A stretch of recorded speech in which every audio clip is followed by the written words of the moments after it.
The scene unfolded as crowd cheering for the emperor and empress of Castina Empire. The coronation of Rublus Kamaludan Shana Castina, Castina Empire's 34th emperor, had begun. The crowd shouts, "Long live the emperor!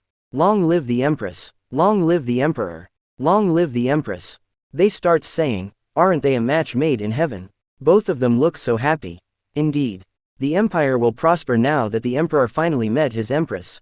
Aristia, the first wife of the emperor, stands behind the crowd listening them.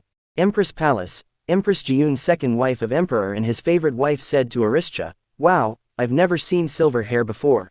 It's so pretty. What's your name?" Tia bowed and replied, "My name is Aristia La Monique, dear empress, moon of the empire." Hearing her name, she gets surprised and asked, "So you're Aristia?" She asked her, "Can I call you Tia?" Jiyun said, "Nobody here is around my age, so I don't have any friends." "This is great. Nice to meet you, Tia." Aristia bowed and said, "I am honored, your majesty." Meanwhile she thinks, among nobles, only good friends call each other by their given name. She's been taking etiquette lessons for a while now, yet she still doesn't know such simple manners. Jiyun said, "My name's Jiyun. I hope we can be good friends." Tia replied, "Yes, your majesty." Jiyun said while laughing, "Don't call me like that, you can just call me by my name casually." Hearing this, Tia grits her teeth while thinking, that place should have been mine. She tells, the Castina Empire has a proud history that lasts 1,000 years. The 33rd Emperor Merkin Lu Shana Castina was perfect and had ruled most generously. However, his one flaw was that he had no heir to succeed his throne. When the royal palace grew dim with worry over the matter, he finally had a son late in his life. 4 years later, an oracle's divine message foretold the birth of the prince's partner, and a daughter was born to House Monique, a Marquis family. House Monique was the only Marquis family that contributed to the founding of the empire. As such, none ever doubted that the girl was the foretold partner of the prince. As soon as the girl was able to walk, she was trained to become an empress without any room for freedom. After Emperor Merkin passed away many years later, Prince Ruvulus was crowned as the 34th emperor. The girl waited, knowing that she would now soon become his empress. However, the unexpected happened, and it happened suddenly. A mysterious girl appeared at the lake of the royal palace. The girl had a curious appearance. Hair as black as soot that came down to her shoulders, and pitch black eyes. The temple fell into chaos at the sudden appearance of this girl, clearly from another world not our own. Then, an oracle was announced, naming her as the emperor's true partner. And so, the mystical girl was worshipped as the empress. While the girl, once trained to be the empress ever since she was born, was admitted to the royal palace as a lower queen instead of as an empress. Aristia walks in garden outside the palace. While walking she thinks, "I often walked in this garden with the late emperor." While coming close to a tree she thinks, "Now I visit this place alone, without him." She recalls late emperor's words as a memory, "My dear girl." Tears fell down from her eyes as she thinks, "I believed I would one day become the wife of his son and be happy." While crying she thinks, "Dear Emperor Merkin, I miss you." Suddenly she hears Jiyun's voice and gets shocked. Jiyun said, "Tia." Seeing her, Tia thinks, "Why is Jiyun here?" Jiyun asked her, "What's wrong?" Tia said, "Welcome, your majesty, dear moon of the empire." Jiyun asked her, "Were you crying? Did something happen?" Tia turns saying, "It's nothing. I was just remembering something dear to me." Hearing this with a confusing look, Jiyun asked, "Something, dear?" She gets emotional and said, "I see. I want to see my family too. I was just dropped into this world somehow without any warning." Seeing her, Tia thinks, "Ah, of course. She must have had her own family too. I think she turned 18 this year." Jiyun starts crying saying, "Mom, Dad." Tia, moving her hand towards her for condonation, said, "Your ma." Meanwhile she gets interrupted by Emperor Ruve's sudden appearance. Ruve asked, "What's going on here?" They both get shocked. Jiyun gets close to Ruve and shouts, "Ruve." He asked her, "What's wrong, Jiyun?" With a furious look he said to Tia, "You." Tia flinched when he said, "What have you done to Jiyun?" She tries to say, "Your Majesty, I." Meanwhile Jiyun interrupts saying, "Ruve. Tia didn't do anything wrong." She tells him, "I was tearing up a bit because I miss my family back home." Ruve said to her, "I see." With a gentle tone and softness in his voice he said, "You must be tired. You should go ahead and rest indoors. I'll be right with you." Jiyun said, "All right." Seeing him like this, Tia gets shocked and thinks, that tender tone. She thinks, "He's never spoken to me like that before." Meanwhile Ruve said, "You." With a cold tone he said, Don't you dare approach Jiyun. He said, Jiyun is a pure, gentle woman. The likes of you shall not dare treat her carelessly. She tries to say, Your Majesty, but he interrupts her saying, Did you think the crown of the Empress was yours? Never. The prophecy was misinterpreted to begin with. It wasn't yours in the first place. It was Jiyun's. Hearing this, she clenched her dress and thinks, I was only trying to understand how she felt. While leaving, Ruve said, If this happens again, I will not forgive you. Tia in her mind asked, Why do you hate me so, Ruvelis? I did my best to earn your love, that's all. After some time, Jiyun comes to Tia's room and asked her for forgiveness, saying, I'm sorry, Tia. Tia remains silent, giving blank look while Jiyun said again, I'm so sorry. Tia said, I do not understand what you mean, Your Majesty. Meanwhile, she thinks, Is this about how I'm doing all the work in this palace which should be done by you? Or about your unsophisticated etiquette that isn't improving despite all those lessons? Jiyun said, Well, I heard that you were supposed to be the Empress. I heard you were chosen as Ruve's fiancé since the moment you were born. But I arrived and Tia thinks, quite slow with the news, I see. Jiyun starts crying and said, I really didn't know. I'm sorry. Tia said, You do not need to apologize for anything, Your Majesty. We were simply foolish and misinterpreted the oracle. Jiyun asked her, What do you mean? Tia replied, Only God can decide who shall stand beside the Emperor. You are the person foretold in the oracle, so it is only right that you become the Empress, Your Majesty. Hearing this, Jiyun asked her, What? God decides? What's so great about being an Empress? Hearing this, Tia gets shocked and stops writing, thinking, What? Jiyun said, I just happened to fall into this world that I know nothing about. It was overwhelming when everyone talked about some oracle and marriage. It's not like I can go back home, so I accepted since I didn't have any other choice. But now I found out that he already had a fiancé. Jiyun shouts, So what's with that? That just makes me the villainous bee. Who took your place? She shouts, All I want is to just go back home. I never wanted to be something like an empress. Hearing this, Tia gets angry and thinks, How can this person be so? She asked Jiyun in serious tone, Are you done? She raised from her chair and slams the table. Jiyun gets confused and asked, Tia. Tia said, I am simply shocked by how irresponsible you sound right now. You simply accepted all this because you had no way to go back home.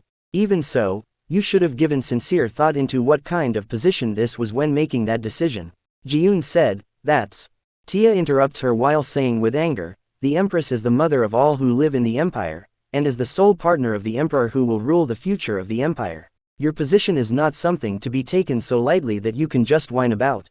Meanwhile, she thinks, I have always wanted to stand there, yet I could never have it. I have worked all my life to stand beside him, and yet. The papers fells on the ground and Jiyun said, Tia. Tia tunrs her face while saying, It maddens me so to see how careless you are about this, Your Majesty. I pity the Emperor and the people of our empire. She said, Most of all, I pity myself for spending all my youth preparing, only to end up worthless, assisting you like so. Tia thinks, becoming his lower queen because of someone like her. Just why did he choose someone like her to be his partner? While seeing Jiyun, she thinks, what was so lovely to him about a woman like her? Jiyun said, Tia, I suddenly came to a strange place, and I was confused.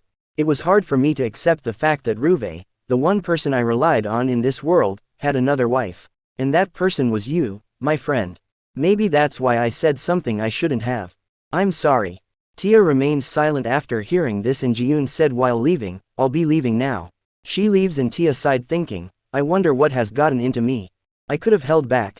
I've been strangely impatient and unable to hold back my anger these days. While seeing the papers, she thinks, right, work. I have to finish these. While picking the papers from the ground, she thinks, these papers should be authorized by the Empress. She enjoys her privilege and his love, yet ignores all of her given duties. Meanwhile, Ruve comes and slams the door. Tia gets shocked. Seeing him, she said, Your Majesty. She bowed and said, Welcome, Your Majesty, the sole son of the Empire. Meanwhile, Ruve strikes her face without saying anything. She gets completely shocked by this act. He asked her in anger, What did you say to Jiyun? He asked her, Did you say that you were supposed to be the Empress? Tia replied, Never, Your Majesty.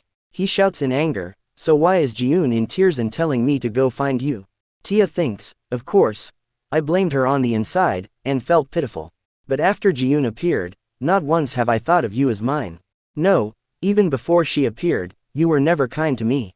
So how could I wish for something like that now? Tia gets surprised when he asked her, do you wish to become my woman that badly? With confusion on her face she said, Your Majesty. Ruve said, what for? I know it's not for love. A woman so bitter and cold, she doesn't even cry out when slapped. How could you love me?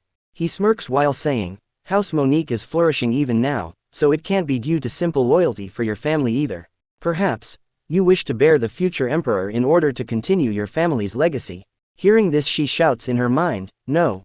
She thinks, though I was never loved, I wanted to love you, and I wanted to become someone who would help you.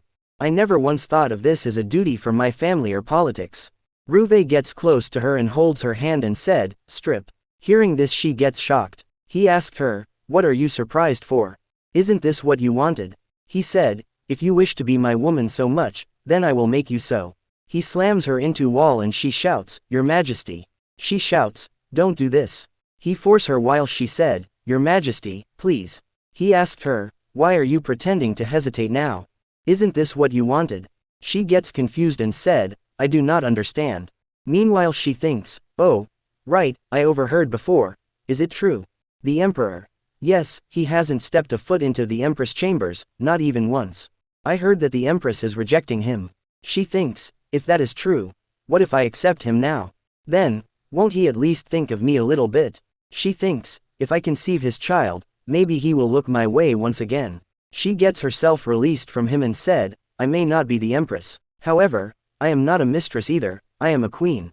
I will take these clothes off myself, so please respect my wishes. Hearing this he smirks and asked, a queen, not a mistress. He pulls her from her arm saying, make no mistake, you are nothing to me. Hearing this she thinks, I've always imagined the day I would be one with you. But this is not what I had in mind. Not like this. Ruve pushes her towards the wall and she shouts with pain. She said, Your Majesty. Wait. Ruve said, I'll do as you wish, so be quiet. 2 months later, a grand banquet was held. It was to celebrate Jiyun's 1-year anniversary since she appeared in the Empire. Seeing Jiyun and Ruve, Tia thinks, in the end, she. Meanwhile she recalls the moment when Jiyun said her, Tia, I'm sorry. I've fallen in love with Ruve. At first I rejected his words of love because of you, but in the end I couldn't help but fall in love with someone as kind as him. I will take him in once this banquet is over. But, I'll treasure you like my own little sister for the rest of my life. Let's be friends, just like sisters. Okay. Tia thinks, I wonder if my endless longing for him will fade once Jiyun accepts him. I wonder what kind of woman I will be. In the end, I can't even hate him. He hurts me and ignores me with a cold glare every time, yet I still yearn for his love like this. She was thinking, I don't understand, while she starts feeling nauseous. A servant noticed her and rushed towards her while she thinks, why do I feel nauseous? Am I getting sick? The servant asked her, Your Highness, are you feeling ill? You seem pale. Oh, Tia replied, I'm all right. She starts sweating and said, I'm just feeling a bit. She stumbles and thinks, I feel so nauseous. It's like my insides are turning over. But I didn't even eat anything. Everyone seeing her like this starts whispering. Some gets irritated and some laughs as they found what is happening. Seeing them Tia thinks, what is this? Why are they looking at me like that? Meanwhile Ruve and Jiyun asked her, is something wrong? Ruve asked Tia, what's all this commotion? Tia bowed and replied, it's nothing, Your Majesty. Nothing is WR. Meanwhile she feels nauseous again. Seeing her Ruve and Jiyun both gets confused. Seeing them Tia thinks, no. I don't want him to see me in such a state. But. Meanwhile Sir Ras comes and said, congratulations, Your Majesty. Ruve asked him, Sir Ras, what do you mean by that? He replied, though I may be hasty, it seems that the queen is with a child. He said, that is a blessing to this empire and to the royal family. It's only right to congratulate such a blessing, is it not? Hearing this everyone starts murmuring and shouts, she's pregnant. They start saying, the Empress is right there, yet she got pregnant first, then she could. Tia gets confused and thinks, I am. With a child. Meanwhile Jiyun sits down shouting, no. Seeing her Ruve shouts, Jiyun. He asked her, Jiyun. Are you alright? Your Majesty. Meanwhile she glares at Tia. Ruve helping Jiyun to stand said, here, Jiyun, stand up. He said to Tia, hear me, dear queen. To think that I'd hear news of your child on such a memorable day as today, this is quite a blessing. Hearing him speaking kindly with her for first time, she gets surprised and thinks, that kind voice. He said, I am truly delighted.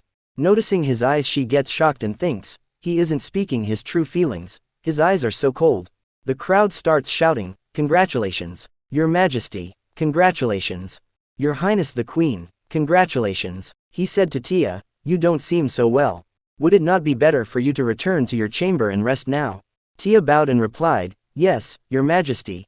Then, I shall take my leave. Ruve said, I should be walking you out, but the guest of honor shouldn't leave his place. I shall send a doctor to look over your health and see you afterward. He said, do take care of yourself. She thinks, he is clearly banishing me. She said, I am grateful, Your Majesty.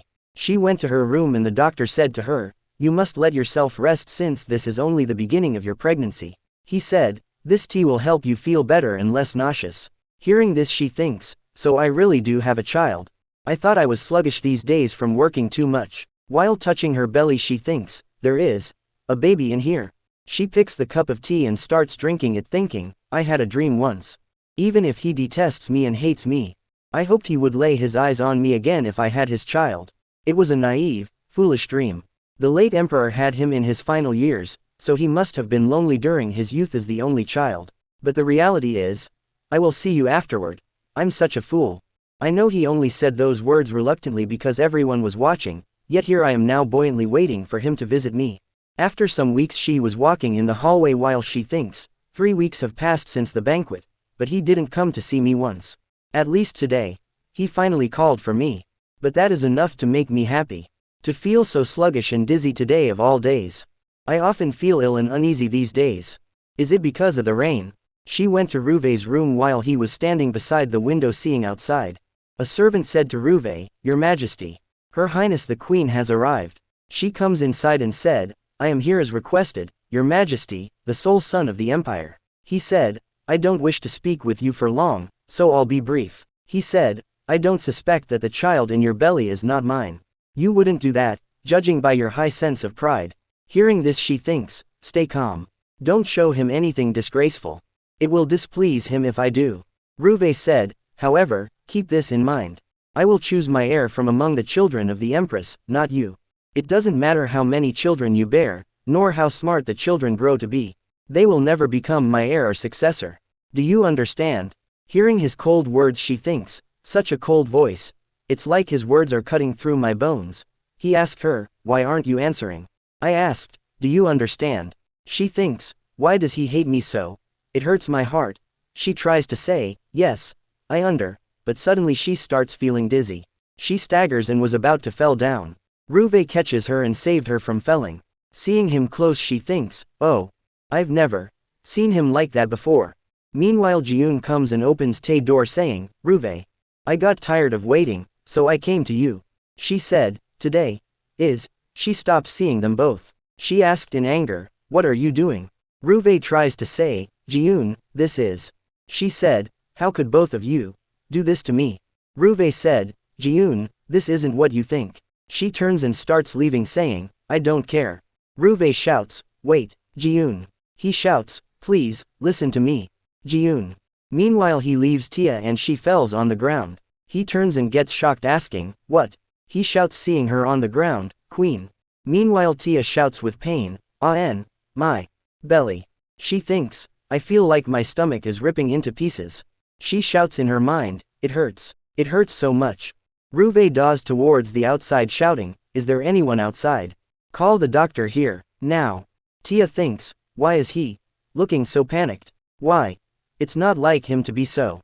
Her dress was covered with blood and she thinks, why? She wakes up in her bed.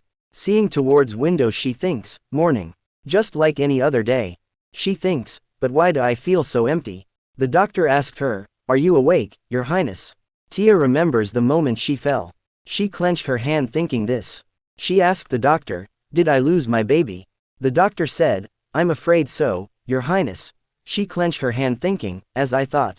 The doctor said, I am so very sorry, Your Highness. She thinks, I guessed as much. There was too much blood. She asked the doctor, then, will I be able to bear another child? He replied, that's because you were always quite frail in health since you were young, Your Highness. She thinks, I see. Then I won't be able to see a child between him and I, now and forever, but. She recalls that moment. Ruve shouts, attend to the queen. Ji-yoon, wait, let me. She thinks, this might be for the better. It's better that a baby isn't born from a stubborn woman like me. Even now, the sight of him turning his back towards me, that hurts even more than the fact that I lost my child. It's just as he said. I am a chilling, cold woman. Meanwhile the maid starts gossiping. The queen is in such a state, yet her father Marquis Monique hasn't even come to see her. He only goes back and forth from the knight's quarters. Well, of course House Monique has always been fiercely loyal to the royal palace. I mean, he didn't show any discontent when his daughter was called for to be the queen. It's a humiliation after all the years she was trained as an empress. Does he not care about his daughter? Seeing Tia sleeping they said, well, just look at how calm the queen is after losing her child. I guess ice flows in the veins of that family instead of blood. After waking up Tia thinks, I wonder how many days or weeks passed since then. Yet another nightmare fell upon me even before I regained my health. She raised thinking, I couldn't sleep at all. Why is my insomnia getting worse? She thinks, I should go visit the office.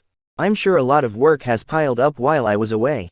She was about to open the door when she heard maids saying, hey, did you hear the news? A maid asked, is it true? The other one said, it is.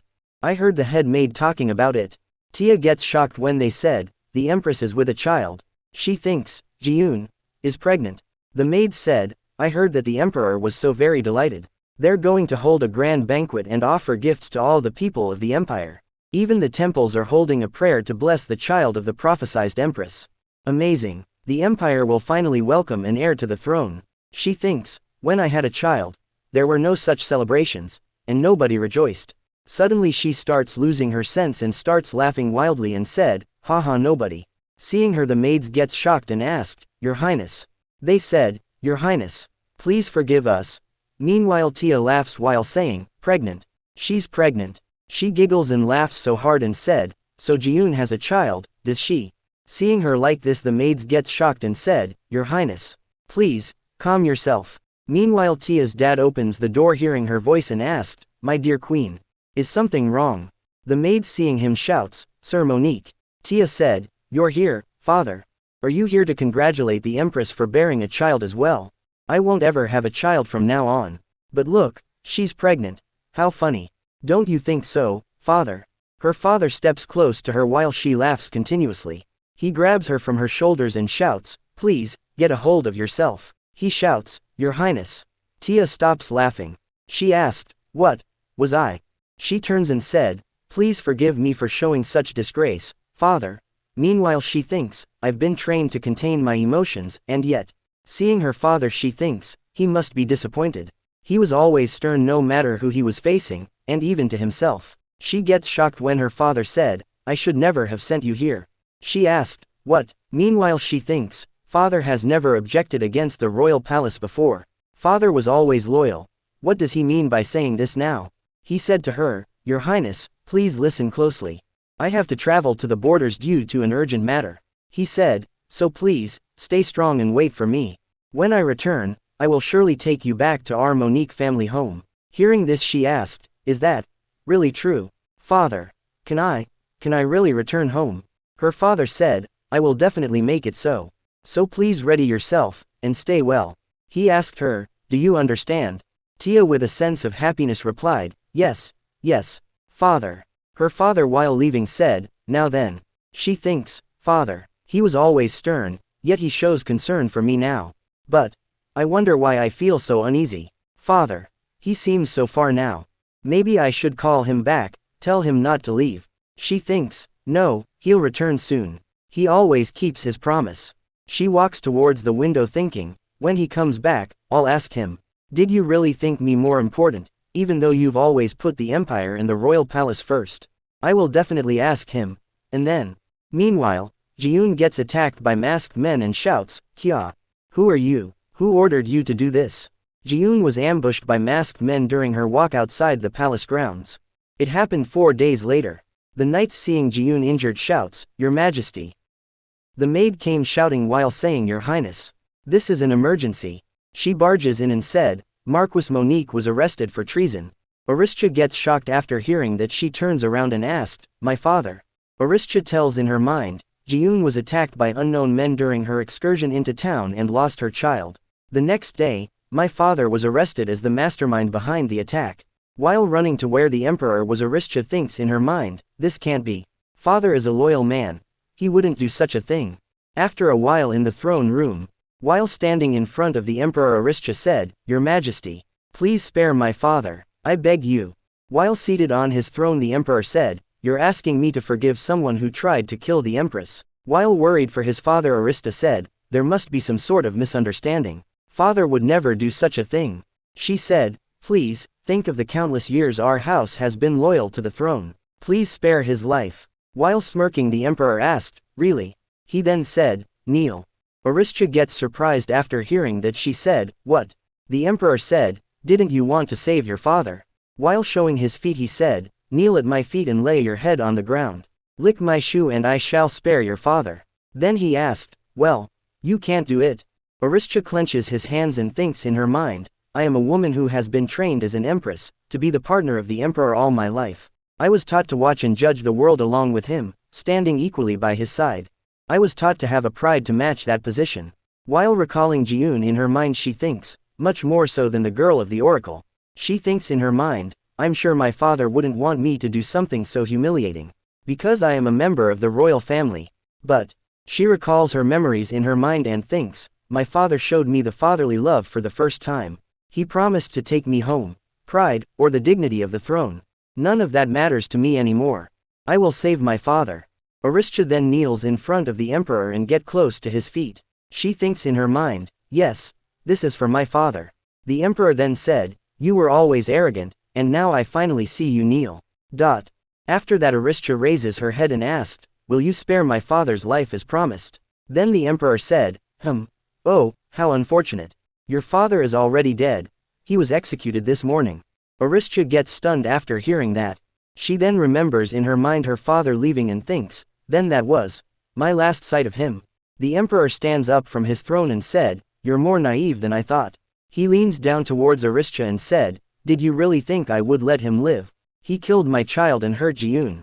While he was talking, Aristia gets lost in thoughts. She thinks, I've never longer wanted for my father's love, not until the last moment, when I saw a sliver of hope in him. I thought I would finally be able to grasp that flickering feeling. While tear came to her eyes, she thinks, now I will never be able to know.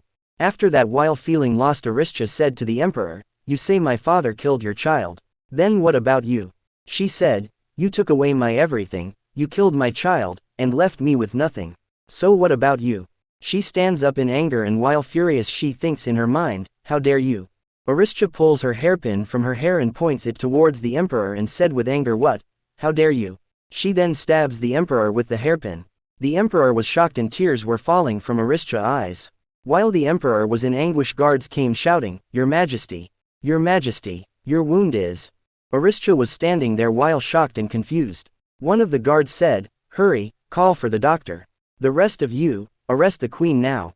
Aristia came back to his senses and looking at the hairpin stained in blood, she starts trembling.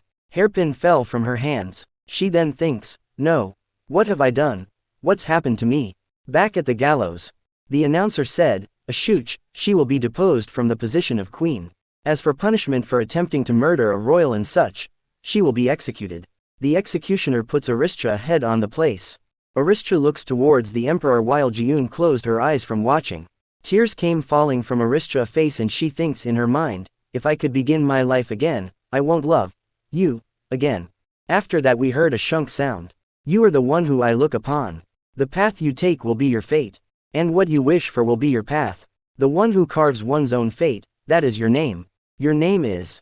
Aristia opens her eyes in a room and wonders, a familiar ceiling. A silver shield.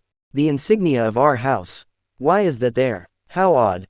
She rises up from the bed and pulls aside the curtains. Looking outside the windows, she thinks, This is just like the mansion of House Monique. She gets shocked and confused and thinks in her mind, What is going on?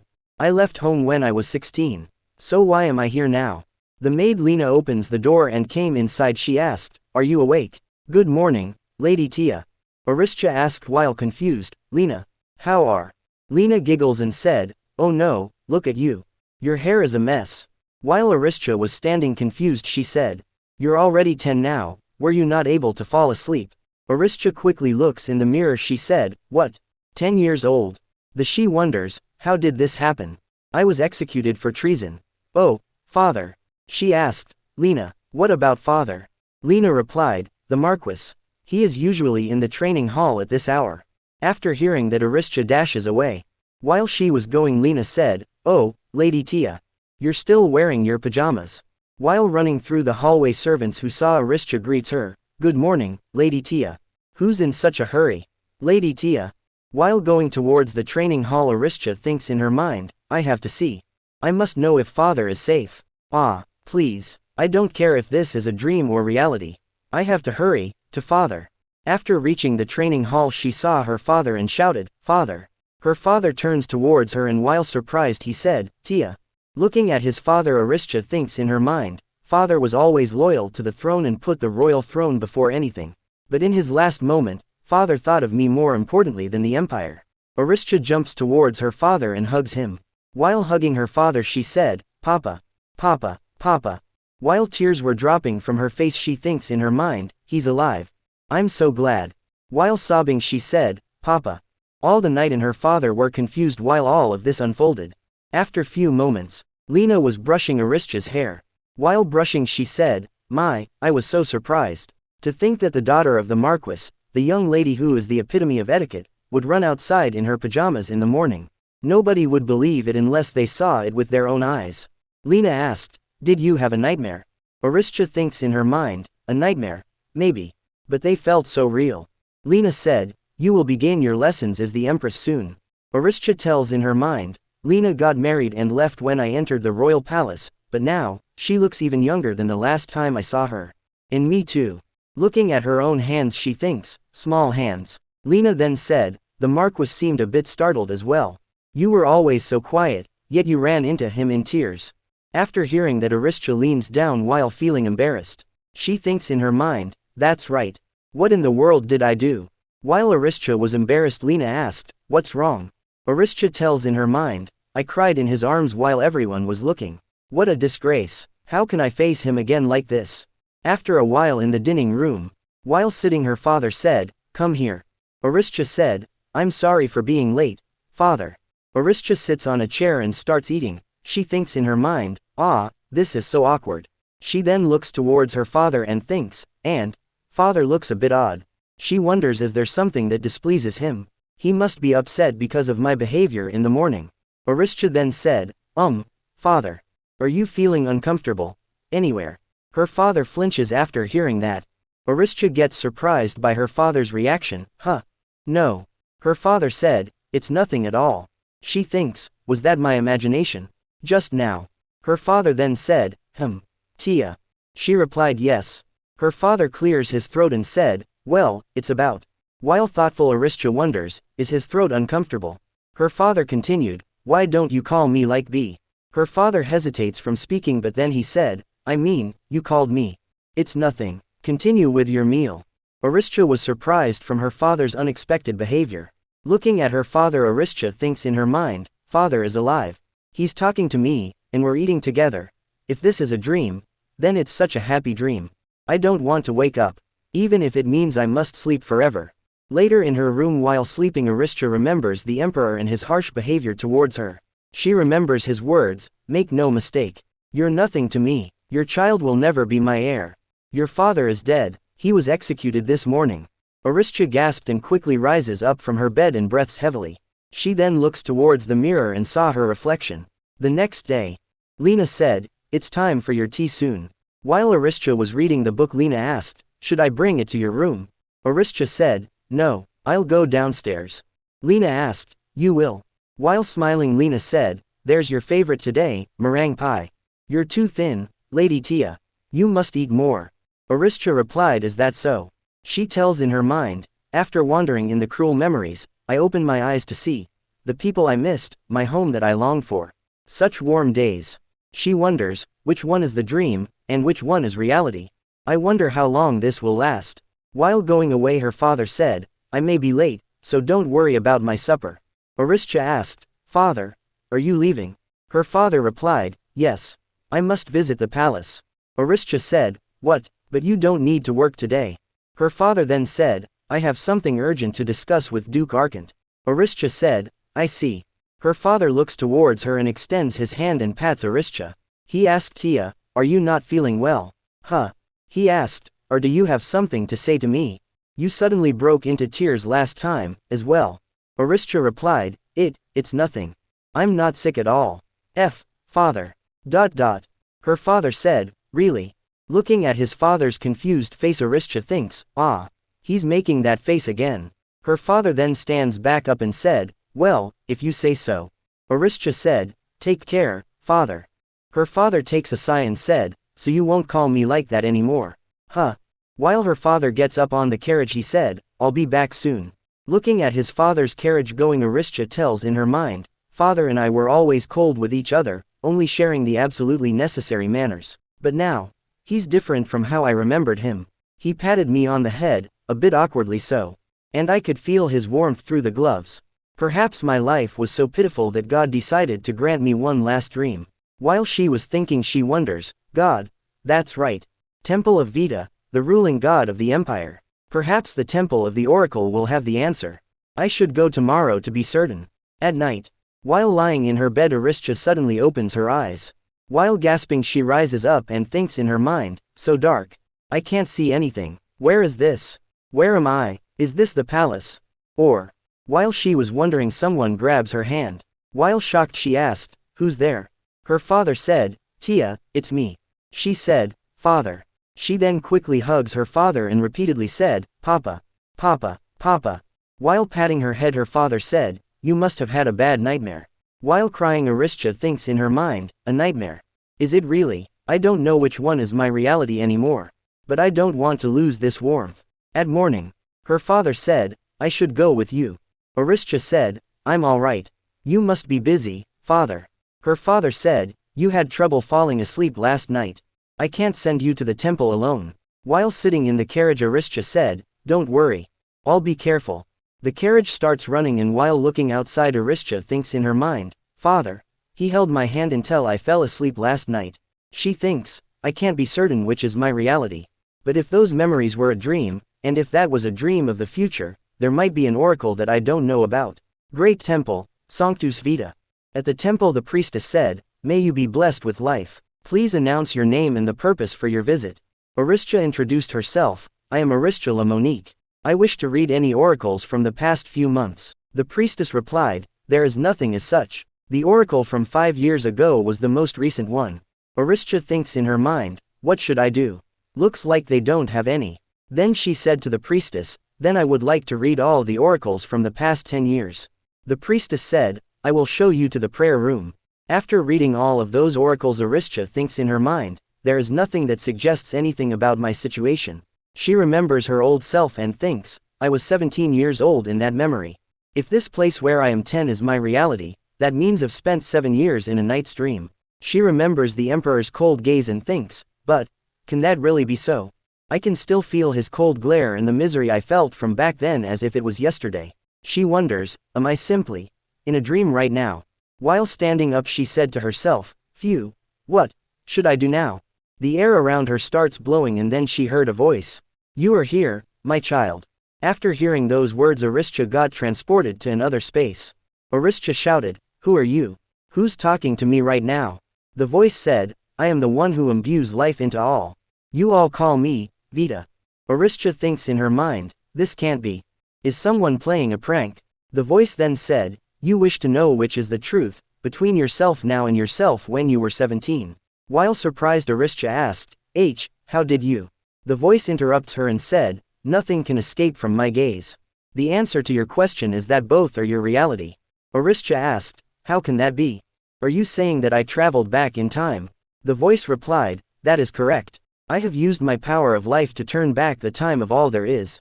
Aristia asked, why would you do that? The voice replied, because the fates of too many have been distorted by my blessed child. Aristia asked, a blessed child? The voice said, my blessed child was fated to be born in this world. However, she ended up falling to another world due to a twist in dimensions. I brought her back into this world when I found her, but that ended up twisting the fate of many, including you. Aristia thinks in her mind, another world. Jiyun. Jiyun is the blessed child. Aristia then said, then why? Why didn't you send another oracle about Jiyun? If I knew that she would appear from another world in the first place, perhaps I would have given up on him earlier. The voice then said, because, when I lost my blessed child, your string of fate, though thin, ended up tangling with him. Aristia gets shocked after hearing that. She said, how can that? Then, do you mean to say that I was tangled with him, in order to fill the void left by Jiyun's absence? The voice replied, that is so. Aristia said, then, my love, my painful love for him wasn't my own will. You're saying it was an emotion decided simply by fate. The voice said, that is so. Aristia then said, I worked so hard, yet I was never loved back. And that was all because I was just a temporary substitute. Tears starts dropping from her eyes. She said, my existence was simply meant to be a substitute for the blessed child, loved by God. The voice said, that is so. Then Aristia shouted, don't play with me. I lived my life in pain for something like that while she had everything. She vent her anger saying, you're a God that overlooks all life equally, yet you made a child blessed by God. How can you interfere with people as you wish? The voice said, humans cannot avoid the decision that is given unto them. And it is called fate, fatum. Aristia interrupts the voice and said, no. I refuse a fate like that. The voice said, a human cannot avoid fate. Aristia remembers the emperor in her mind and said, I truly loved him, even though he was never warm towards me. I did all her work as an empress that was pushed to me instead. The people of the empire belittled me, called me a wicked woman, yet I did not bear any ill will towards any of them. She was thinking, God must be testing me like this in order to help me get stronger. God is fair and wise, God will grant me something better after such hardship, that is what I believed. While sobbing she thinks in her mind, yet in truth, I had no freedom to begin with. I was forced to exist as his woman because of fate. I lived my life without knowing the warmth of my father's love. The voice then said, my child, I pity you. But a fate that is decided cannot be changed. So I will instead give you a gift to reward you for your twisted fate. Aristia stops crying and said, a reward? What a joke. She said, fine, I will accept that. Then she shouted with anger, don't you dare be mistaken. I will never think of you as God, and I will never thank you. I will not believe in God anymore. I will reject you with all my life. I will be the one to throw away a God, the same as I was discarded. After hearing all of that the voice then said, that is fine. Do as you wish. After that Aristia starts seeing a star shapes around her and she also heard crackling sound all around her. While Aristia was startled the voice said, you are the one who I look upon. Then voice continued, you are the one who refuses fate. The path you take shall be your fate, and what you wish for will be your path. The one who carves one's own fate, that is your name. Aristia Pioneer La Monique. Aristia falls asleep while hearing those words. Aristia wonders in her dreams, what did I live my life for? What is my existence? In the end, I was nothing. While in her dreams she heard someone calling, Tia. Tia. She thinks, what? It's noisy. Tia. She said, leave me alone. The voice continues, Tia. Tia. Tia. While covering her ears Aristia thinks, I have nothing more to give to you. My effort, my pride, my tears, my love, and Tia, you rejected my whole being. What more do you want from me? The voice didn't stop calling, Tia. Tia. Tia. Someone said, please. Please, open your eyes. She heard, Tia, wake up. Tia. Aristia opens her eyes and saw her father and other maids worried looking at her. Lena asked, Lady Tia, you're awake? Aristia then called her father. Her father said, Lena, you're finally awake. Aristia looks at her father crying and thinks in her mind, tears.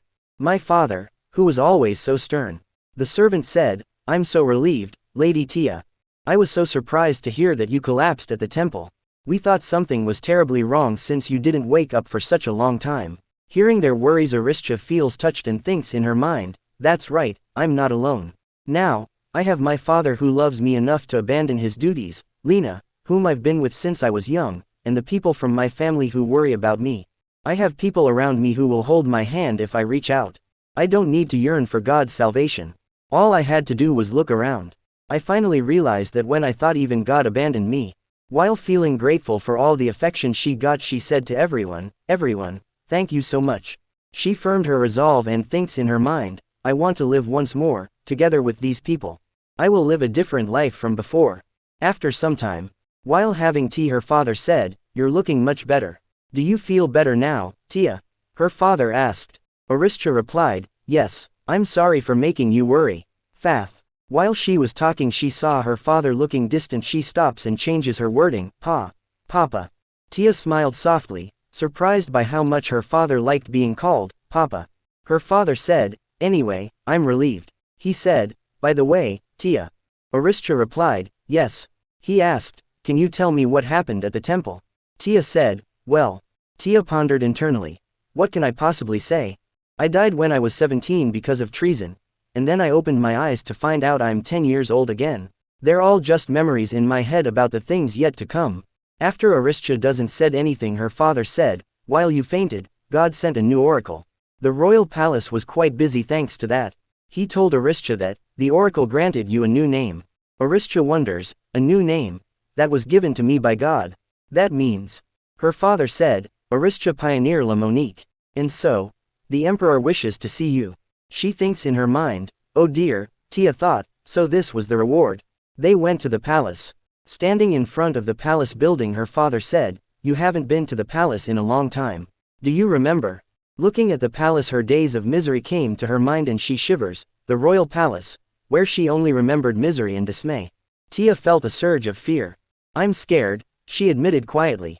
She thinks in her mind, I feel like I can hear the mocking laughter already, she thought, her heart pounding. Her father looks at her and she was trembling. He picked her and lifts her up in the sky. Aristia gets surprised. Her father then carries her and went inside the palace. The servants present at the palace saw her father and gets surprised. One of them calls, Sir Monique has arrived. Huh, Commander, gasp, huh, Tia flinched. Aristia looks at the guards who were surprised and said to her father, please let me down, Papa.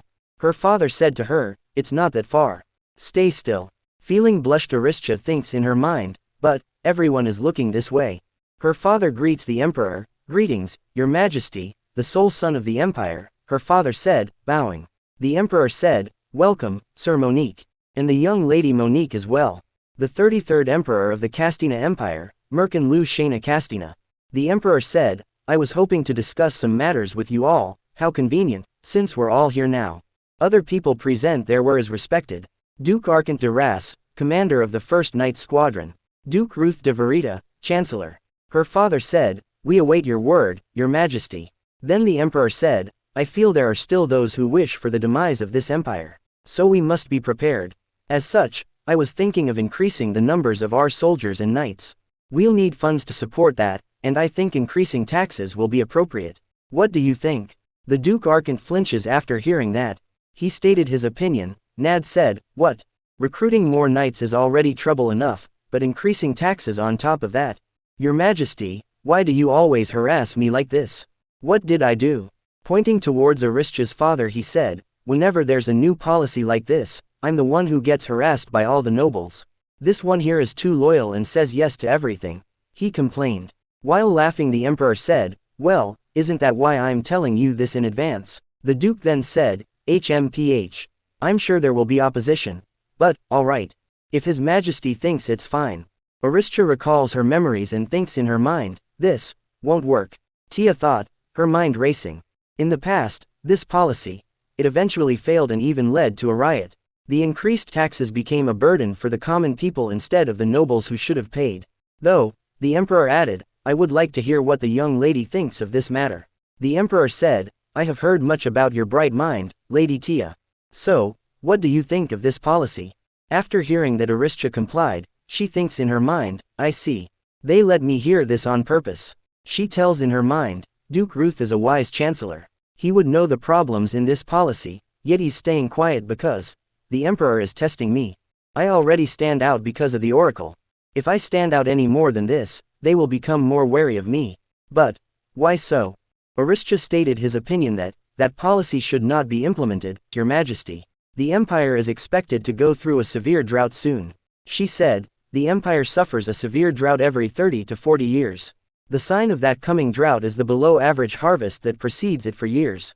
If this policy is executed, the people of the empire will suffer from starvation for years. While she was talking she thinks in her mind, I know it will happen, so I must stop this. She said, and this year is the beginning of the signs. Then the emperor asked his chancellor, what do you think? Duke Ruth replied, What the lady has mentioned is true.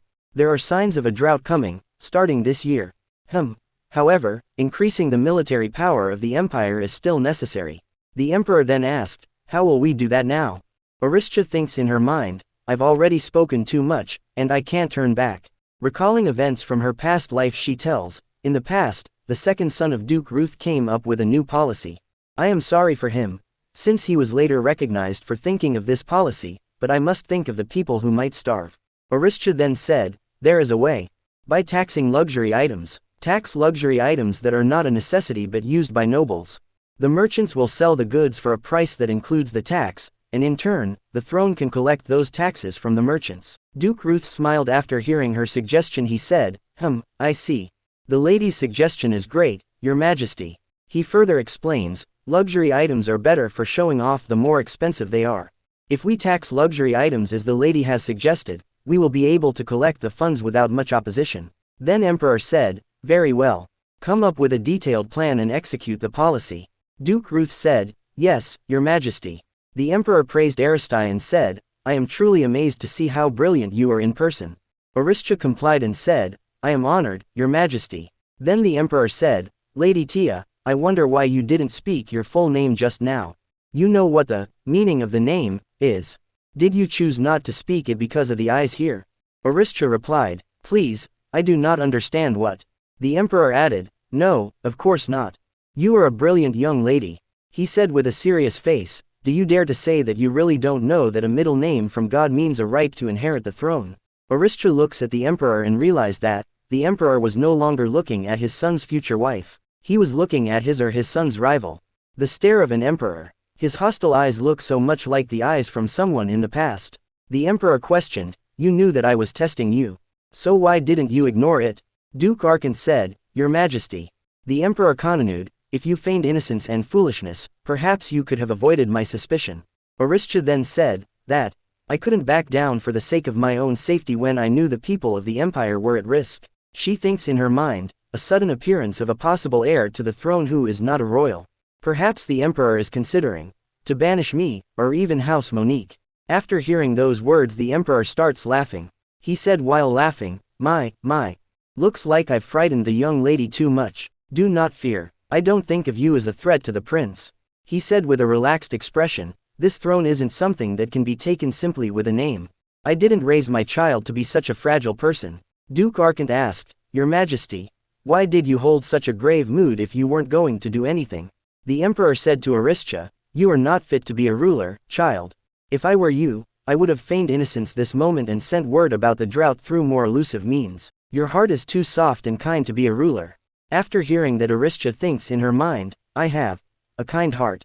I've never heard that in my life. I was always told that I'm a cold, objective person. The Emperor said, an emperor must take care of oneself in order to lead the empire. And so, someone who willingly accepts danger is not fit to be a ruler. However, the Emperor added, your kind heart and brilliance that thinks of the people of this empire are perfect as an empress. And that makes me very sad at this moment.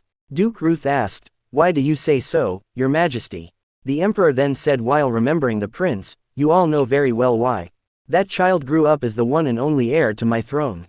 And because of that, he has to be the center of attention at all times. He said to Aristia, you're a brilliant young lady who was given a name by God. If you were to be praised, I wonder how that arrogant child will respond. Outside the throne room, the guards greets the prince, Your Highness. Welcome, Your Highness, lesser son of the empire. The prince said, I am here to see the emperor. One of the guard replied, Your Highness, I beg your pardon. The emperor has forbidden anyone from entering at the moment. The prince asked, who is in the audience hall right now? One of them replied, Duke Ruth, Duke Arkant, Marquis Karen, and his young daughter. The prince thinks, they are discussing something important enough to forbid any entry. Tisk, so why is that child allowed in there while I am barred from entering? The prince turns around and starts walking. While going away he thinks right. It's not like this is the first time. Father has always been strict to me, yet he always treats that child dearly. Back in the throne room, Aristia said while hesitating, I beg your pardon, Your Majesty. The Emperor aloud, go ahead, tell me what you think. Before saying anything Aristia hesitates. Aristia said, I do not wish to be involved with the prince in any way or matter. Meanwhile, While walking, the prince remembers Duke Ruth saying, "Your Highness, have you heard about Lady Tia? She's only 10 now, but her accomplishments are outstanding. Her etiquette and studies are all perfect to be the partner of a good ruler." The prince gets frustrated by everyone praising Aristia. He thinks in his mind, "Lady Tia. Everyone is praising that girl wherever I go." He said to his father in his mind, "You should just announce her as your heir instead of me."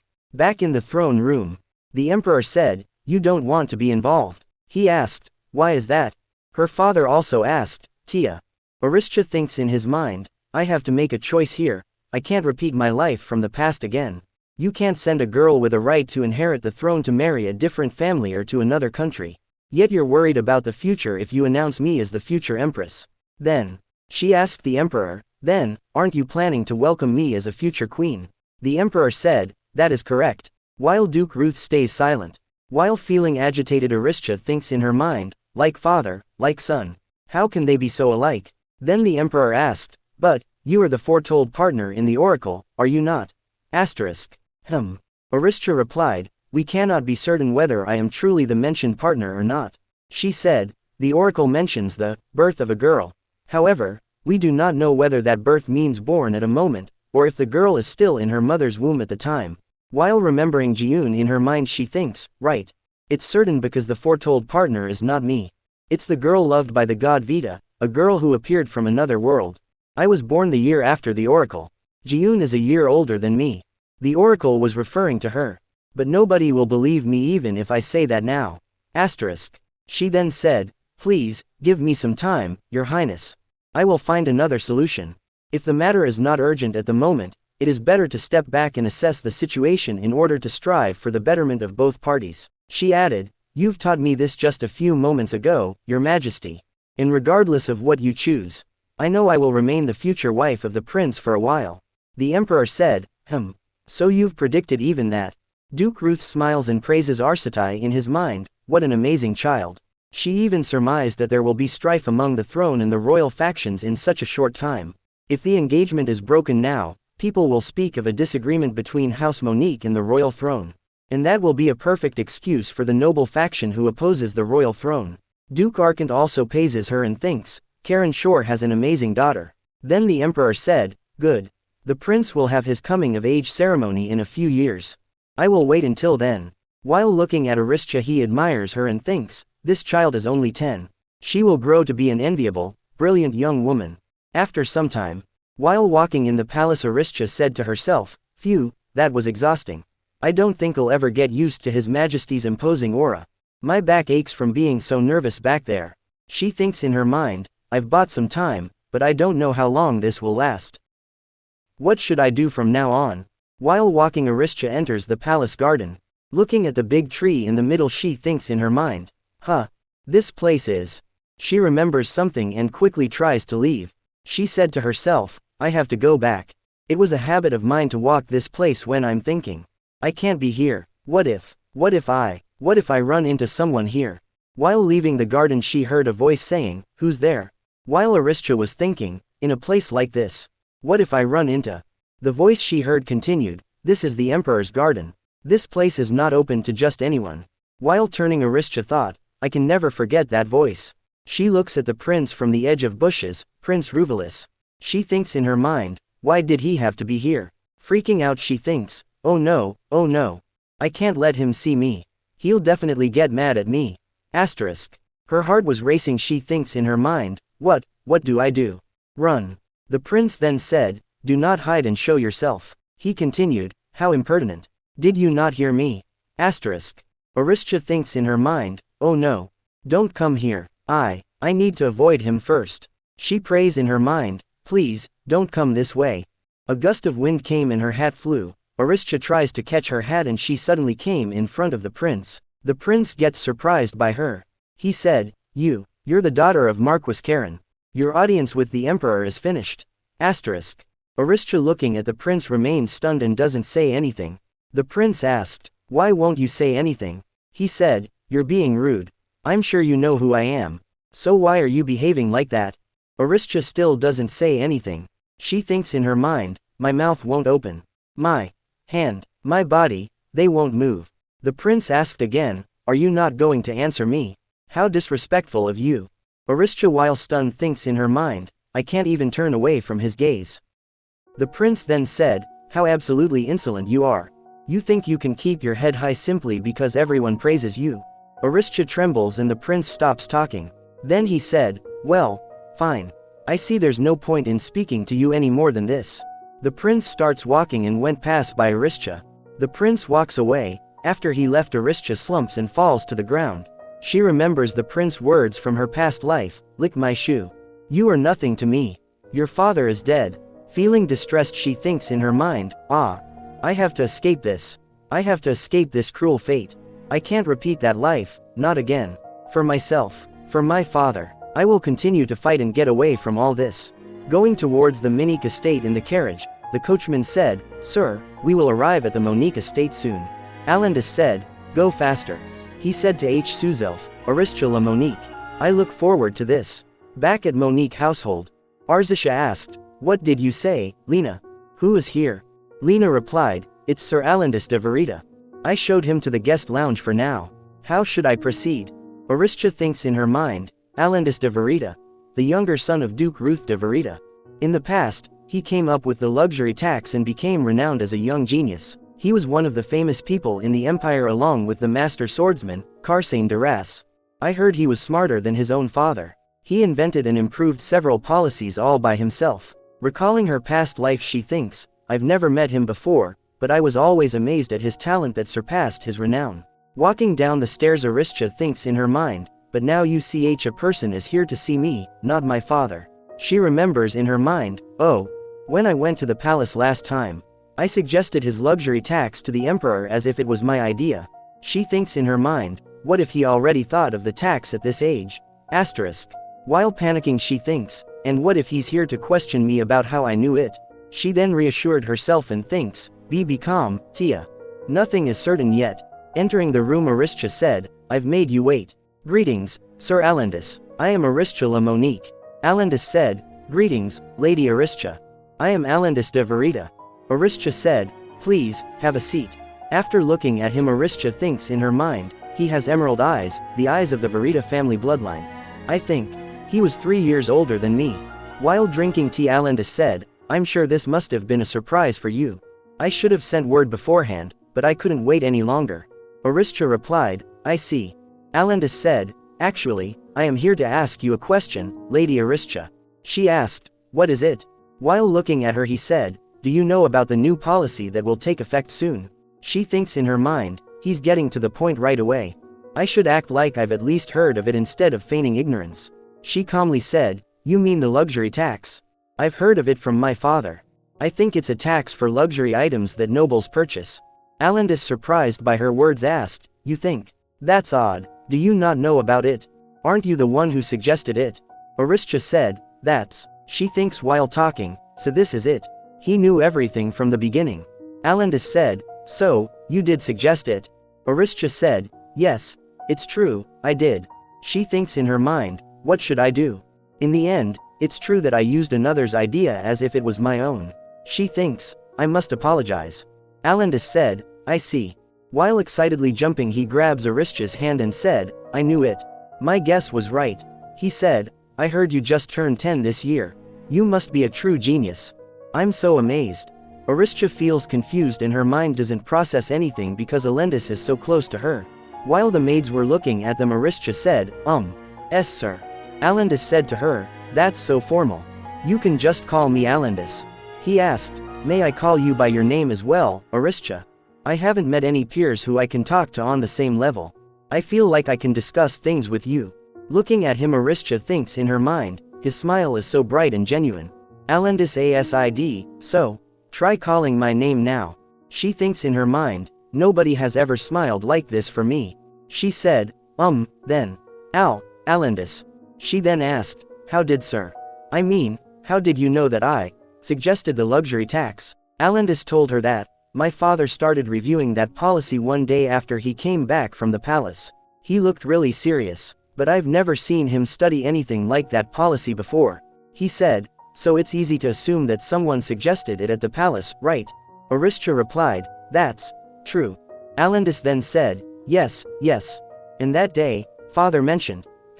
He stops for a moment and then he said, I mean, he praised you. My father is very stingy on approval, so I rarely hear him praise someone. But that day, he couldn't stop praising you for a while. It was like you were his own daughter. After hearing that Aristia thinks in her mind, so he wasn't here to accuse me. But still. She said, actually, the luxury tax isn't my idea. Alandis asked, what do you mean by that? Aristia replied, well, I read it. From a book. He then asked, really? What was the title of the book? Aristia said, it didn't have a title. She said, I found the book by chance in the royal library, but when I tried to find it again, it was gone. While talking she thinks in her mind, I can't tell him that it's his idea from the future. Alandis said with a thoughtful expression, is that so? Aristia looks at him and thinks, he seems disappointed. She thinks in her mind, I suppose we won't be calling each other by name now. He only did that out of respect since he thought the policy was my idea. While taking a sip Alandis said, I see. So it was from a book. Aristia thinks in her mind, I was so flustered by his friendly attitude just a second ago, and now I feel disappointed too. The heart can be so fickle. She said, that's how it is, Sir Alandis. After that Alandis said cheerfully, wait, what's this? Perhaps you thought I would take back my offer of calling each other casually because the policy isn't your idea. While surprised after hearing that Aristia said, oh, but. Alandis continued, it's not important who thought of the idea first. The point is that you confidently spoke your thoughts in front of that scary emperor. While getting close to Aristia Alandis said, I've taken a liking to you. He said, either way, I understand that you're bound by certain circumstances. So, here's my suggestion. When you are freed from those circumstances one day, will you marry me? Aristia gets shocked after hearing that she shouted what? Alandis said, so, how about it? I'm quite the catch, you know. Well, you'll learn more about me in due time. While shocked Aristia thinks in her mind, the genius of the century, wants to spend time with me, and even proposed to me at our first meeting. What is going on? Someone, please tell me what's happening. While Aristia was confused Alandis said, so, what do why? Someone interrupts him and said, not ever. Both of them looks towards Aristia's father, who was standing at the door. Aristia said, father. Her father said, Tia, come here. Alandis said, greetings, Marquis Karen. Her father asked Alandis, isn't this the first time you've met my daughter? He said, proposing on the first day doesn't seem plausible. Alandis said, I fell for her at first sight. Marquis said, you are only 13 this year, are you not? Alandis said, love is not restricted by age, is it? It looks like there was a war going on between Alandis and Marquis Karen. Looking at them Aristia thinks in her mind, what should I do? I don't think I can interfere between them. Her father said, Sir Alandis. I am not here for idle chatter. Alandis replied, and I am not joking here, sir. Looking towards Aristia he said, I have eyes and ears as well. I know that there's a possibility that Aristia will not become the empress. He asked, and what will everyone think if the engagement with the royal throne is called off? He said, people will whisper that perhaps the daughter of House Monique has a fault. After hearing that her father aggressively said, I will not stand and watch nor allow that to happen. Aristia looks at her father admirably, father. Alandis asked, how will you stop nobles from talking to each other? He said, after the engagement is called off, House Monique's reputation will plummet. And what's more, only second-rate and good-for-nothings aiming only for the title of Marquis will begin to circle her. Aristia grabs her father's robe and thinks in her mind, father will be humiliated because of me. I didn't think that far ahead. Then Alandis said, what do you think, Marquis Karen? If you would allow me to, I will become a good shield when the time comes. As the son of Duke Ruth, our families are on the same side. Her father said firmly, my daughter's opinion comes first and foremost. Alandis said while smiling, of course. Her father then said, fine then, if you say so. I will approve of you as her friend, and not her fiancé. He said with a serious face, but only if you pass my one condition. Alandis asked, condition? Yes. While sitting on a sofa Alandis whined about, this is bad. I need to be strong enough to defeat not just one knight, but a whole squad. I'm doomed. Aristia giggles, hee. Alandis said, don't laugh. Our family has been bad with the sword for generations. My father and brother are both bad at dancing or sports. I didn't even try because I thought I would shame myself. Aristia said while imagining, I see why House Verita has a lot of civil officers instead. She said, if you didn't suddenly propose marriage out of the blue, then this wouldn't have happened. Alandus said, but I'm being serious. He said, I'm sorry, Aristia. I've made a deal without even asking your opinion first. Aristia said, I accept your apology. Alandus smiles and said, thank you, Lady Aristia. Aristia thinks in her mind, Alandus, he's polite and kind. While cheering himself up, Alandus said, now then, I'll have to train hard starting tomorrow. I have to be acknowledged as your friend for now. Aristia smiles and thinks, he seems like a good person. While shaking hands with Aristia, Alandus said, to our new friendship, Aristia. I know we'll be just fine. Aristia tells in her mind, everyone has a friend. But I was not allowed to have anyone in the past. A friend, someone who can stand with me on equal grounds. And now, I finally have one, too. She then joyfully said, yes. I think so too. The royal palace. Heron said, Your Highness, here are all the books you were looking for. The rest seem to be at the West Library. Shall I get them? The prince was reading a book. Some students came there and while surprised they said, greetings, Your Highness, future son of the Empire. The prince replied, greetings. While going away one of them whispered, that surprised me. I ran into him this morning too. I didn't think he would still be here. The other one said, let's come back later. After they left, Prince said, Heron. Heron said, yes. The prince said, normally. A noble that visits the royal palace wouldn't forget my face or not know about me, right? Heron said, of course. He said, not just the nobles, anyone who enters this place surely knows you by appearance alone. Then the prince asked, then, why would someone refuse to greet me and instead stare at me without a word? Heron asked, pardon. While laughing he said, haha, that can't happen. It's impossible to enter this palace without any etiquette. Who would show such disrespect in front of you, the prince? The prince said, right. Heron asked, what do you mean by that? Your Highness. Perhaps, did someone really do that? The prince said, it's nothing. While remembering his encounter with Aristia he thinks, so that girl did simply ignore me. How impudent. Back at the Marquis Manor. Aristia visits the training ground. She looks for Alandus there and thinks, is Alandus not here yet? There are more people than I thought. I can't see all the way to the back. A knight came to Aristia and said, Lady Aristia. Good morning. Aristia looks at him and thinks in her mind, oh no, who is this? The knight asked, what brings you to the training grounds? Aristia said, you are, sir, liege. Liege said, I'm honored that you remember me. The other knight busy in training heard them talking. They all came rushing to Aristia and greets her. It's been a while, my lady. Welcome. My lady. My lady. Aristia gets baffled from the crowd. She said, oh no.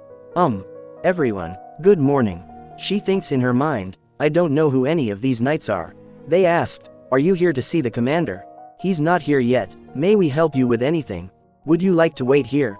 One of them said, you came here early in the morning last time, too. Aristia gasped and remembers that embarrassing memory. Sai League asked, did you have a nightmare? While freaking out Aristia said, oh, He asked, are you alright today? Aristia said while feeling embarrassed, that's that time. I'm so ashamed of that morning. She said, everyone, please forget about that. She remembers in her mind, I cried so loudly in front of everyone.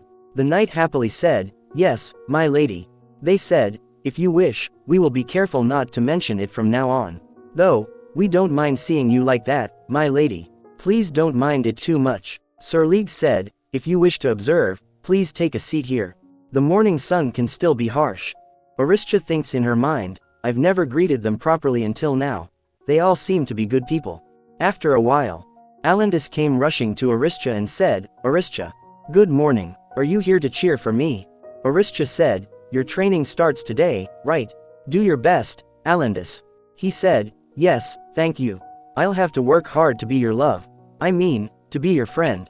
The knight present there looks at him jealously. Her father also came to the training grounds. One of the knights said, everyone, gather around.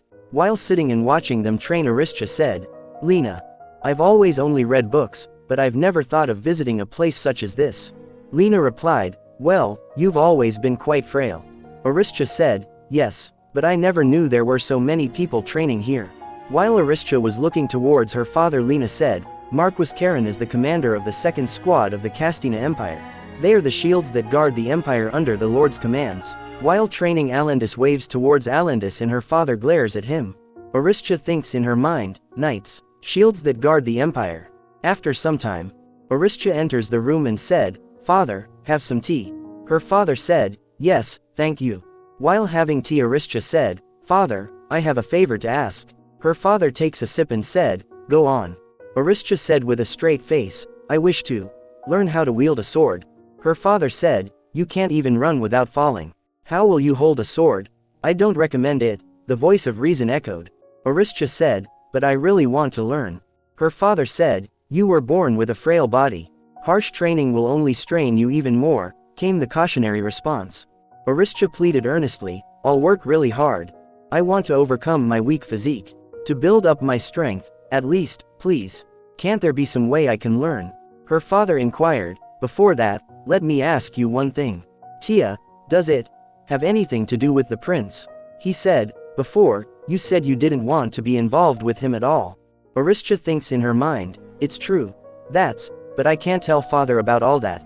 About what I went through before, and how I already died once. He wouldn't believe me." I thought, struggling with the truth I couldn't share. Her father suddenly asked, "Tia, perhaps, did you remember something from before?" While shocked, Aristia thinks in her mind, "What?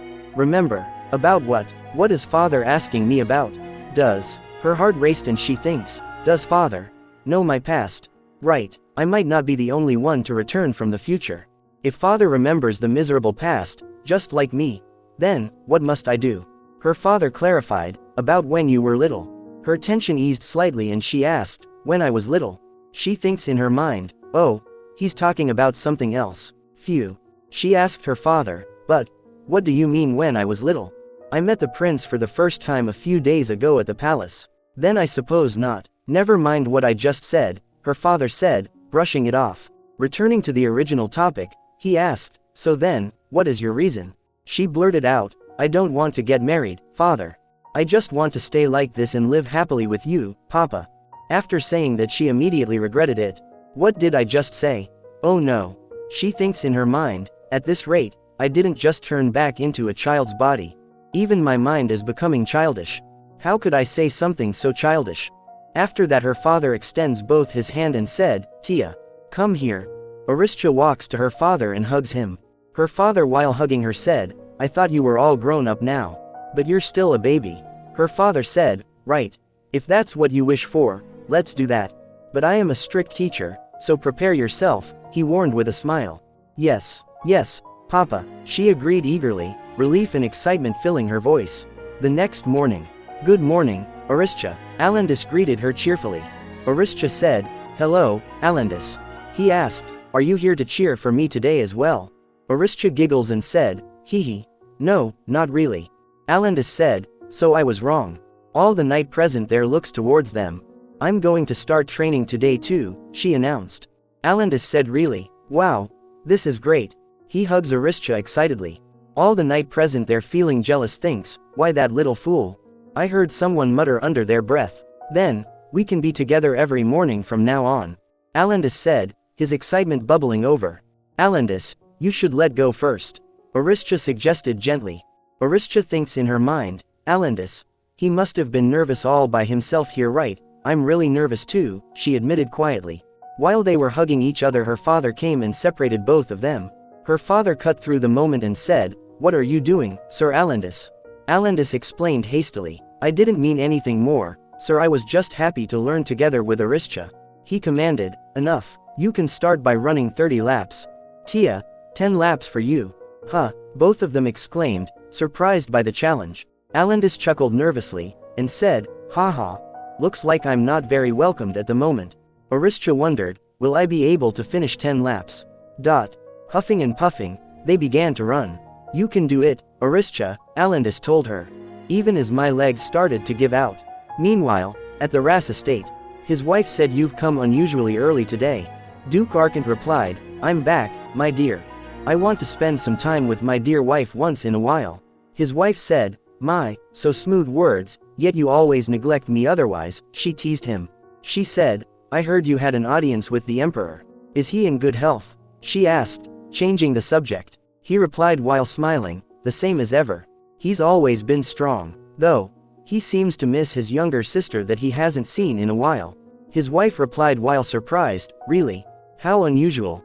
He gently said, of course, you are the only family His Majesty has left. What do you think? How about visiting the palace sometime soon? He'd like it if you visit him first once in a while. His wife said, well, I do wish to. But I'm busy these days, and my body feels heavy. While they were talking, someone quickly opens the door and shouted, Mother. He asked, is brother back yet? He said he would buy a new horse for me to ride. Sign's excitement was palpable. His mother gently reminded him, Sign, a duke's son shouldn't be so inelegant. Please mind your manners. Oh, you're back, father, Sign exclaimed as he noticed his father entering the room. His father asked, raising an eyebrow, are you listening to your mother at all? Sign apologized quickly. Yes, I'm sorry. His father informed him, Kajin will be late today. He said he would send the horse first, so it should be arriving soon. Sign exclaimed, already rushing towards the door, then I'm going to welcome it now. I can't wait, I want to see it now. Oh dear, that child. Don't run inside the house like that. His mother called after him, concerned. I told you not to speak like that. Stop, Sign. Sign, Karsane de Ras. Her voice thundered through the hall. Her husband commented in his mind, you've got quite a temper too, my dear. With a hint of amusement in his voice he said, well, it's good that he's healthy, but I suppose his liveliness is too much to handle. His wife replied with a knowing glance. That's because he takes after a certain somebody. Duke Arkant then said, it would be better for him to visit the palace and be a playmate for the prince. Don't you think so? She asked, are you actually suggesting that? Her husband pointed out, you are the one and only royal princess and younger sister of His Majesty the Emperor. That makes you the prince's aunt. Ernia Shana de Ras, first princess and Duchess Ernia. He said, Sign and the prince are pretty much cousins, so it's not like we need to be wary of any disapproving eyes. Isn't that so? Duchess Ernia questioned, who is being wary of who? Her glare sharp. Her husband then said, if that's not the case, then it should be fine to visit the palace once in a while. After some time at Palace Hall. While walking, Duchess Ernia thinks in her mind, that snake, Ernia thought to herself. He's starting to take after my brother. He knows everything, yet he says something like that. Have Sign spend time with the prince. That won't do. Cousins are not. While walking she notices the prince. Duchess Ernia, a voice interrupted her. Here he comes, she muttered under her breath, preparing herself. She greeted in her tone formal, greetings, dear prince, future son of the empire. The prince said, it's been a while. What brings you here today? She explained, I am an outsider now that I'm a married woman. I've just come to see how the family is doing since I haven't visited in a long time. I won't stay for long. The prince responded kindly, please, don't put it like that. I'm sure father would be delighted if you visit often. She replied, thank you for your kind words, her voice softening. Looking at the books Heron was carrying she asked, have you finished reading all those books? Those history books are known to be difficult even for grown-ups to comprehend. The prince said, oh, well, I've always been reading these, the prince said modestly. Heron remarked in awe, with this, the prince has finished all the books in the royal palace. She said, how amazing, well, in terms of simply reading words, that is, Duchess Ernia interjected, a hint of criticism in her tone. The prince said gently, please you need not hesitate if you wish to say something. She said, oh no, how could I dare do such a thing? Please, do not worry. You are, in fact, my aunt, Duchess Ernia, the prince reassured her. She said, then, please excuse me, as I shall share my opinion as your aunt, Duchess Ernia began, her tone turning serious. To think that you would be satisfied just by finishing those books. I cannot hide my disappointment at your laziness, dear prince. Heron tries to speak, howdy. The prince interrupts him and said, is that how I seem? The prince stammered, taken aback. She began saying, yes. Since at your age, His Majesty excelled not only in books but also in strength and physique. He used to say it was nothing special, especially for someone who will rule the empire. It seems you still have a long way ahead of you, dear prince. Especially if you wish not to tarnish the reputation of the late Empress prior. She would be proud up there in the heavens only if you work hard, don't you think? After hearing that the prince's face looks serious and as Duchess Ernia walks past by him she continued. In any case, you are the only child and heir of His Majesty now, oh, but I suppose it's all fine. I heard that the young lady from House Monique, who is to be your fiancé, is quite amazing. Apparently, she is the one who suggested the luxury tax. I'm sure His Majesty the Emperor must be relieved to know that such an excellent empress will support you in the future. Must be quite a relief to know, she murmured sarcastically. Heron said, my prince, please don't mind that. You're already doing more than. He tried to console him. She said it's not enough. The prince snapped, frustration boiling over. He said, really, there is not even a single day when I am not compared with her. Meanwhile Aristia was training, hup, hup, hup. The prince chanted, what is the difference between her and me? What makes her so different? He questioned himself, the weight of expectations bearing down on him. Ouch! Aristia winced as the wooden sword clattered to the ground. Alandis asked with concern, what's wrong, Aristia? She replied, looking down at her palms, my hands are stinging. Alandis said, take off your gloves. Oh no. All your blisters have opened up, he pointed out, pulling her hand gently to inspect the damage. How did you bear with this until now? It must have hurt. Lena exclaimed, my lady, you have to get treated right away. Alandis offered, oh, I'll do it. Here, give me your hand. While caressing her hands he said, this will sting, but try to bear with it a bit more. All right, Aristia agreed, bracing herself. Looking at them Lena said to herself, oh my. Alandis suggested, how about you take a break from training while your hand heals? Aristia protested, shaking her head, no, I can't take a break just for this. Alandis remarked with a chuckle, oh, you're suddenly even more energetic. You collapsed after running only 2 laps just a while ago. Aristia said, you too, Alandis. Pathetically weak stamina. Her eyes lighting up she said, actually, it's because father gave me a sword. Alandis asked, while surprised, oh, really? The Marquis? Aristia said, yes, although it's a sword for children, it was the first time father gave me anything, so I would have been happy with whatever it was, she explained, smiling. Alandis said, you really like Marquis Karen, don't you? Huh, Aristia responded. But before the conversation could continue, Lena, the maid, interrupted, her voice filled with outrage. Hold on, Sir League. Have you seen Our Lady's hands? How could you make her train like that until her delicate hands turned to that pulp? Sir League replied calmly, that's normal in the beginning. The blisters on your hands will burst several times, and you won't be able to handle a sword properly until those blisters turn into calluses. He continued, of course her hand would be hurt from training. That's why I didn't want the lady to start training. Lena insisted, clearly upset, Our Lady's health has always been very delicate, ever since she was born. How can you make her train just like the others who have always been healthy? Because the commander ordered us not to go easy on her. Sir League countered, standing his ground. Lena snapped and said, you're so stubborn. Are you always this cruel, Sir League? Sir League said, are you saying a knight who protects the empire should go soft and easy? Sir League retorted, his voice firm. Lena said, if boiling you will soften you up, I say you need 10 more days in hot water. Lena shot back, her temper flaring. Aristia intervened, trying to soothe her, Lena, calm down. Don't get mad. Alandis also tries to calm down Sir League and he said, you should calm down a bit too, Sir League. Aristia said, I'm alright, Lena. I started this because I wanted to. I've made you worry, Lena. I'm sorry, and thank you. Lena's calms down from Aristia's gentle words. She jumps and hugs Aristia and said, my lady. Oh dear, to think that such a young and delicate lady would put herself through such hardship. I'll have to ask the chef for an extra special nutritious meal for. Og. What's wrong? Sir League suddenly shouted. Came the panicked reply, someone's been injured during practice. Sir League added, the commander and captain are both not here though. Aristia urged, Lena, call the doctor, hurry. Aristia asked frantically, are you alright? How deep is the wound? I'm fine. This is. The injured person groaned, clearly in pain. Sir League commanded, stop the bleeding first. Aristia asked, you're bleeding so much. Are you really alright? Aristia pleaded, please, try not to move. I'm alright, this is nothing. The injured person insisted, though clearly struggling. Aristia said, we've called for a doctor now, so please bear with it just a bit more. Now, you must wait inside the mansion first.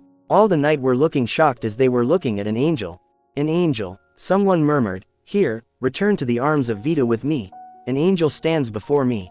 I'm being welcomed by an angel. Looks like. Aristia said, Kya, please, hang on. I've had A good life, the injured person muttered weakly, their voice fading. Doctor, I saw an angel. They mumbled as they drifted into unconsciousness. Doctor said, trying to keep them conscious. Please hang on. It's too early for that. Aristia said, I didn't know people could get injured like that while training, shaken by the incident. Alandis asked gently, indeed. Were you surprised? We should finish treating your hands, too, Alandis reminded her. Aristia said, oh, I almost forgot during the commotion. Thank you, Alandis. I'm all right now, Aristia assured him. Because your gloves are all worn out. Mine are quite sturdy and very protective. You should use these for a while, Alandis offered, holding out his gloves. Aristia asked, concerned, but, what about you? Are your hands all right? Alandis admitted with a wry smile. He said, no, not at all. Actually, I feel like I'm going to die. My hands are so worn that I don't have the strength to hold a fork properly after training. Then you should, Aristia began, but Alandis cut her off. He said, but, Aristia, it pains me even more to see you suffer. It's no use if you collapse before you master how to handle that sword, right? He said softly. Alandis, Aristia whispered, touched by his words. Alandis encouraged her, we both have to work hard. All right, Aristia agreed, her resolve strengthened. As she looked at him, Aristia wondered, how can he be so kind? Did I know anyone who was so considerate of others like he is? Have I ever treated someone else like this before? Being considerate and being kind, they were simply a means to achieve one's goal. Alandis, you've taught me so many things, Aristia thought to herself, feeling grateful. Alandis suddenly called out, looking towards the window. Aristia, look. It's the first snow. Aristia thinks in her mind, the first seasons of experienced after coming back in time.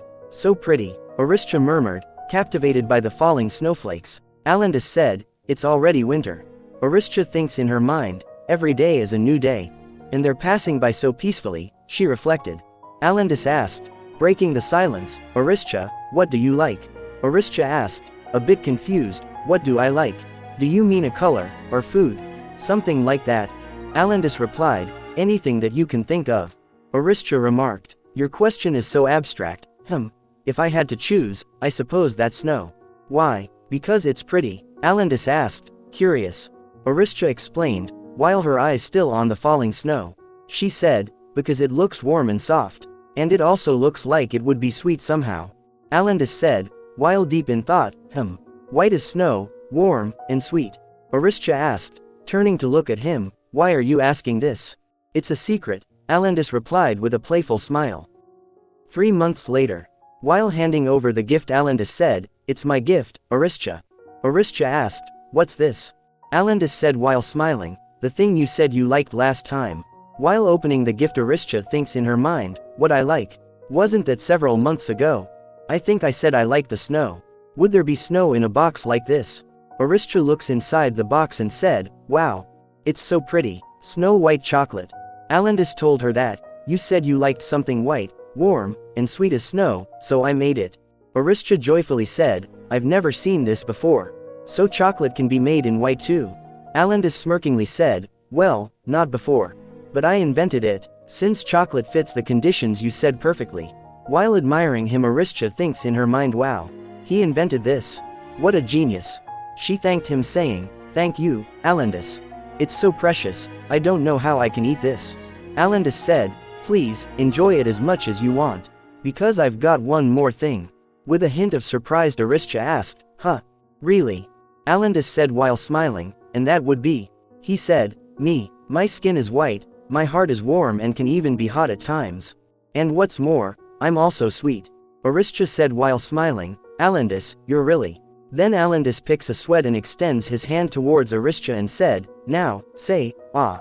Aristia said while surprised, I can help myself. He said, hurry, my arms hurt. She said, but this is embarrassing. While whining, Alandis said, come on. Just once, think of all the work I did to make this. Aristia said before opening her mouth, gee, fine. She thinks in her mind, he's so sly. I can't refuse if he says that. Alandis said, so, do you like it? She replied, yes, it's everything that I wished for. Thank you, Alandis. While they were talking, maids and other knights were listening to them. But that was the beginning of everything. That evening, standing in front of lots of gifts, Aristia asked, what is all of this, everyone? The knights around her said, They're gifts for you, my lady. We heard that you like something white, warm, and sweet. While surprised, Aristia asked, what? How did you? Sir League told, so we each prepared something of our own. They asked, which one do you fancy? One of them said, you would choose my cake, right? A scarf can't be sweet even if it's white and warm. Other one said, what are you talking about? You can tell this color is sweet and warm just by looking at it. They argued between each other, you fools. White lace is the truest representation of how young ladies dream of something sweet and warm. While taking a breath of relief, Aristia said to herself, phew, that surprised me. I wonder how that happened all of a sudden. Did someone overhear what I was talking about with Alendis? While she was busy in thoughts, Lena came.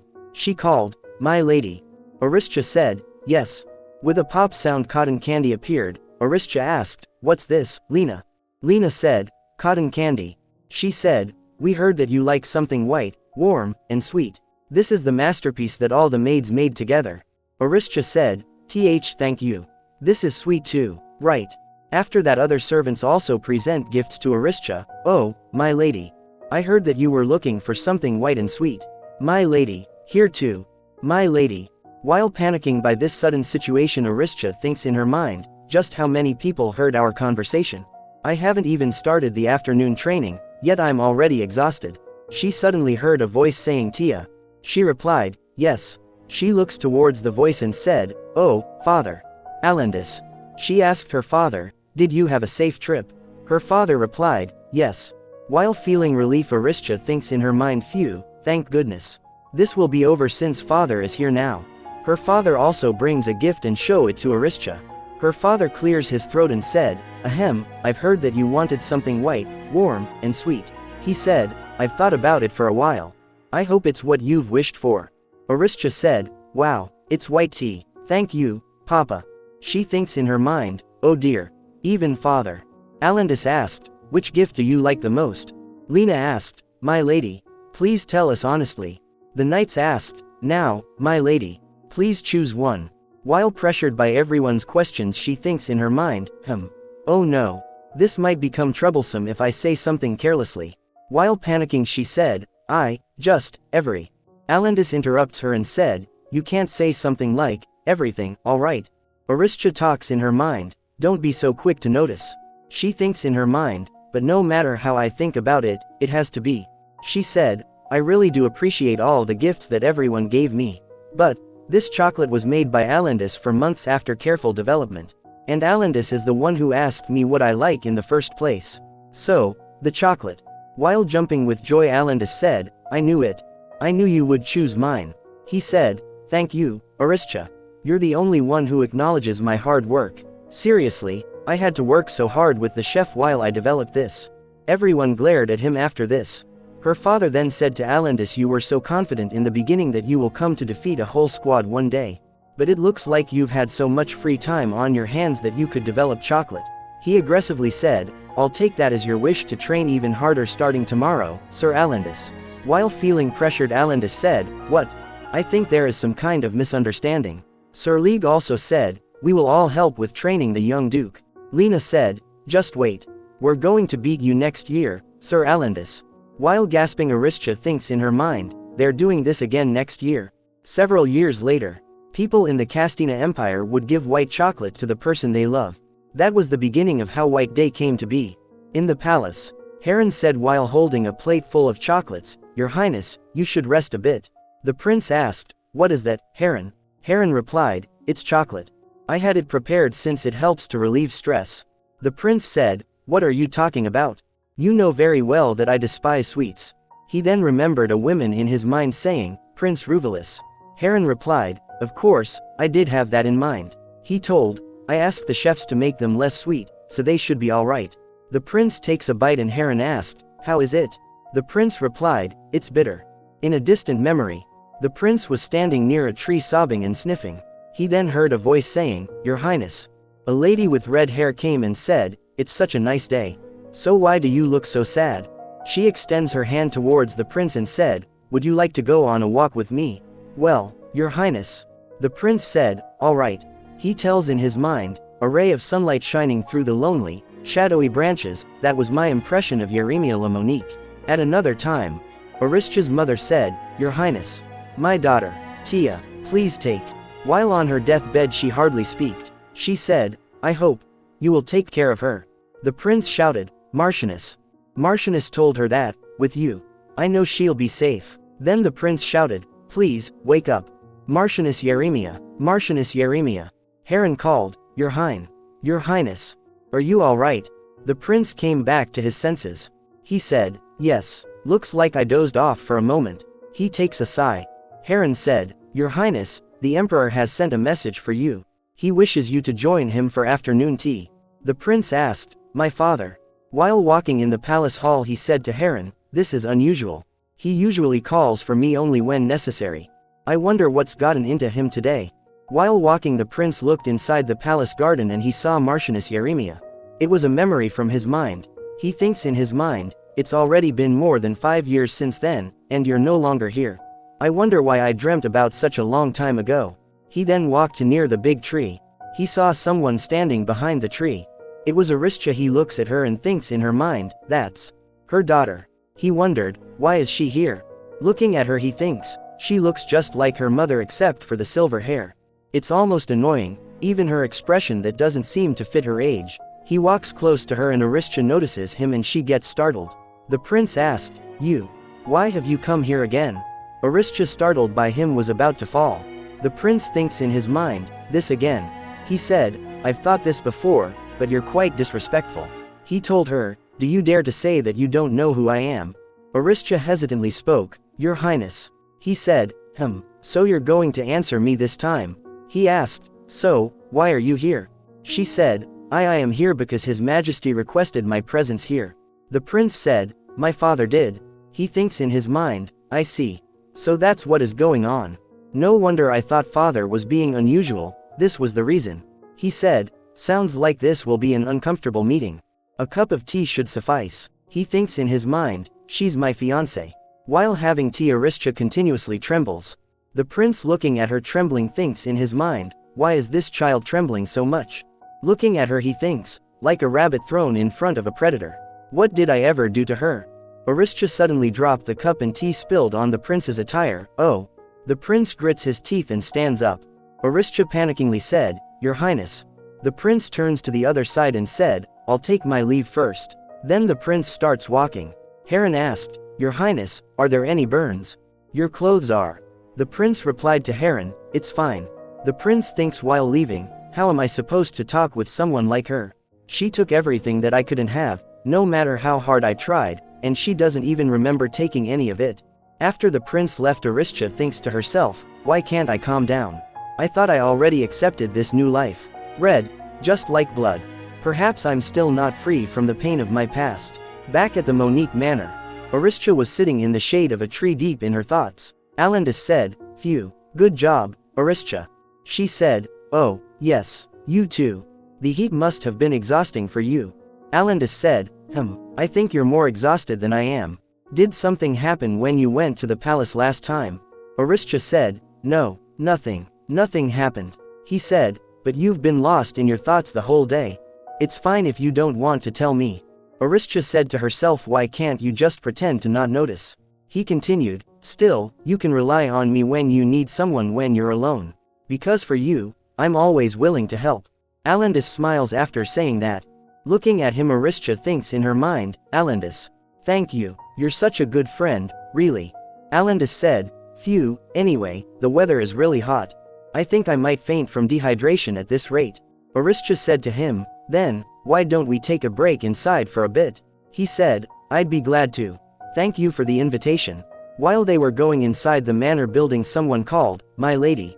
It was Sai League. He came and asked, Could you spare me a moment of your time? Alandus said, I'll go ahead and wait inside.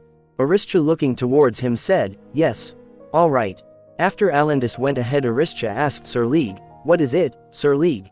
With a serious face Sir League said, Please don't get too close to Sir Alandus. Aristia asked with a hint of surprise, What do you mean?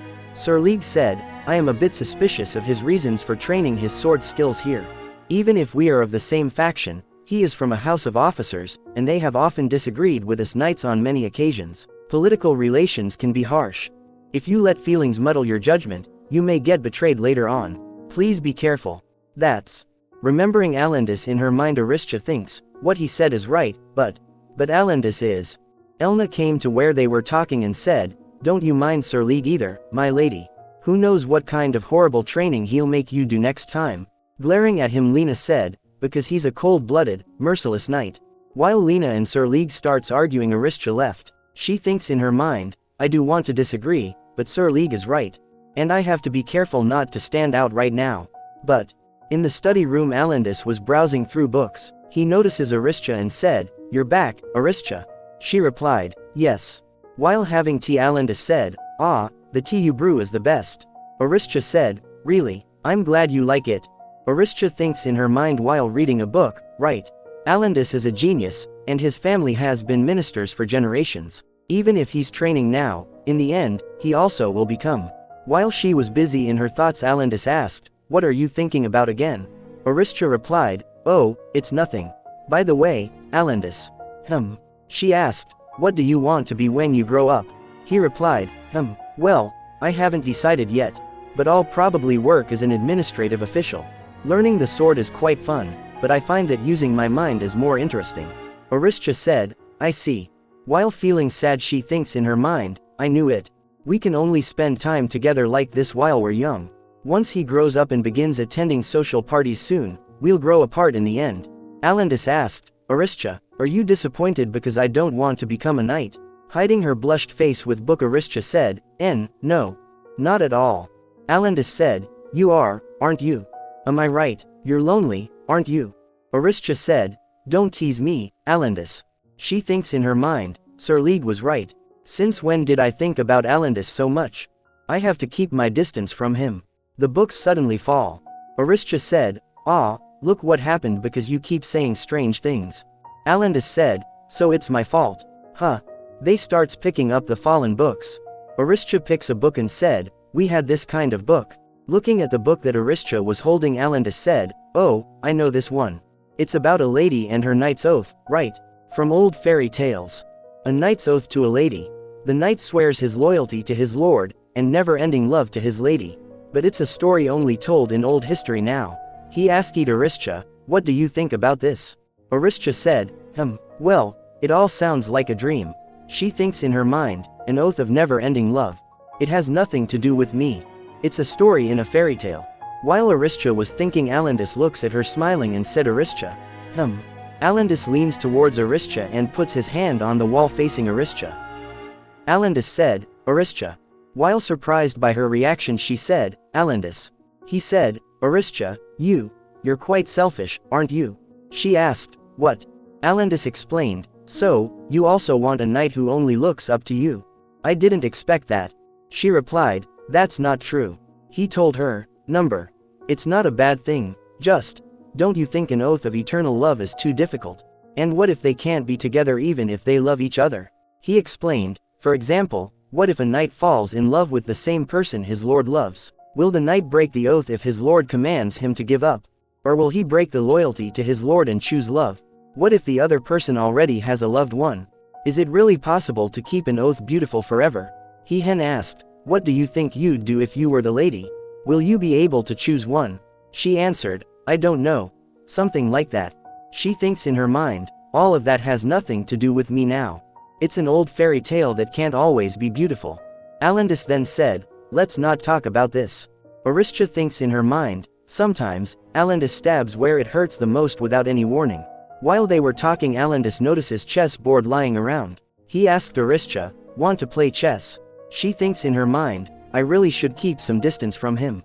They started playing chess. While playing, Aristia takes a sigh.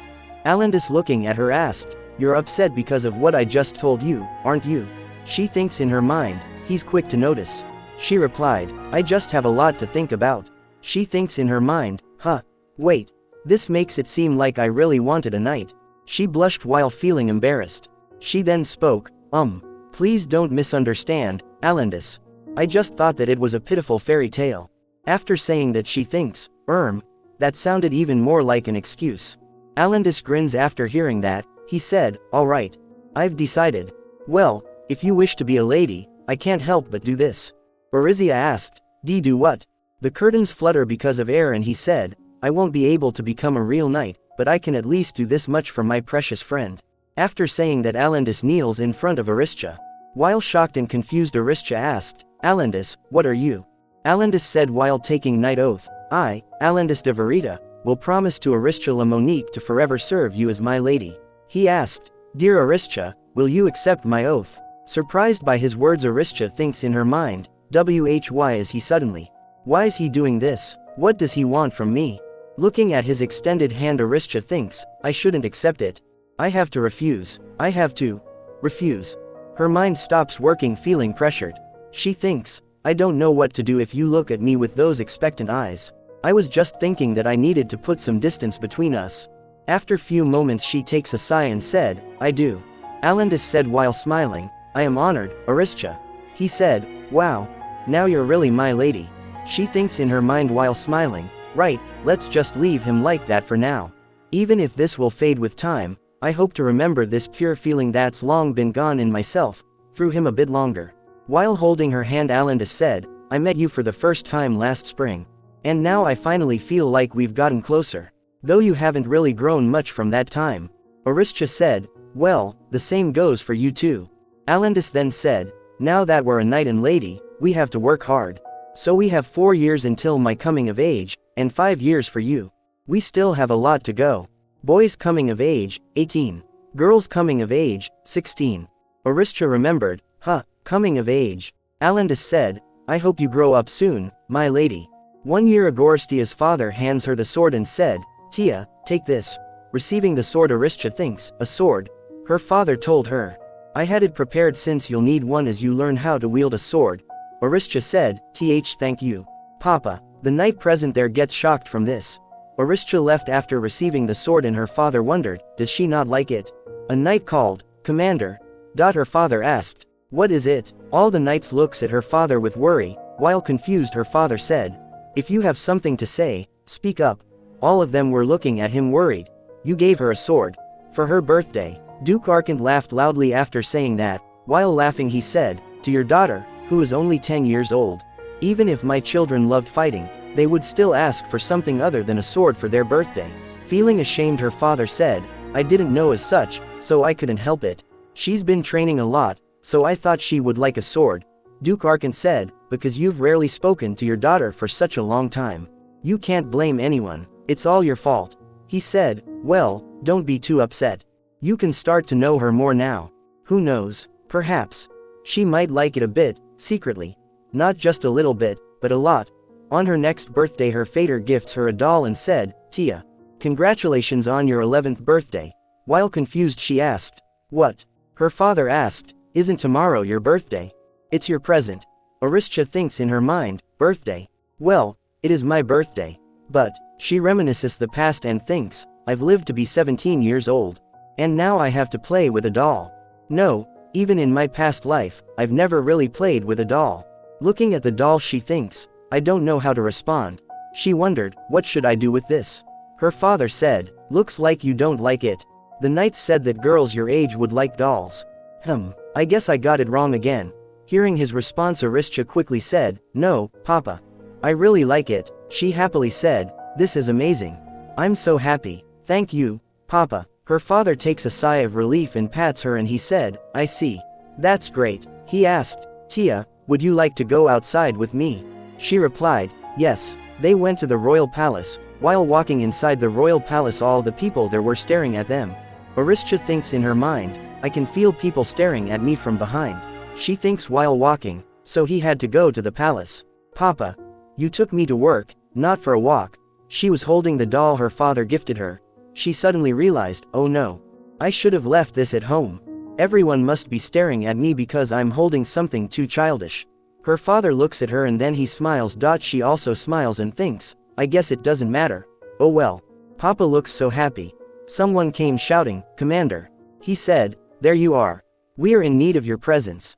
Assistant of the second squad, Kajin de Ras. Aristia looks at him and remembers, the eldest son from House Ras. Her father asked, what's wrong?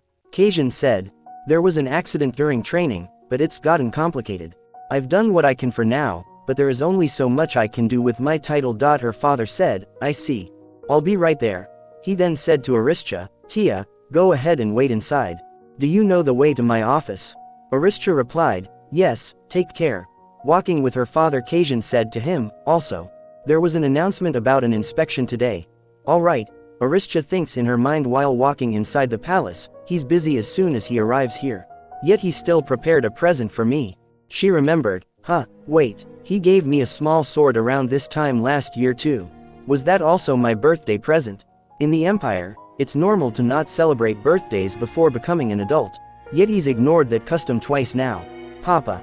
For me. She hugs the doll and thinks in her mind, I'll treat it more carefully. Papa prepared it just for me. I'll keep it with me at all times. While walking from the corner she thinks, Lena would know what I could do with this. I'll ask her as soon as I get back. She suddenly bumped into someone at the corner and fell down. While trying to stand up she said, I'm sorry. It was the prince in whom she bumped. Prince Ruvalis. Aristia thinks in her mind, Prince Ruvalis. Him again, of all people. Heron said, you are before the royal prince. Pay your respects. Aristia quickly stands up and said, forgive me. She greets the prince, greetings, future son of the. While she was saying her doll slipped from her hand Kya. Oh no, She thinks in her mind, what did I just do? She apologized and said, please forgive me. I've shown such disgrace. While she was bowing her head she thinks in her mind, he won't forgive me. He must be mad, because he's always been mad at me. The prince doesn't say anything and keep being silent. Aristia looks at him and thinks, he's not mad. Then the prince asked, where is Marquis Karen? He wasn't inside. Aristia replied, there was an accident during training, so he went to check. The prince said, then, I'll wait for him since I'm already here. Both of them sits inside a room, and they doesn't speak to each other. Aristia wondered, why did this happen? I run into him whenever I visit the palace. This prolonged silence this is too much to handle. She prayed in her mind, Papa, please hurry. The prince suddenly remembered a child crying in his mind. Hick, your highness. The prince said, you. Aristia thinks in her mind, is he going to get mad now? The prince asked, still like those kinds of dolls, I see. Aristia asked, pardon. Aristia wonders, what did he just say? Still. HMPH. Aristia asked the prince, what do you mean? They heard the sound of door opening. Her father and Duke Ruth came inside the room. Her father said, Your Highness. You're here. Duke Ruth said, greetings, Your Highness. The prince said, looks like you two are quite busy. He said, I'm here to oversee things under the Emperor's commands. Duke Ruth said, then, please come this way. What would you like to inspect first? The prince said, I'll start with the financial papers. After the prince left Duke Ruth said, this is quite a rare sight. He said, a doll. I didn't think the young lady enjoyed those.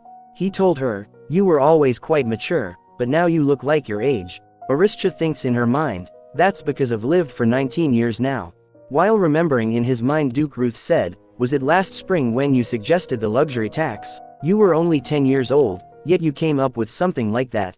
Quite amazing, really. Thanks to you, we were able to prepare for the coming drought in advance. Aristia said, that's good news. I'm sure other people or the prince would have noticed even without me. Praising her Duke Ruth said, you're humble as well. Aristia said, please, I am merely. She looks towards her father and all of them were staring at her. She thinks in her mind, why is he looking at me? Duke Ruth said, she's so brilliant at such a young age. Don't you agree she is a blessing for this empire, Your Highness? The prince smiles and said, quite so. He praised her saying, I am happy to have such a brilliant fiancé. Duke Ruth said, of course, haha. Looking at his expressions Aristia remembers, that smile. That's his expression when he doesn't like something. She wonders, did they not notice? There's even a chill in the air from his coldness. Her father looks towards Aristia who is worried and asked, Tia, what's wrong? He quickly reached to her and said, you look so pale. Aristia replied, I'm all right. Her father then said to the prince, Your Highness, please, I ask that you allow us to leave. I'm all right. My daughter seems to be feeling quite sick these days. The prince allowed and said, as you wish. Her father then said, now, let's go, Tia. He picks Aristia and carry her with him. Aristia looks towards the prince as her father was carrying her and leaving. She wonders, why do you always look at me with such eyes? With such hatred and resentment? What did I ever do to you? You were the one who tormented and neglected me. I should be the one to resent you. So why are you the one showing such an expression? After some time in winter, Aristia is practicing in the training ground. Hup, hup, wham, smack, ha, wham. While practicing she thinks in her mind, faster. I must get stronger. I must become stronger in order to escape the royal palace. Before Ji-yoon appears in this world, Alandis was standing worried looking at him training. While practicing she suddenly slipped and fell on the ground. Kya. Alandis asked, "Are you alright?" Aristia replied, "Why yes. This is nothing." Alandis said, "Aristia, why are you so anxious? You look like someone who's being chased." "That's," she said to herself. "Of course, I would look like that. Because I'm training like a mad person, afraid of getting caught." Alandis said, "I see.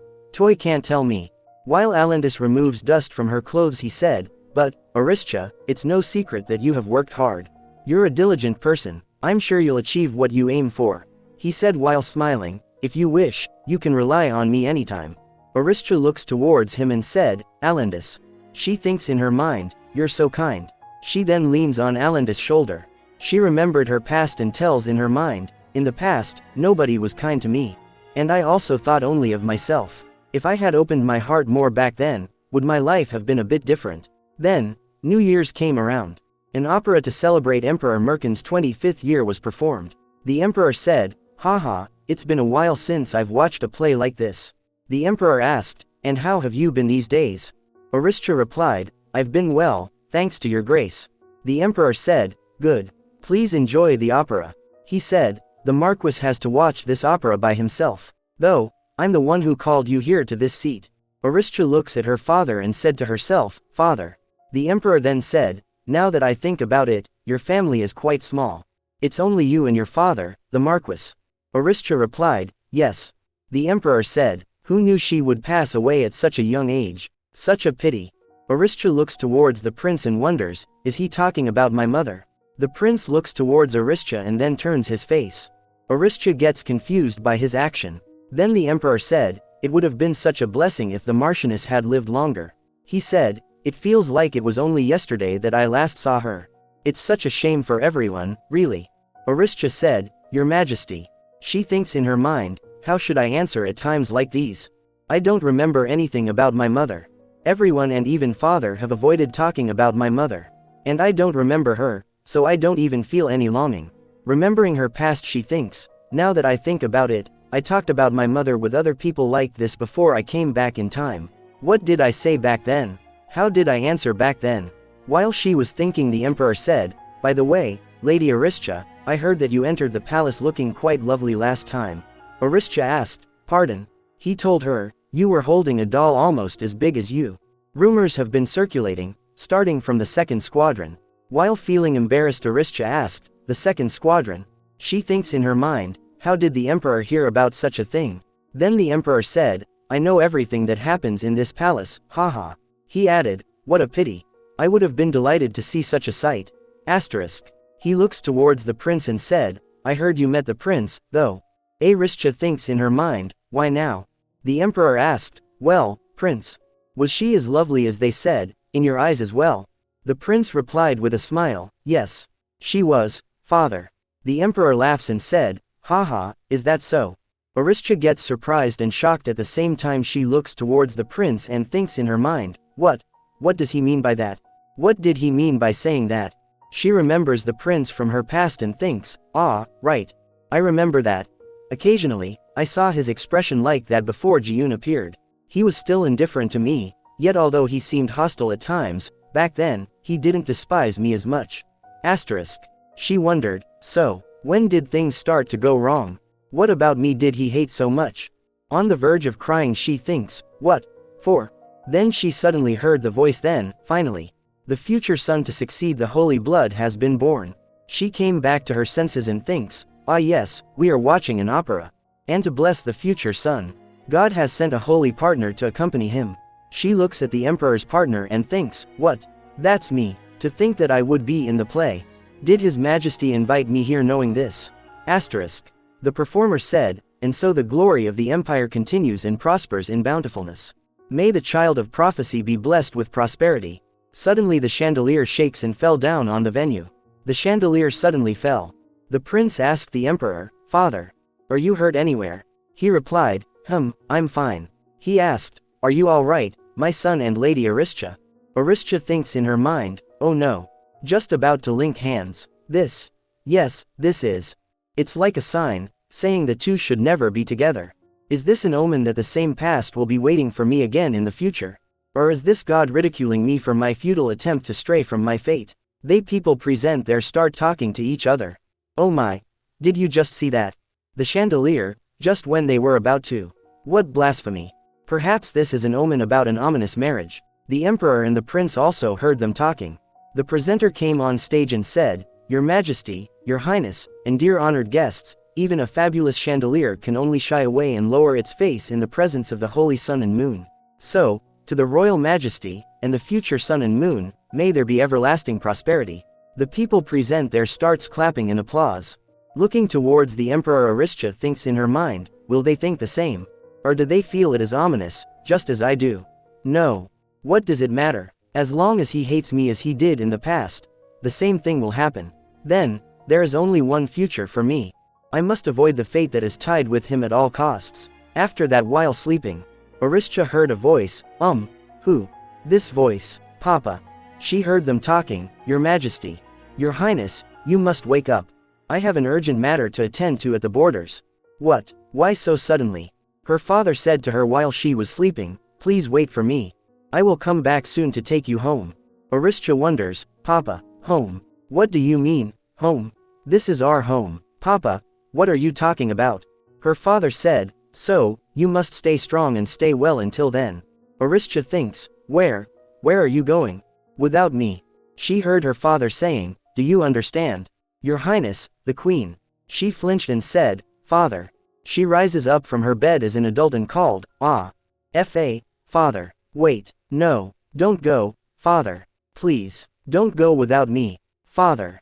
She opens her eyes and her hand was extended towards the ceiling, "Father." She rises up from her bed and thinks, a dream. Lena came and opens the door. She said, "My lady, are you awake?" "The Lord is." She stopped in the middle after looking at Aristia. She asked, "Oh dear, Lady Aristia. What's wrong? You're so pale. Are you feeling ill?" Aristia asked, "Lena, what about my father?" Lena replied, "The Lord is speaking with Duke Arcant right now." Aristia wonders, Duke Arcant? What for, at this early hour? I have a bad feeling about this. She went to where her father and Duke Arcant was. Looking towards Aristia, the Duke said, "Oh, the young lady is here just in time." Aristia asked, did something happen?" Her father suddenly stands up from his place and said, "Tia." He stopped and doesn't say further. Aristia thinks in her mind, "Papa. What's wrong? What in the world happened?" Her father said, "Tia, looks like Papa has to go on an expedition to another land." She thinks in her mind, an expedition? Papa, the knight commander, going on an expedition? But why so suddenly? The Duke said, "It's really troublesome. Do you remember the bad harvest you mentioned before?" While taking a sigh he told, "Looks like it's going to begin this year. And on a bigger scale, at that." Aristia asked, "A bad harvest? But, I heard the Empire was preparing for that in advance." The Duke replied, "Of course. That is the case, but there are always those who refuse to listen." Kasian added, "Certain lords have disobeyed their orders and have resorted to plundering. As such, the people of those lands are resisting and are starting to riot. A royal order has been issued to send knights to subdue the riots and oversee the relief work." Aristia thinks in her mind, a riot. So it happened in the end. Her father said, "Due to the situation, I will proceed together with the whole second squad." Aristia asked, "All of them?" Then, she thinks in her mind, "That means I'll be here alone." The Duke said, "I apologize for these circumstances, Lady Aristia. I do wish I could go myself, but the commander of the first squad can't leave the city. Instead, my son and some of the knights from the first squad will be joining the main unit. We should hurry with the preparations. When should we mobilize?" Looking at them preparing to leave, Aristia thinks in her mind, "Is this what my dream was alluding to?" She thinks in her mind, "I might not see Papa for months, or even years. And that's not all. It's just like that night when he said he would come back for me." While feeling worried she thinks, what if he never comes back? No, that won't happen. She thinks, they say negative thoughts bring bad luck. The past and the present are different now. Papa will surely return safely. Her father said to the Duke, Arcant, I expect you will take good care of my daughter while I'm away. She's smart, but she's still young. I would be grateful if you occasionally visit to check on her. The Duke replied, that won't be a problem. Even Ruth will be going to oversee the relief operation, so the capital will be quite empty. That reflects the importance of this mission. Her father asked, then, who will be going as the assistant chancellor? The Duke told him, His Majesty is supposed to appoint someone, but I don't know who it will be. I assume it may be Ruth's eldest son. He will then be able to teach him the way. Her father then said, I wonder if that will be the case. Then the Duke said, at any rate, since my dear friends and son will be traveling so far away, how about I hold a farewell banquet? At the Verita mansion, that is. Her father replied, you must have gotten their permission beforehand, right? After some time while walking, Aristia thinks in her mind, I feel like I'm by myself already. Kajin said, Lady Aristia. While holding her hand he said, I heard you are learning how to wield a sword. She replied, oh, yes. I'm training to become more healthy as well. He said, you must be learning fast since the commander is guiding you. She told him, this is true, but I've still got a long way to go. Kajin said, the Marquis and I will be leaving, but my father and younger brother will be here to watch over you. Please, do not worry. Aristia thinks in her mind, a younger brother. Right, the younger son of Duke Arcant was a master of the sword. Perhaps I can learn from him. Aristia asked him, what kind of person is your younger brother? He replied, Karsane. Then he doesn't speak for a moment as he remembers something in his mind. Then he said, he's not a bad person. Once you get to know him. Aristia said, once I get to know him. She remembers in her mind that, I remember there were a lot of problems in House Ras due to their heir. Are they not on good terms? Perhaps I shouldn't have asked. Verita Mansion. The servant said, welcome, Marquis Karen and Lady Aristia. I will show you to the reception hall. The maid showed the way and said, Lady Aristia, this way, please. The young master is waiting for you. Aristia joyfully said, I'll go see Alandis. Walking behind the maid, Aristia thinks in her mind, I was starting to feel down, but I'm glad I can meet with Alandis. When everyone leaves, I'll be all alone in the mansion. And then, what will I need to do? Manage the mansion's daily affairs, complete my studies, and... She heard a bang and clash sound while walking. The Ehad maid asked the other maid, we have guests. What is all this ruckus about? The maid said, I was. She said I'm so sorry. As she left. After she left, Aristia looks towards from where the sound came and said, that was. The head maid said, it's nothing you need to concern yourself with. Aristia said, but. The maid said with a serious tone, you're here to see the young master, aren't you, Lady Aristia? Now, he's waiting in this room. Please enter. Aristia looks beside the door inside the room and wonders, what's going on? She called, Alandis, I'm here. She said, I heard a loud noise just now. She stopped as she saw Alandis looking serious. In a moment Alandis changed and with excitement he said, Aristia. Come here, my lady. Wow, welcome, I'm glad to see you. Aristia said, yes. Hello, Alandis. She wondered, was I mistaken just now? She asked, did something happen? I heard a really loud noise coming from here. Alandis said, oh, the maid accidentally spilled some tea. Don't worry about it, Aristia. It will be cleaned up soon. In the meantime, it's so nice to see you at my home like this. Aristia thinks in her mind, oh, it looks like it wasn't anything serious. While showing her the way, Alandis said, now, let's go. I'll show you the garden. The air is cooler out there by the lake. It will be more refreshing than staying inside. Aristia said, oh, right. While going away, Aristia looks towards the cups and tea, but everything was fine lying there. In the garden. While on the swing, Aristia gets shocked and asked, what? You're leaving too, Alandis? Alandis said, yes, it just happened. My father needs someone to assist him, but as everyone knows, my older brother is frail. That's why I'll be going instead. Aristia asked, how can that be? Alandis then told her, we'll have to travel without a base camp for a while, so I won't be able to write letters that often. The air starts moving. While feeling down, Aristia said, I see.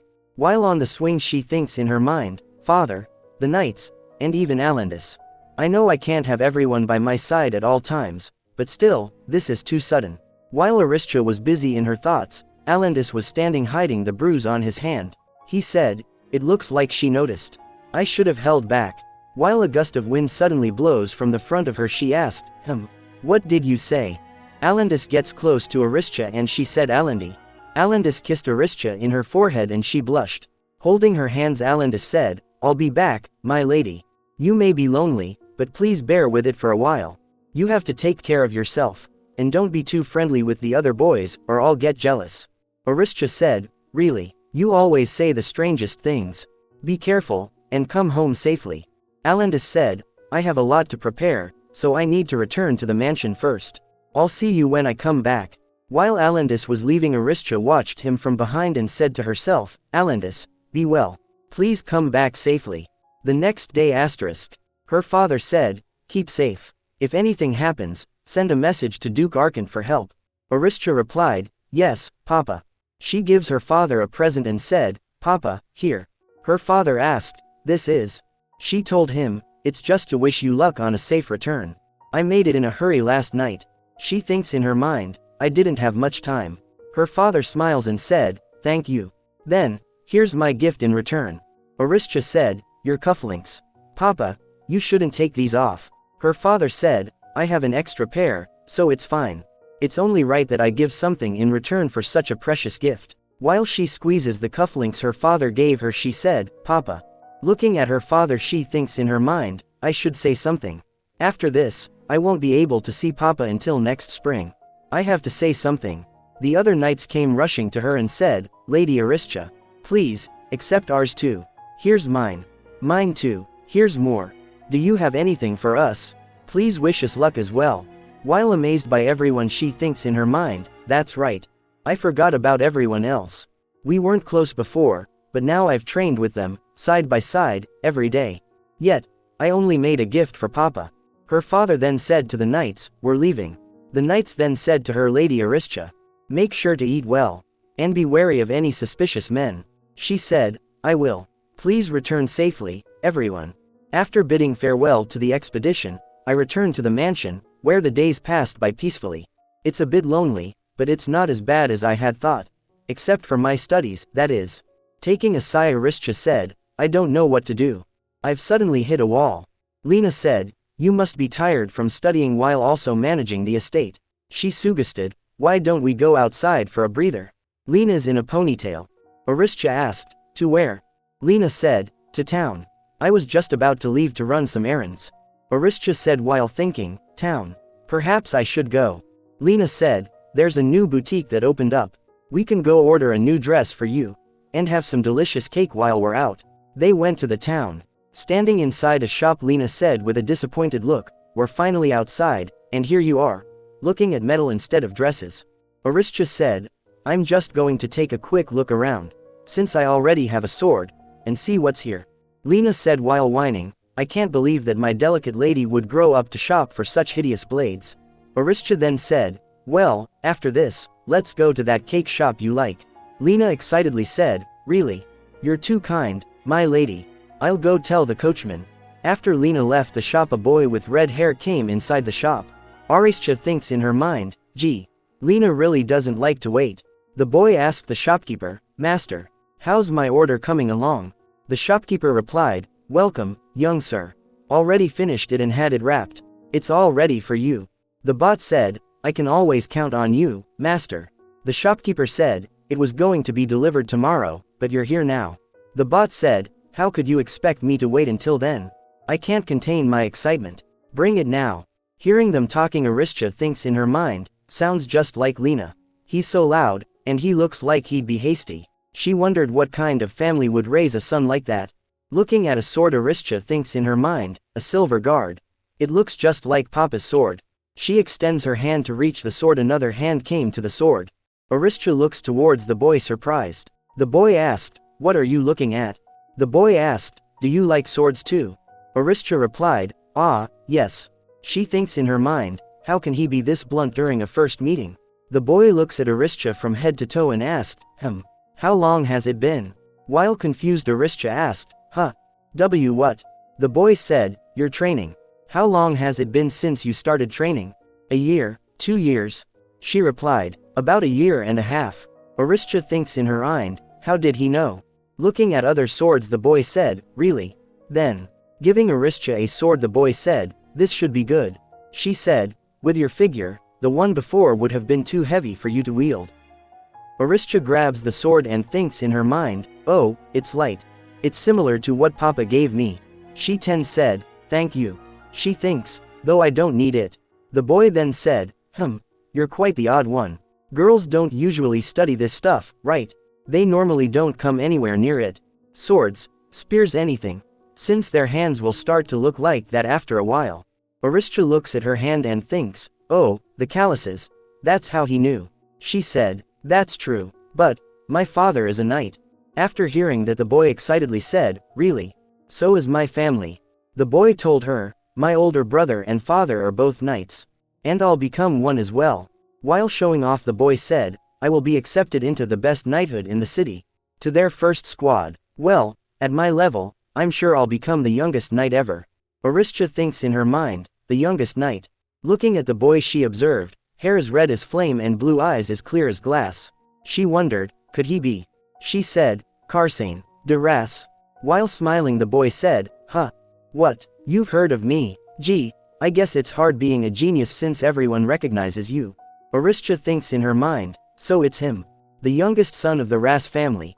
And the genius swordsman of the empire. She thinks he's so arrogant. He really has no manners. I think I understand what Circassian meant. Then Karsane said, "All right. If you ever get stuck during training, come find me. This genius will help you out." Aristia asked, "Is that true, Sir Karsane?" He arrogantly said, "Of course. I'm probably better than any master. If I help you one-on-one, you'll get better in no time.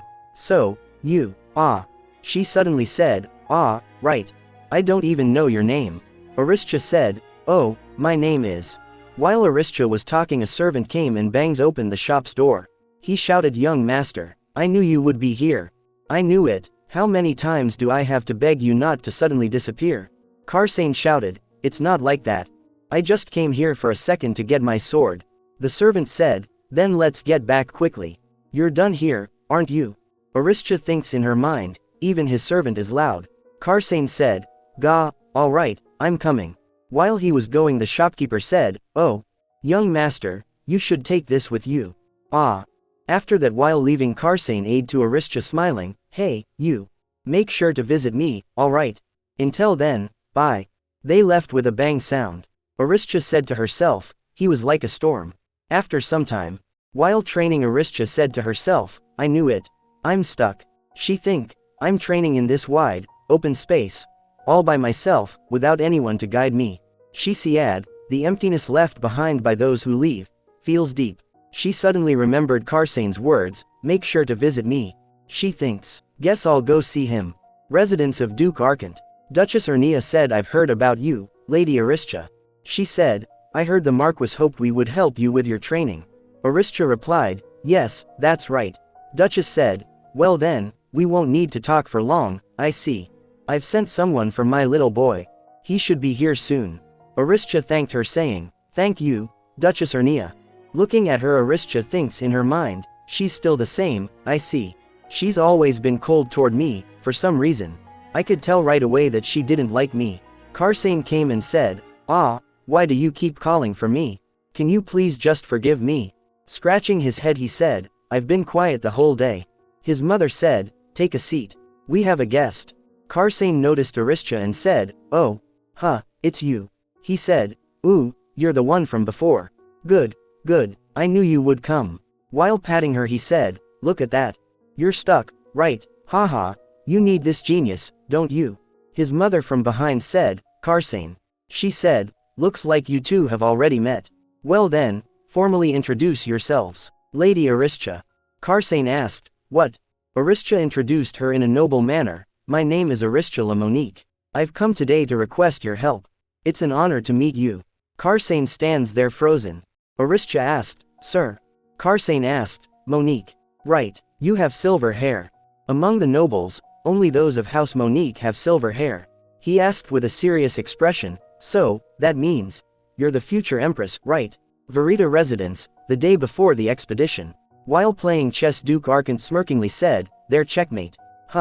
He said, "We even placed a wager. Why are you so distracted? This isn't like you." He then asked, Are you worried about your daughter? Taking a sigh he said, well, there's that. The Duke asked, is there something else?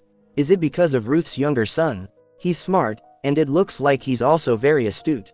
I heard he proposed to your daughter as soon as he found out the engagement might be cancelled. While Marquis glares, the Duke said, aren't you lucky, Karen? You don't need to worry about your daughter's husband. He then said, trying to calm down the Marquis, I was joking. It was a joke. You're being really scary right now. He said, if Ruth knew you hated it this much, he'd be sad. Marquis said, if he had the heart to be sad about this, I wouldn't be so worried. Duke arced towards the Duke Ruth. Looking at Duke Ruth, he said, I suppose that's true. He looks towards the Marquis and Marquis takes a sigh. The Duke then said, then, how about this? What if my younger son watched over her? Marquis said, you're younger? You mean, that, child? The Duke said, yes, yes. I'm talking about, that, one. Well, he's naive and a bit quick to anger. While smiling, the Duke said, but he's just like me. Meaning, he's nice and sociable. To the present. Karsane angrily said, what the? You think I'm gonna help a little runt like you? He shouted to his mother, I don't want to, mother. Why do I have to teach her? His mother said, sign. Watch your tone. You're being rude. In front of our guest. She said, looks like you need to learn your manners again. He again protested, but, mother. She's. His mother interrupts him and said, sign. Do you wish to disobey your father? Tisk. Aristia wondered, why is he angry? Is he uncomfortable because I suddenly came to visit? But, he was happy to see me just a few seconds ago. What made him change his mind? Karsane glares at Aristia and she thinks what? She again wondered, what is with this open hostility? His mother said, sign. He then said, ah, fine. He said to Aristia, then, shall we go? Lady Aristia. Aristia asked, pardon, where to? He said, aren't you here to train with me? Then, isn't it obvious that I need to know how good you are first? He heard her mother saying, Karsane. He panicked kingly said, I'm being nice. He calmly asked, you're coming, right? Aristia replied, ah, yes. Gosh. Aristia thinks in her mind, perhaps I shouldn't have come. In the training ground, Karsane said to Aristia, took you long enough to get changed. I don't have all day, you know. Aristia said, I'm sorry for the delay, sir. He then asked, so, your father told you to train with me? She replied, ah, yes. He said, ha, what a joke. Shaking his head he told, you think learning how to wield a sword is easy? Why don't you just swing it around for a couple of minutes for fun? Feeling annoyed by him, Aristia said, but, aren't you the one who said to come visit if I need help? He said, that was before I knew you were the daughter of House Monique. Now that I know, don't expect me to be nice to you. Aristia asked, what do you mean? He replied, I meant exactly as I said. Holding the wooden sword, Aristia wondered, what is this? He won't even tell me the reason. She said, sir, I'm not trying to learn how to use the sword as a simple pastime. He said, HMPH. It's clear why a girl from a noble house would want to learn. I can't stand those who try to show off by doing something different. Aristia thinks in her mind, why did his attitude change? He should have known I was from a noble family from the beginning. He was the one who approached me so easily before. Yet, this is his true personality. She told him, I'm not training for that kind of reason. Karsane said, enough excuses. If that's the truth, then you need to prove to me how serious you are. Aristia replied, fair enough. She asked, how should I prove it? He said, let's see how good you are at the basics. Gritting her teeth, Aristia said, all right. After that he asked Aristia to swing the sword continuously. Ha. Ha. He watched Aristia while she swings her sword. He then said, enough. While taking quick breaths, Aristia asked, how was I? Karsane replied with a clear look, I think you're pathetic. Aristia furiously thinks in her mind, seriously, this boy. He remarked, your basic skills are passable, but the rest? You're a total mess, and you want to call yourself a swordsman? Are you out of your mind? Feeling enraged by his comment, he thinks in her mind, I have to endure. I'm the one who's asking for help here. She then said, it's as you just saw. Since there's nobody to guide me, I've been training by myself. But I haven't made any progress. He said with obvious reaction, well, that's obvious. You won't get anywhere with that floppy posture of yours. Feeling annoyed, Aristia thinks in her mind, floppy. Aristia asked him, then, what should I do? He shouted, why should I care? Why do I even have to help you with your training? He told her, Figure it out yourself. And don't bother me. Aristia said, but, you should also understand how helpless one feels when they've reached a wall and nothing seems to work. He arrogantly replied, nope. Never felt that way. I'm that good. I mean, I've always been above the rest, you know. Aristia thinks in her mind, what's his problem? He's so arrogant. And he made me have such high hopes. Aristia grits her teeth and then suddenly turns to the opposite side. Karsane said, as expected. If you're giving up this early, that means you were never serious about your training in the first place. Aristia said, I do not wish to converse with someone who can't keep their promise. He replied, right, just quit already. He told her, you lack both the strength and stamina to learn anyway. Why don't you do something about that feeble body of yours before holding a sword? After that Aristia starts walking and Karsane thinks to himself, so, she's really leaving. While leaving Aristia said to herself, right. I see, strength and stamina. That has to come first. Just you wait. I'm not giving up like this. Back to the Monique household. Aristia called, Alan, Lena. The servant said, welcome back, Lady Aristia. She told them, starting today, have all my meals follow a strictly nutritional diet. I'm going to train even harder from now on. Alan asked, even harder? She then said to Lena, and Lena, can you make sandbags that would fit around my legs and arms? I need them for strength training. Both of them get shocked and asked, strength training? Lena replied, yes, I'll get them ready right away, my lady. As Aristia was leaving they wondered, what's going on? Strength training and a nutritional diet. While talking to other servants Lena said, it's obvious. Something must have happened at the Ras residence. Our lady is not someone who starts fights with others. The other maid said, oh, right. I heard that Sir Karsane is quite rude. He wouldn't get along with our young master who is always so polite. That must be why she's angry.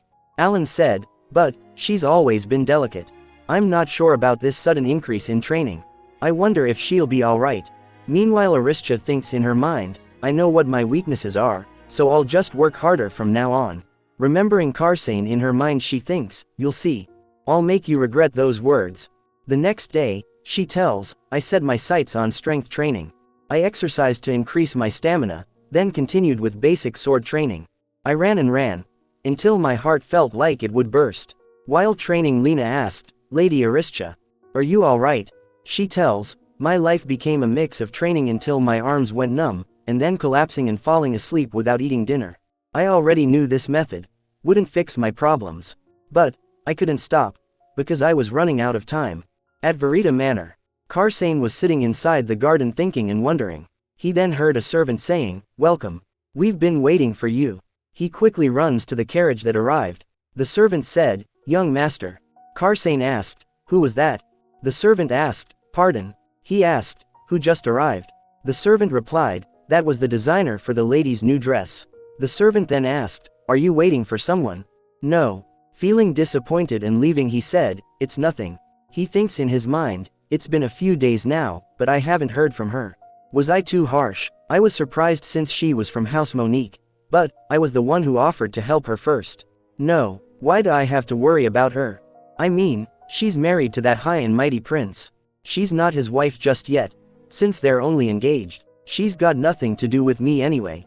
He suddenly remembered Aristia in his mind asking, you'll really help me?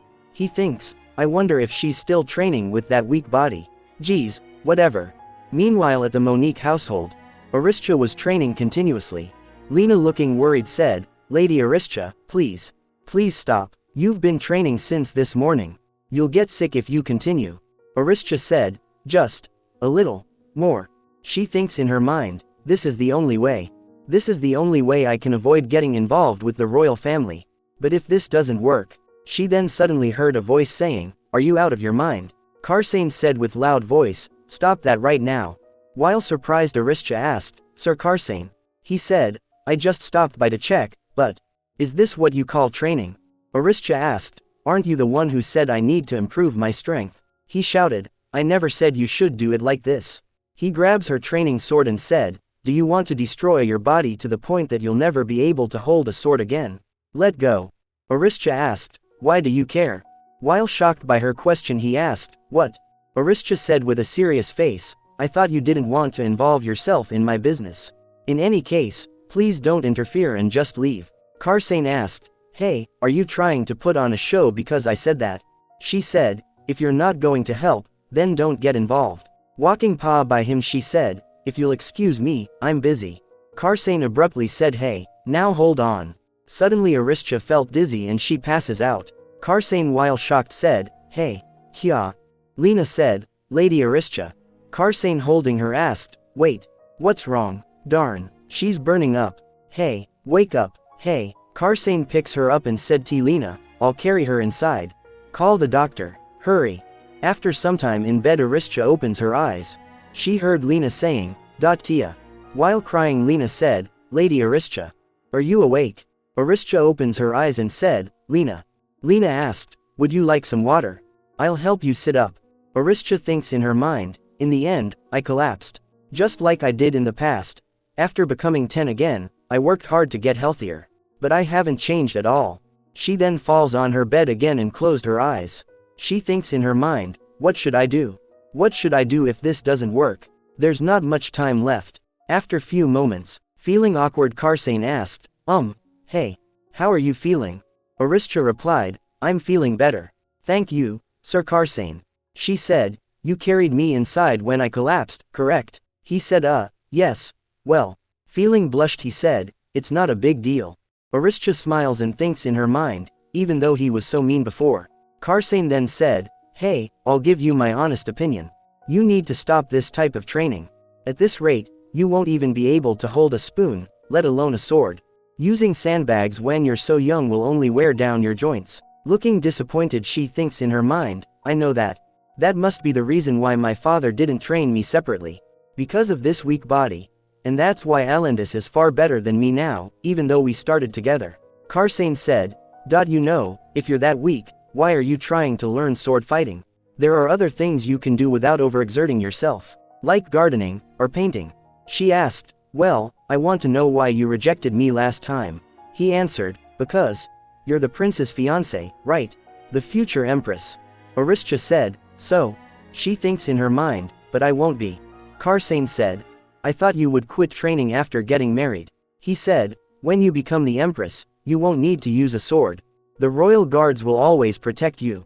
I don't want to deal with someone who will learn only as a hobby. I've seen plenty of people begin out of curiosity, only to quit right after." She thinks in her mind, "I see. He doesn't want to see others take lightly what he has dedicated his life to. But," he continued, "anyway, you get it now, right? That's how it is. You should stop." Aristia interrupts him and said, "I won't give up." Karsane said, "Right, don't give up, huh?" Surprised by her reply, he said, "Have you not been listening? You'll ruin your joints. If this is a hobby, you can bring in a tutor too." She said, "No. I won't quit. No, I can't quit." She told him, "No matter how difficult, even if I'm at a disadvantage because of my body, I will continue to hold a sword even if I die like this. No matter what." Looking at her, Karsane thinks in his mind, "Why are you trying so hard?" She said, "I will become a knight." Meanwhile at the royal palace, Heron said while closing the door, "Your Highness, I brought more papers for today. The lords on the outskirts are complaining non-stop." The prince was looking outside the window. Heron asked, "Your Highness, what is it?" The prince said, "Look there, Heron." Heron looks outside through the window. He said, "Those clothes, they're from the Lisa kingdom. Looks like an envoy has arrived." Then the prince said, "An envoy at such a busy time?" Heron said, "Well, the whole continent is in trouble because of the drought. The climate in the Lisa kingdom is cold and dry. And since it's in the north, they must have been hit hard. They're probably here to ask for more support and supplies." The prince said, "I hope that's the case." Looking at them, he thinks in his mind, "But they're bringing in more than necessary for something like that. What is their goal? It start raining outside." While it's raining, Aristia said, "I will become a knight." While surprised, Karsane asked, "What? A knight?" He said, "But you're the prince's fiancé." Thinking hard, he said, "I'm sorry, but I don't get it." He said, "So you're going to become the empress, and be a knight as well? Huh, is that possible?" Aristia said to him, "I won't become the empress. I will follow in the footsteps of my family." Aristia tells, "I will continue my family name. Yes, that is the reason. That's the reason why I've been training while also taking lessons as the heir of the family. I won't repeat that cruel fate. I won't be directed by my past. Instead, I will create a new path for myself. I will become a knight and inherit our noble title. I will be Marquis Aristia Monique. Remembering the prince, she said, this is the only way for me to escape the fate that is bound to him. She said, but, I'm not getting any stronger. And I don't know how I can improve with just basic training. She shouted with frustration, I have no choice but to feel anxious. Karsane said, I see, oh. Scratching his head, Karsian said, you could have told me earlier. I thought you were just swinging a sword to show off. Regretting what she said, Aristia thinks in her mind, oh no. What have I done? I've never told this to anyone. Yet, I blurted out something so important to a person I'm not even close to. I let my guard down. She asked, are you satisfied? You should go now. Shocked, Karsane said, huh, wait, but. Aristia said, you have no right or reason to involve yourself in my business. I'm sorry for disturbing you these past few days, but that won't happen again. Karsian shouted, what? Why are you saying it like that? I came because I was worried about. Aristia interrupts him and said, one more thing. Just because one excels in a certain area doesn't mean their flaws can be ignored. If you care about the reputation of your family and your own, you better learn how to act like a noble. While shocked and feeling annoyed and angry, Karsane said, hey. Aristia said, now then. Farewell, sir. Hey. Leaving the mansion, Karsane said with anger, ah. How can she treat me like this? Fine. Do it your way. See if I come here again. He then stops and looks towards the mansion. In Aristia's room, Lena asked, my lady, will this be alright? She replied, I'm tired. Remembering Alandis, she thinks in her mind, Alandis told me that it's no secret I've worked hard. And I wanted to believe him. But I ended up working myself too much and collapsed. All I've done is make everyone worry about me. You're pathetic, Aristia. A few days later, Lena asked, how do you feel today, my lady? Would you like some soup? Aristia replied, I'm feeling much better. And, yes, I'll have some. While Aristia was having soup, Lena said, my lady. Aristia asked, yes. Holding the letter, Lena said, a letter arrived for you. And, it's from the royal palace. Aristia thinks, the royal seal. It's from the emperor. After reading the letter, she thinks, it simply says I should visit the palace for an audience with the emperor. She wonders, is that it? What's going on? The business would usually be written. What is so important that it couldn't be mentioned by letter? What could it be?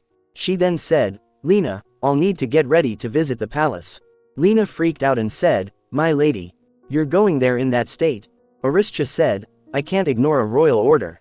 Aristia thinks in her mind, it's probably useless to ask, right? To postpone the deadline of our promise. At the royal palace, the announcer said, Lady Aristia Monique, daughter of Marquis Karen, has arrived. While walking, the other people looks at her and talks to each other. That girl is the daughter of House Monique. The woman from the prophecy. They whispered, she's still too young. It'll be some time before she becomes the empress. Then, Aristia gets confused by them. In front of the emperor, Aristia said while bowing, greetings, your majesty, son of the empire. It is I, Aristia Monique, here at your service. The emperor said, welcome, Lady Aristia. He said, I was curious about something, so I requested your presence. It's nothing serious. I was wondering about your guard these days. Who are the knights who are staying at your home? After hearing that, she thinks in her mind, my guard. A guard at the mansion of a marquis. What is he talking about? She answered, there is none. The emperor said, I knew it. That won't do. The marquis is too stubborn at times, really. He should have left at least 1 or 2 nights. It's nonsense to have you stay at the residence without a guardian. Aristia thinks in her mind, so this was the reason. The emperor said, a royal guard will be prepared for you, starting today. She thinks in her mind, what is he talking about? A royal guard. She said while surprised, your majesty. Please, that is unnecessary. It's too much for someone like me. The emperor said, too much. You are the future empress. She said while feeling panicked. However, the royal guard are knights who protect the royal family. I am just. She thinks in her mind, I'm trying to escape from the royal family. A royal guard would only become a shackle. The emperor said, I know what you are worried about. He said, how about this, then? While showing the ring on his hand, the emperor said, I promise that I won't use this against your wishes in the future. He asked, do you still disagree? She replied, no, your majesty. I am honored by your grace. She thinks in her mind, why? Why is he going this far? I feel burdened. The emperor said, by the way, you look pale. Perhaps you're. Aristia starts feeling dizzy. I feel dizzy. She heard emperor saying, if I had known, then. I will. Hurry. While feeling dizzy she thinks, oh no. My fever must be getting worse. I can't collapse here. I must. Stay awake. She then suddenly heard, the royal prince has arrived.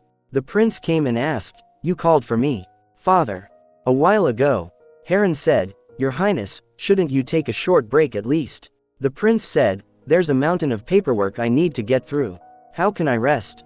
Worried Heron said, but you've been working too hard lately. I'm worried you're going to overdo it. The prince said, the whole continent is in trouble this year. The chancellor is away due to relief operations, and the borders are unsecured. The people are afraid. At a time like this, I can't stand idly by and leave all the work to the officers. Furthermore, my father trusted me with this task. I won't allow for any mistakes. Seeing the prince determined, Heron agreed. As you wish. The prince then went to the audience room with the emperor. The announcer said, the royal. The prince stops him by raising his hand. Then the prince tidied himself up before entering. He heard a laughing voice from the room. He thinks in his mind, someone's talking. He said, Lady Aristia, you look a bit pale. Are you not feeling well? I'm a little under the weather, Your Majesty. Please forgive me for visiting you in such a state. After hearing that he concludes that it's Aristia, she's here. He heard the emperor saying, my apologies. If I had known you weren't well, I would have asked to see you at a later date. I will send a royal doctor to check on you. This is a royal order, so do not consider refusing. Aristia said, I am grateful for your concern. The emperor said, I hope to see you well, soon. Then he laughs. The prince said to the announcer, continue. He said, yes, Your Highness. He announced. The prince enters the room and both Aristia and the prince looks at each other. The prince said, you called for me, father. The emperor said, yes. Welcome, my son. I was planning for us to have tea with the young lady here, but she's not feeling well. Aristia said, please, do not worry about me and. The emperor said, no, I do not wish to burden a sick person so. He added, that's right. My son, why don't you escort her? I'll have them prepare the tea upon your return.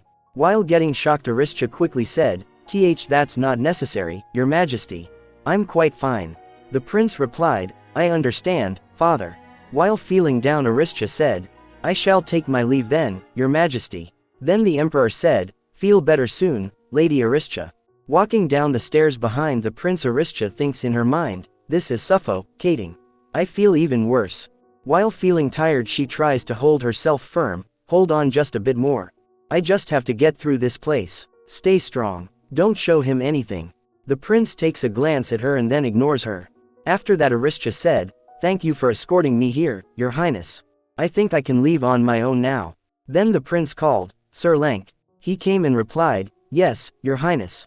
The prince said, bring a carriage as quickly as possible. We will be traveling to the Monique residence. Aristia gets surprised by his words and wonders, why is he? I thought he hated the sight of me. While riding the carriage with the prince, Aristia thinks in her mind, oh, right. The emperor didn't specify until where I was to be escorted.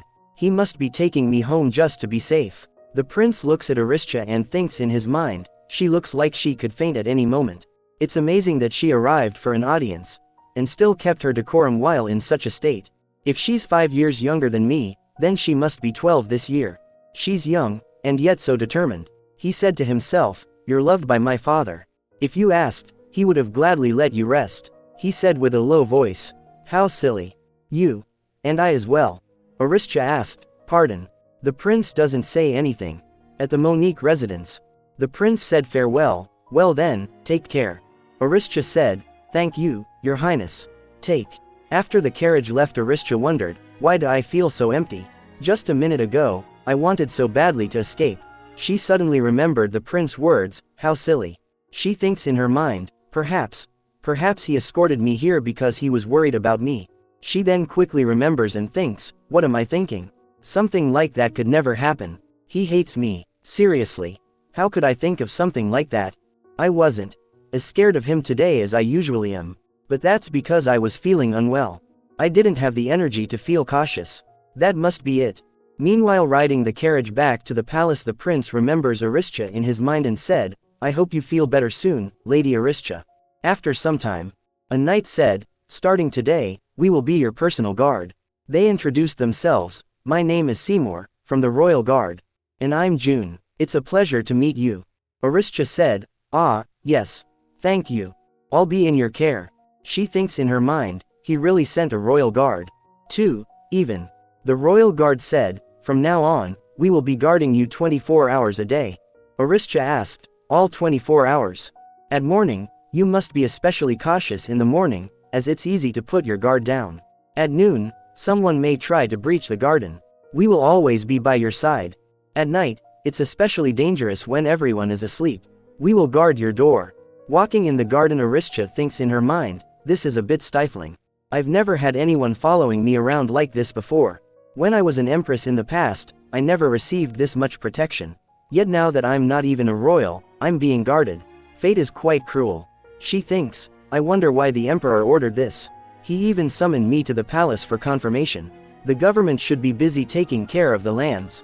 There's no time for political strifes. Who would try to harm me at a time like this?" Lena came shouting and excitedly said, "It's a letter. The one you've been waiting for. It's from Sir Allendis. You have 2 letters." Aristia quickly grabs the letter and opens it, a green letter, from Allendis. The letter was as it is, "To my lady, whom I so greatly miss. I'm sorry I couldn't contact you sooner. We've been constantly on the move, but we have finally arrived at a vast territory. We're sending soldiers to nearby towns to distribute food and supplies. We were expecting the worst, but it wasn't as bad as we thought. We've prepared well, so things will look better after this winter. Though, we'll need to continue our relief efforts every year. Are you doing well? I'm worried that you're alone. I'm sorry I can't be with you. You may appear strong, but I know you're very kind and can feel lonely easily. Though you won't admit it. Don't overwork yourself, and stay well. I'll send you another letter soon. From your knight, Allendis." After reading the letter, Aristia thinks in her mind, "Allendis, you're always so kind. I can feel your warmth through this letter." Seeing the second letter, she asked, "Then, who sent this other one?" It said, "To my daughter, Tia. Currently, I'm in the south." She gets happy realizing that it's from her father, Papa. "It's from Papa. Is he well? I wasn't expecting a letter from him." The letter was, "I'm sorry for waiting so long to contact you. I'm sure you must be working hard while you're home alone. How is your training? I'm worried since you've been quite anxious lately." She thinks in her mind, "Papa knew." The letter continued, "In case you are, let me continue. My daughter, Tia, you don't need to be in such a rush. I am always ready to help you. For whatever you want, I will do everything I can to make your wish come true. You're doing plenty well even now. Believe in yourself, and try to relax." Feeling joy and guilt at the same time, Aristia thinks in her mind, "Papa.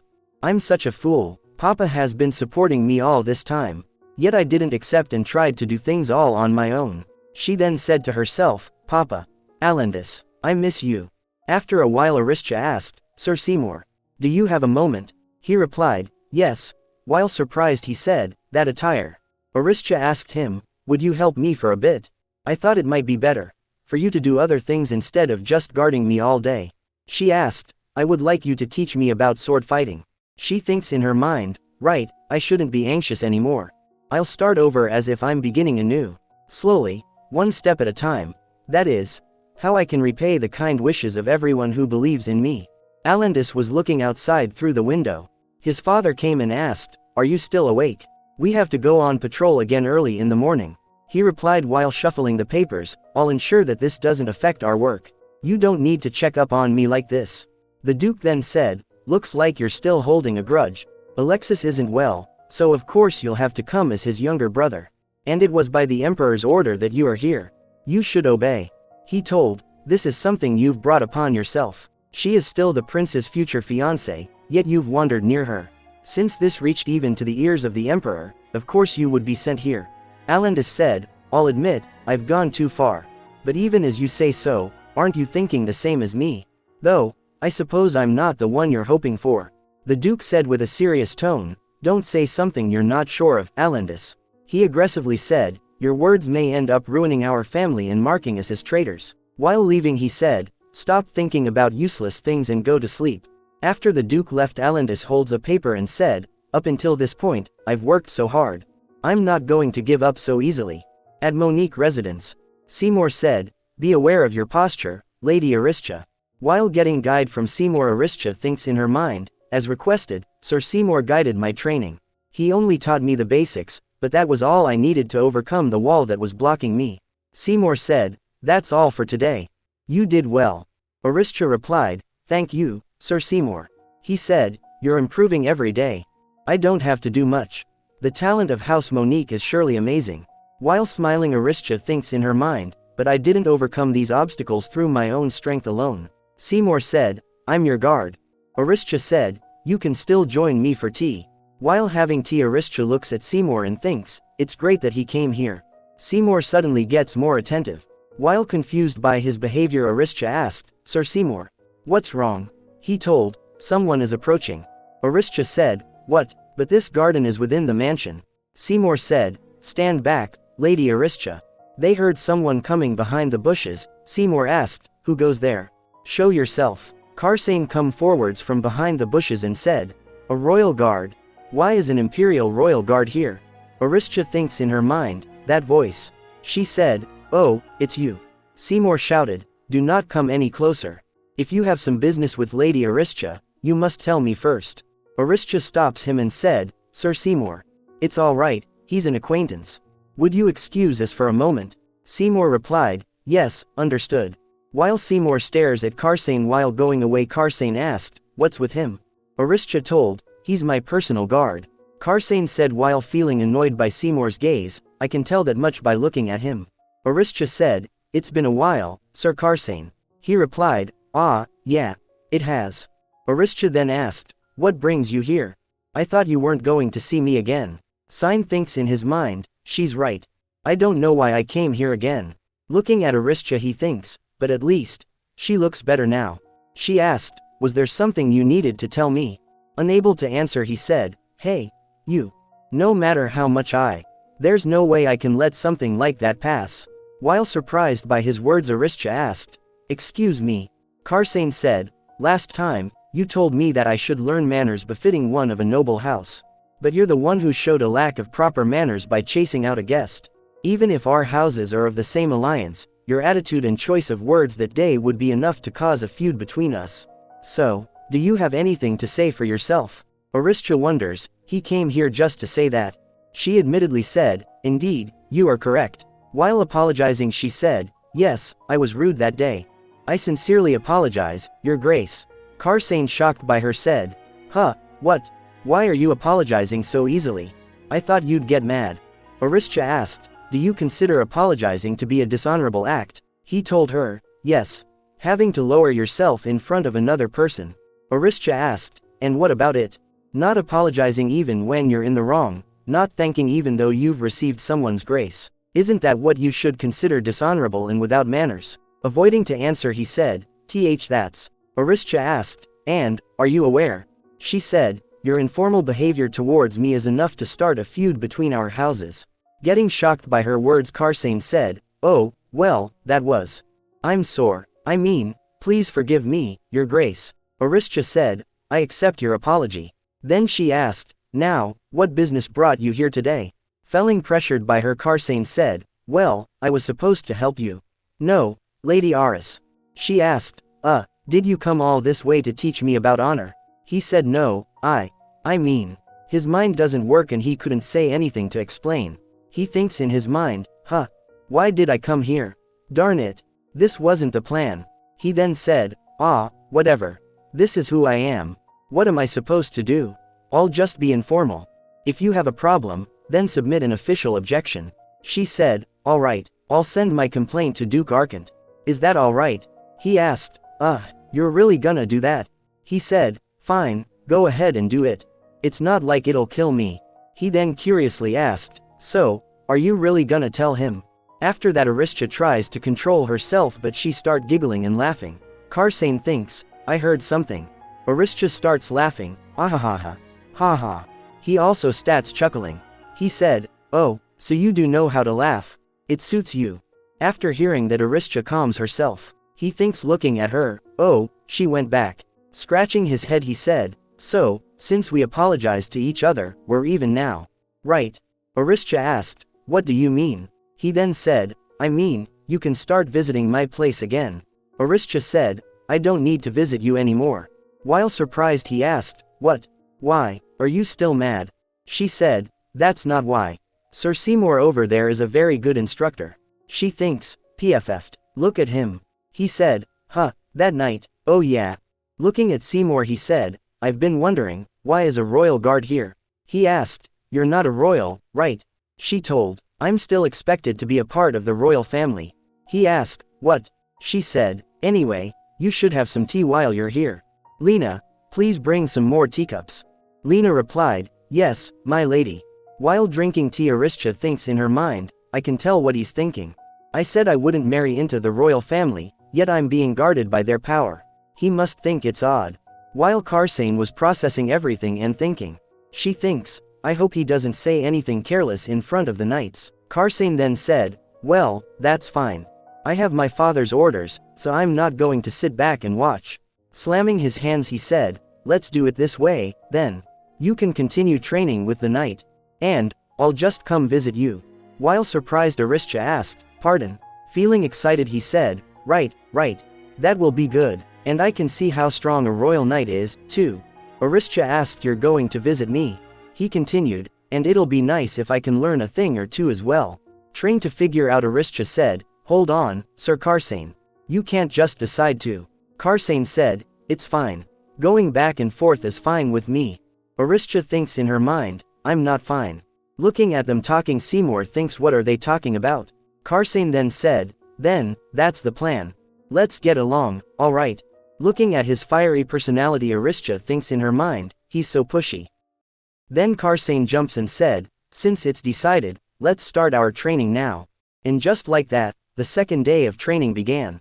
Karsane exclaimed, wow, as expected of a royal guard. That level of skill in those moves. He observed, right, parry with the flat of the blade, and then, he said, I knew it was a good idea to come here. Still, you're not as good as our first squad. Aristia said, here, have some tea, Sir Karsane. Karsane replied, oh, thank you. I was feeling a bit thirsty. He picks up the cup and instantly takes a sip saying, perfect. While Karsane takes a sip Aristia tries to stop him saying, oh, but it's hot. He took a sip. Sour. He exclaimed in surprise. He asked, confused, sour. It's too sour. What is this? Aristia wondered while bewildered, huh? Did I not brew it long enough? Karsane muttered, sour things are the worst. Aristia then said, I see. You don't like the flavor. I'll get you a different tea. Lena, she calls out Lena. Karsane said, I like the color, but the flavor is strange. And it feels weird on the tongue. Karsane speculated, maybe it's spoiled. Wait. Looking at Aristia who can drink it easily he stops. Aristia explained, it's supposed to taste like this. It's hibiscus. Karsane asked, while shocked, seriously. And the taste doesn't bother you? Aristia told, yes, actually, I quite like this flavor. Karsane blurted out, is something wrong with your taste buds? I knew it from the beginning, but you have some really weird tastes. Feeling annoyed by his remarks she thinks, why do I have to listen to all this just because of one cup of tea? She quickly snatches the cup from Karsane and said, then don't drink it. She sarcastically said, I apologize for my strange preferences in tea. But it looks like your sophisticated palate wouldn't be satisfied even if I offered another. Karsane protested trying to stop her, hey. HMPH. Aristia sits at her chair with a foul mood. Karsane asked, looking for support, gosh. I didn't say anything wrong. I only said it was sour because it was sour. Don't you think so too, Sir Seymour? Sir Seymour replied, haha. Well, I'm fine with any flavor of tea. It's just an honor to drink tea brewed by Lady Aristia herself. I heard that it's a hobby of hers. While oblivious Karsane asked, what? Sir Seymour replied, the lady brews the tea herself. Feeling remorse Karsane went close to Aristia and said, hey. She asked, what is it? Noticing Sir Karsane's change in demeanor Aristia asked, I thought you didn't like the tea I chose. Karsane replied, come on. That doesn't mean you have to take it away from me, it's just because that was my first time. He picks up the cup and said, I can drink it. Ha, I can. Karsane insisted, though he still found it sour. But, it's still so sour. Looking at him try Aristia takes a sigh and said, I'm not trying to force you to drink it. Don't push yourself. I'll prepare a different tea for. She points towards Lena to call her. Karsane said, no, it's fine. Really, it's okay. The genius knight, Karsane, will not run away from a simple cup of tea, he declared dramatically. Aristia prepared another cup before him and offered him. She said, here, how about this? Karsane looked surprised, then he takes a sip. Huh. Sip, sip, sip, slurp. He tasted the new tea. He said, this is surprisingly good. Aristia smiled and said, right. Aristia then tells in her mind, Sir Karsane is quite the character. He shows his honest emotions and thoughts so openly, and it makes me do things that I would never do. And before, too. That was the first time I had laughed out loud while holding my stomach. This isn't that bad. Though my peaceful days are getting very rowdy. Meanwhile in the royal palace, the prince asked, what are you talking about? The envoy said, well, you see, your highness, you're already an outstanding figure. There are those who admire you even at our palace in Lisa Kingdom. We met Lady Aristia in passing a while ago, but she seems too young to aid you with your duties. While explaining they said, I mean, she's the Lady of Prophecy, of course. She has an elegance befitting the future empress of this great empire, yes. We could only lower our gaze in her presence. The prince asked coldly, so, then, what does my fiancé being young have to do with your kingdom? One of them explained further, she may feel pressured by her duties as the future empress. That means, of course, she will need someone to help her as the empress, your highness. The royal princesses from our kingdom are continually learning the ways to better aid the empire and the imperial family. We do wish you would consider. The prince asked, catching on, so, you mean, as a queen? The envoy said, that is the case, simply put. Please do understand that we are simply worried and wish the future of the imperial family to be secure. Then the prince coldly said, is that so? The loyalty the Lisa kingdom has shown to the empire is quite amazing. My father is still healthy, yet, you've come to me, still a child, for an audience, to give advice about the future children of the imperial family. The prince sarcastically said, I highly admire that bravery of yours. So much so that I wish to show the other council members of the empire the extent of such bravery. They trembled in fear and went pale. They hurriedly replied, I will be sure to remember our meeting. We are honored, your highness. Heron then said, I suppose sending more envoys was part of their plan, along with all those tributes. The prince said, my father wouldn't listen, so they set their sights on me. HMPH, all for the position of queen. He explained, just like the empress, only one can hold the title. She is to aid the empress and can stand in for her in times of need. She's still young, so, if the queen gives birth to a son first, he would be the next heir. That's their plan. He speculated, they want one of their princesses to wear the crown as queen. Heron said, maybe there really is a princess who admires you, your highness. The prince replied, nonsense. Remembering Aristia, the prince thinks, it's true. She's still young. She doesn't even know how to ask to be excused when she's sick. Then he suddenly said, House Monique. Heron replied, yes. Then the prince doesn't say anything further and excused, it's nothing. Our thought to himself, right. A royal doctor should have visited her by now. She should be feeling better. My concern is unnecessary. In the Monique residence, Aristia was eating the letter. To my lady, whom I so greatly miss, much time has passed. Are you doing well? When I awoke this morning, the whole world was glimmering with white snow. When I saw it, I thought of you. I know that it's your favorite. Something white like snow, that's both sweet and warm. Do you remember what happened last winter? Back then, Sir X and Sir Moore started a snowball fight, but Sir Liege got hit and joined. Not too long after, it turned into a huge battle. A scene started playing in her mind as she read the letter. The knights were having a snowball fight. A snowball hit Aristia in her face. Alandis shouted in worry, no. My lady, Aristia. The letter continued, in the end, you got hit by a snowball, and it turned into a huge mess. You ended up getting a bad cold. Did you know? I was so scared to be in training that day.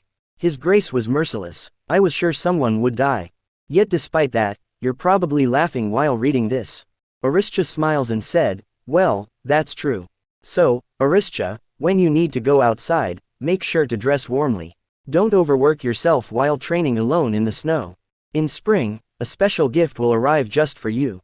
Wait for it, my lady. It's white, warm, and sweet, just the way you like it.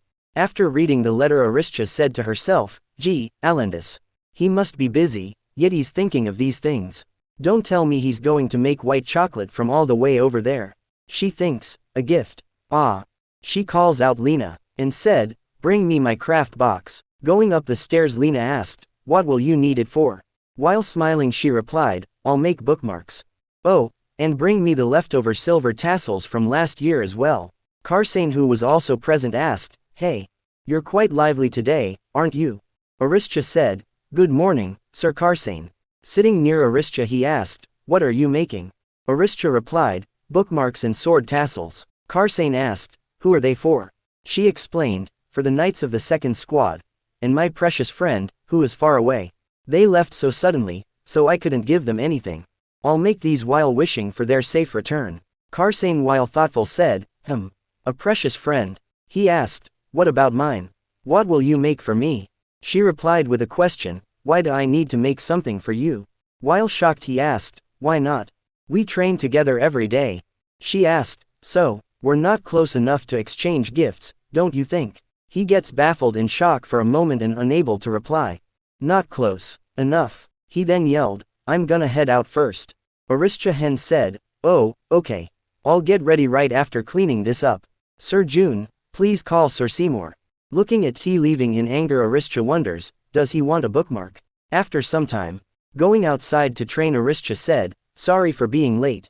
Let's start training. She looks at the training ground but nobody's here. She wonders, did they go somewhere? She thought to herself, I guess I should start with running. While running she thinks, the weather is so nice. It feels so refreshing. Something good might happen. While she was running someone was standing behind the bushes looking at her. Aristia gets an intuition and looks towards that place, She stops and looks towards that and thinks, I thought someone was there.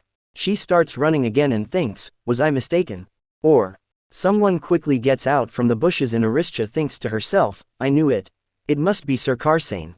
Someone grabs her from behind and Aristia gets startled and said, wait, hold on, why are you suddenly? Someone called, Aristia. Aristia gets shocked by the familiar voice. Alandis said, I caught you, my dear lady. She thought to herself, just like the petals of spring, a voice I had missed so dearly carefully touched my ear. While quickly turning she thinks, could it be? Alandis. Alandis said, it's been a while, Aristia. She hugs him and said, I missed you, Alandis. While hugging her he smiles and said, me too. I really missed you, my dear lady. I feel like I'm truly alive. While hugging him Aristia thinks, as always, his embrace felt so comfortable. Suddenly Karsane came and while shocked he interrupts the moment saying, what the hell am I looking at? He quickly grabs Aristia and pulled her away from Alandis. Hey! Get away from him! Karsane shouted, furious. Aristia asked, bewildered, what are you doing, Sir Karsane? Feeling angry he replied, that's my line. What are you doing? Alandis inquired, glancing at Karsane. Aristia, who might this be? She explained, oh, this is Sir Karsane de Ras, the second son of Duke Arkant. Alandis said, oh, I see. I'm Alandis de Verita. It looks like you became Aristia's friend while I was away. He extends his hand towards Karsane to greet and said, it's nice to meet you. Karsane looks towards Aristia and said, hey, you. Why do you treat us differently? He and I are the same age, so why am I, Sir Karsane, when you call him only by his name? And you talk to him differently too. Karsane's anger was palpable. Aristia wonders, why is he angry? She said, well, Alandis and I both agreed to call each other by name. Then Karsane furiously demanded, then call me by my name too. You have permission. She replied, I refuse. She said, more importantly, you should return his greeting. Don't be so rude. He then changed his demeanor and said, fine. It's nice to meet you. I'm Karsane de Ras. Alandis replied, I've heard of your accomplishments, but this is my first time meeting you in person. It's a pleasure. Karsane then quickly said to Aristia, I did it, okay. Now, call my name. Karsane insisted. Aristia thinks in her mind, what kind of logic is that? She calls out, Karsane. Karsane beams with joy. Then Aristia asked, are you satisfied? He frowned and said, hey, why did your tone change? She said, you asked me to call your name. You didn't say anything about tone. Karsane screams in frustration, what the heck? Why is it so complicated? Aristia trying not to laugh at his frustration but she still laughs a little. Alandis looks at her giggling and said, I came back after such a long time. You're not going to give me anything. Aristia asked while surprised a little, is there something you want? He replied, there is, will you give it to me? She quickly responded, of course. She thinks in her mind, I'll give him the bookmark another time then. Alandis said, your nickname. While confused Aristia said, my nickname. Nicknames are only allowed between family and lovers. It's unusual between friends. Aristia thinks in her mind, what should I do? I'm still the future empress in name. The royal family might think this is problematic. But if I refuse, Alandis might be hurt. While she was busy in her thoughts, Alandis said, don't worry. I won't call you by your nickname in front of others. You don't have to worry so much. Aristia looks towards Karsane for a moment and then said, all right, you may. Alandis said, thank you, Tia. Will you call me by my nickname as well? Aristia then said, Alan. She thinks in her mind, this is the first time someone other than my family has called me by my nickname. How I had wished to hear that name from him. Back then, when I watched those two, I was so jealous of Jiyoon. But now, I'm just like them. While she was reminiscing, Karsane suddenly grabs her and said, hey, what's wrong? Are you crying? He asked, why? Did he say something to you? Alandis said, you're misunderstanding the situation. Why would I want to make Tia cry? Alandis said calmly. Karsane, while confused, asked, what? Tia? Aristia said to himself, you said you wouldn't call me that in front of others. He said with a grin, well, I just received permission. Karsane then said, Tia, can you go inside first? The two of us need to discuss something. She replied, oh, all right. I'll wait for you in the drawing room. Going, she looks towards them and thinks, will they be all right? Alan is more mature, so he'll know what to do. Going to the drawing room, Aristia calls, Lena. Lena. She said, bring the best lemon balm tea leaves that we have. Taylor, tell the kitchen staff to hurry with the tea time snacks. Everyone else, please clean the drawing room. Oh, and please light the scented candle we received a few days ago. Lena smiles and said, gosh, miss. Are you that happy? You're smiling so brightly. Aristia replied while smiling, yes. Alandis has returned. Meanwhile, outside. Alandis said, thank you, Sir Karsane. Looks like you've been taking care of Tia while I was away. I don't know if we'll see each other again, but it's great that we had the chance to finally meet. Alandis said politely, but Karsane wasn't having it. Karsane asked with anger, what? Heatham smiles in a mocking way and said, ha. Seriously. Hey, I know what you're like. So why don't you just act like yourself already? Alandis asked, what do you mean? He gets close to him and said, I know that you're just pretending to be gentle. In front of her. Pointing towards him, he said, you weed. Ha, ha ha ha. Alandis chuckles and said, I see. I thought you were just a rude child, but perhaps you do have some sense. But is it more out of animal instinct or something of the sort, carrot boy? Karsane gets a disturbed feeling for a moment, then he smiles and said, ha. So that's the real you? He asked, and what was that? Carrot boy. Alandis replied, didn't you just call me a weed? Your word choice is poor. I'm sure you were just referring to my hair color, so I replied back on a level you could understand. He explained, a carrot is a root plant, so we're technically under the same category. Isn't that nice? As they were busy bickering, Lena was pushing the serving cart to the drawing room. She gets startled by Karsane's W-rods. She saw outside the window.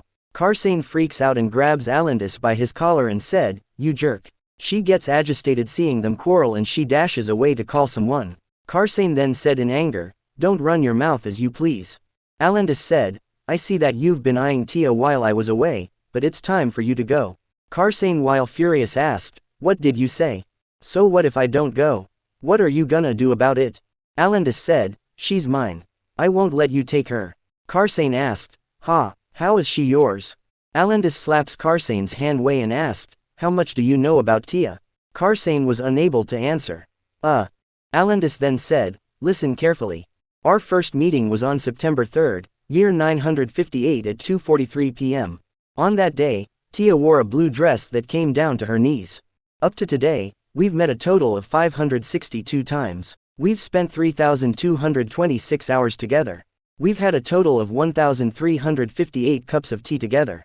Among them, the most frequent was lemon balm tea, which we drank 373 times. The next was hibiscus tea, which we had 294 times. Karsane creeps out.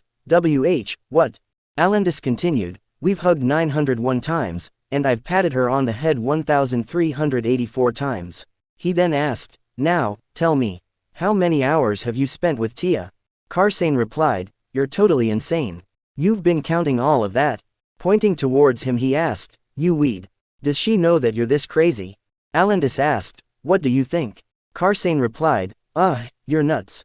He said, seeing all this makes it clear it'd be better to tell her who you really are. Alandis thinks in his mind, idiot, as Karsane was walking away. Meanwhile in the drawing room, Aristia asked, what, is that true, Lena? While freaking out Lena replied, it is. Sir Alandis was saying something, and Sir Karsane just grabbed his throat like this. He was about to punch him, I'm sure of it. Aristia said, I didn't think they would become friends right from the start, but still. Lena said, in my opinion, it's definitely jealousy. Aristia asked, what? Lena replied, they didn't know about each other until just now. They're definitely fighting over you, I'd say. Aristia laughs at her suggestion and said, that can't be it. Gee, Lena, you've been reading too many romance novels lately. Lena replied, what do you mean? Though it's true that I like them, that's not the point. I may be wrong about Sir Karsane, but I'm sure about Sir Alandis. A stranger appeared while he was away. Of course, he would be disgruntled. Aristia said, Alandis and I are just friends. Lena asked, you were proposed to, so how are you just friends? Aristia replied feeling burdened, that's just a memory from our childhood. And there's nothing about me that men would like. Lena said, Lady Aristia, why do you? As she was talking Karsane came and interrupts her, hey, what kind of relationship do you have with that guy? Aristia asked, do you mean Alandis? Annoyingly Karsane asked, yeah, that weed. Aristia wonders, what does he mean by weed? Karsane said, you shouldn't be friends with that guy. Aristia replied, what are you talking about? Karsane replied he's nuts, totally crazy. Look. Alandis said while standing behind him, are you saying I've gone crazy? Sir Karsane. Aristia said, welcome, Alandis. Would you like some tea? It's lemon balm. Alandis replied while smiling, of course. It's my favorite. She asked, did something happen? I heard you two weren't getting along. Alandis replied, not at all. I was surprised by how well we understood each other. He really has some great sense. Don't you agree, Sir Karsane? Karsane looking at him replied, I don't want to be lumped together with the likes of you. Alandis said, what a pity. I think we get along quite well. Karsane shouted, Og, stop it. While having snacks Aristia wondered, did nothing really happen? Alan looks pretty calm. She suddenly remembers and asked, oh, Alan, in your letter, what did you mean by special gift? Alandis asked, what, you still didn't get it? I'm a bit disappointed. Aristia thinks in her mind, but there was nothing else, not even white chocolate. Alandis added, I'm the gift, obviously. Didn't I tell you before? I'm a sweet, warm man. Aristia replied, what, gosh, Alan. Karsane feels creeped out by their conversation. Karsane asked, hey, Mr. Weed. Are you crazy? You're saying something ridiculous again. Aristia said, but that's true. Nothing is more special than meeting a good friend who has been away. Thank you for coming back, Alan. Alandis said, of course. Wow. Aristia then thinks in her mind, right, Lena must have been mistaken. Looking at them she thinks, those two wouldn't fight over me. I can only hope to have more joyful memories with more people. Suddenly the butler came and said, Miss. A letter has arrived for you. Aristia replied, thank you. Looking at the letter she thinks, is it from Papa? She picks up the letter and saw, the insignia of the roaring gold lion. Looking at the letter she thinks, the roaring gold lion. It's from the royal family. She starts reading the letter. Karsane asked, what's wrong? Is it bad news? She replied, no, it's not that. He then asked, then why are you making that face? Alandis said, this is the only letter the royal family would send at a time like this. Karsane asked, what is it? Alandis continued, and you really call yourself a member of one of Castina Empire's most prestigious noble families? Karsane again asked, so what? Alandis told, the royal prince will soon have his coming-of-age ceremony. The empire's one and only heir will now be acknowledged as an adult. It won't be a simple festival. Those from the temples and nations all over the land will be watching. And she's probably invited to attend, as the prince's fiancé. Aristia was still sitting there with a gloomy face. She thinks in her mind, what should I do? This is it. The time the Emperor has promised to me is coming to an end. And Papa isn't even back yet. Will I be able to say that I want to be the heir of my own family? Trying to console her, Alandis asked, Tia, are you alright? She replied, yes, of course. She leans towards Alandis and thinks, such warm hands. Alan, you're always taking care of me. She then said, thank you. I feel much better now. Karsane asked, hey, what are you doing? Ruining their moment. He said, really, you too. How can you just stay in his arms like that? Break it up. From that day, Castilla City bustled with visitors from all over the land. Everyone gathered to watch the little son of the empire become an adult. Though the treasury had suffered from the drought, the imperial government distributed crops more generously than ever before. All those who had gone to suppress the riots and help with relief efforts returned to the city. Except for Marquis Karen who, as of yet, had not been heard from. One day while training, a servant came and said, my lady, the royal tailor has arrived to measure you for your dress. Aristia said, please excuse me. I think I'll have to stop here for today. Karsian said, oh well. Alandis said, see you later, Tia. Looking at her leaving, Karsane said, ha. She looks like she's being dragged into an execution, not a celebration. Does she need to be that scared? And here I thought she finally got more lively this year. Everything's gone to waste now. He said, at this rate, she's going to collapse again. Alandis asked, what? Looking at him, Karsane asked, what? Alandis asked, what did you just say? Tia collapsed before. Karsane replied, yeah, dude. Alandis again asked, why? Karsane replied, why else? She's planning to take on the legacy of. He stopped in the middle. Alandis asked him, when did she collapse? And what do you mean by take on something? Karsane replied, I'm not telling you. Alandis said, oh, really? So you were only pretending to know something. I knew it, you wouldn't know anything about Tia. ACR sign hearing his words shouted, what did you just say, weed? What about you, then? If you know her so well, why are you asking me? Alandis replied, stop yelling. I'm not the one you should be picking a fight with right now. Scratching his head, Karsane said, oh, right. She's the prince's fiancé. Then Alandis thinks for a moment and then grits his teeth. Alandis said, ah, darn it. Karsane said, this isn't the time to be wasting my energy on some plant. Alandis replied, that's because you don't think far enough ahead. Karsane said, you're so annoying. Alandis said, you mean yourself. At night, while opening her room's door, Aristia thinks, I wonder if something happened. Tomorrow is already the day of the ceremony. I heard that most who had been dispatched have returned. So why hasn't Papa sent any news? We're not at war. He's simply patrolling the lands of the empire. And still, I feel so afraid. Papa, hurry and come back home. I don't have the courage to fight this alone. A maid came and said, Miss, Sir Alandis has arrived. While having tea, Alandis said, sorry for visiting so late. Were you resting? Aristia asked, it's all right. Have you finished your preparations for tomorrow? He replied, there weren't much. I just have to attend.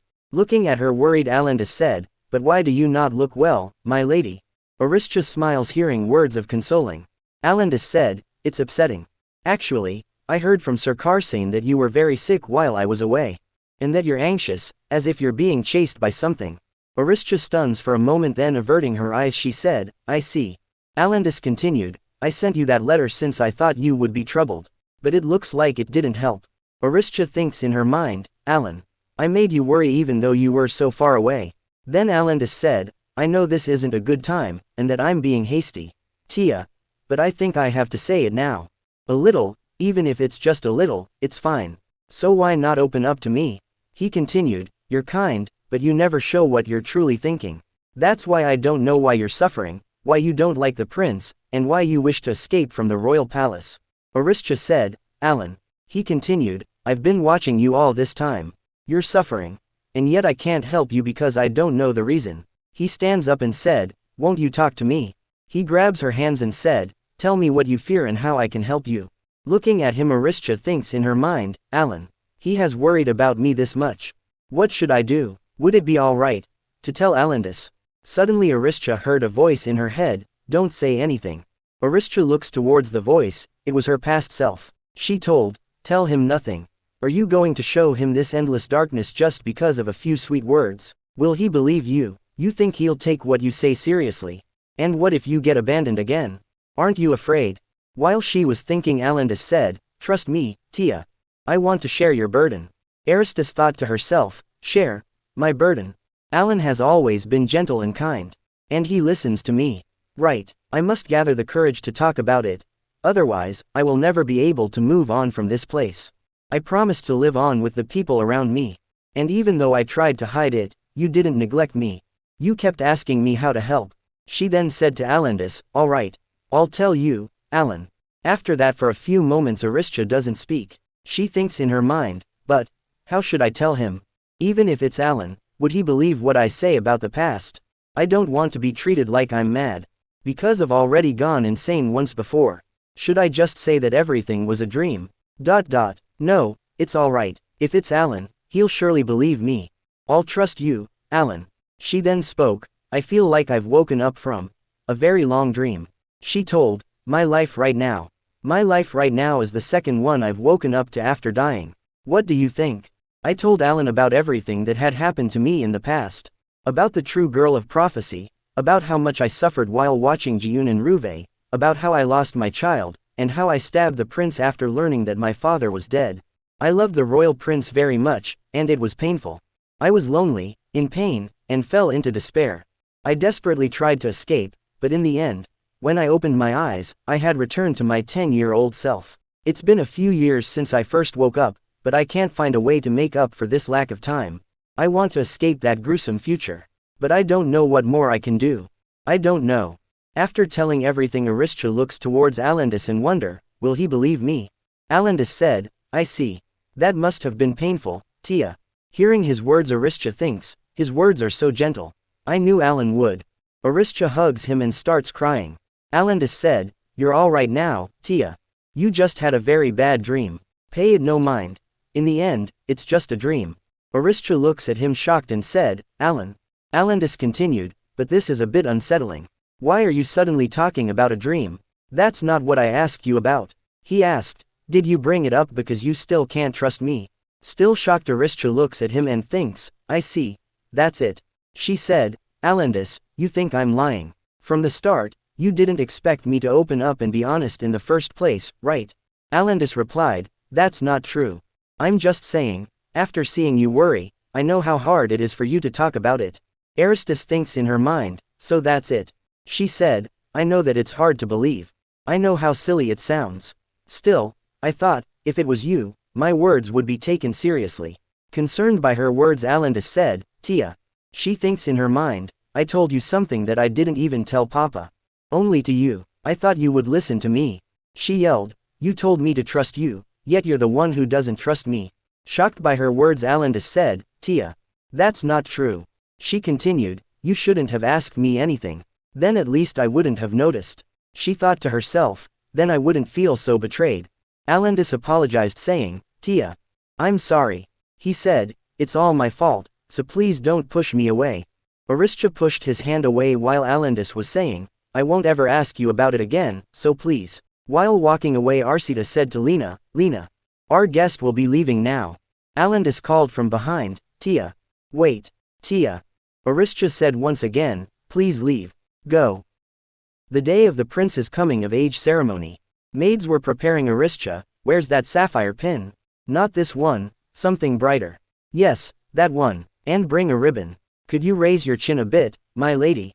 Looking at Aristia, maid said to the other, "The lady seems down today." "Well, with Sir Alandis yesterday." The other maid asked, "Oh my, really?" "Shush." Lena then said to them, "You there, stop gossiping like that." Aristia then remembers Alandis in her mind saying, "Tia. I'm sorry, please, don't push me away." While she gets off the carriage in Royal Palace, she thinks in her mind, "I don't care anymore. I have no one. And whatever I do, it doesn't matter. Because whatever happens today makes no difference. I am drifting along, alone, with no place to rest." The servant said to the prince, "Lady Aristia has arrived."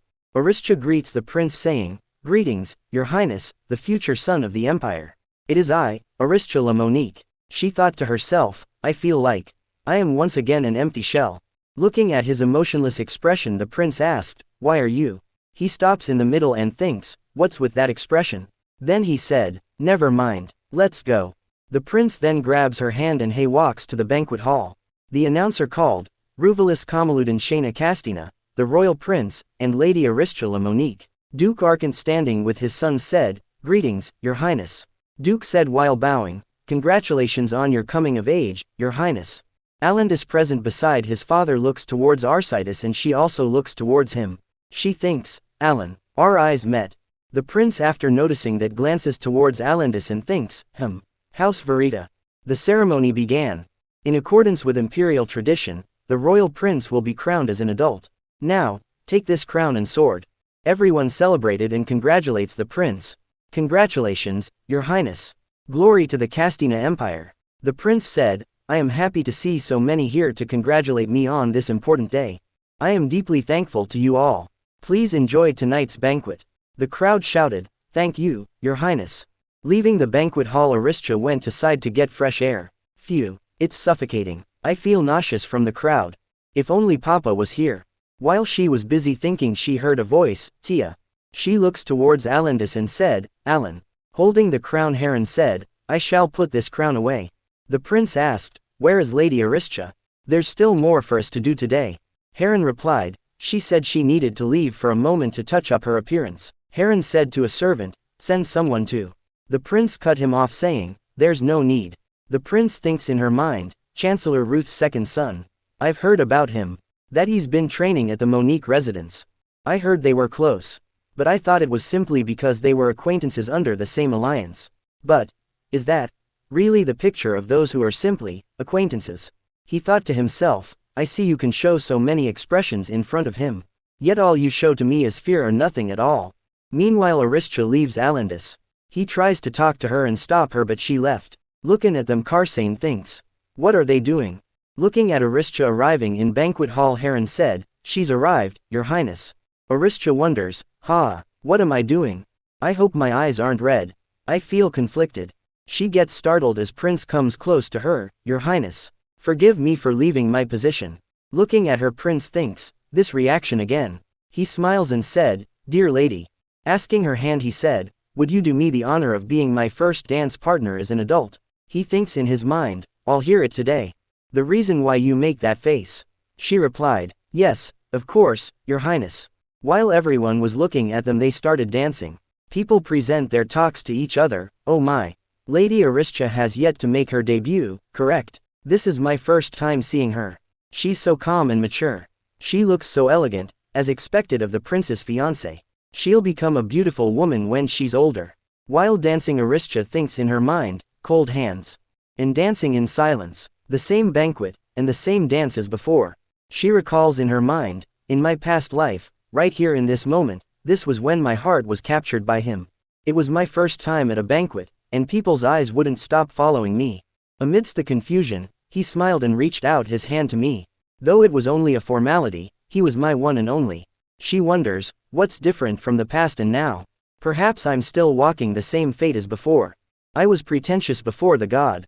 Pioneer, perhaps that name is of no use. It's simply a name given to me by a god I rejected. While she was busy in her thoughts the prince said, How unusual.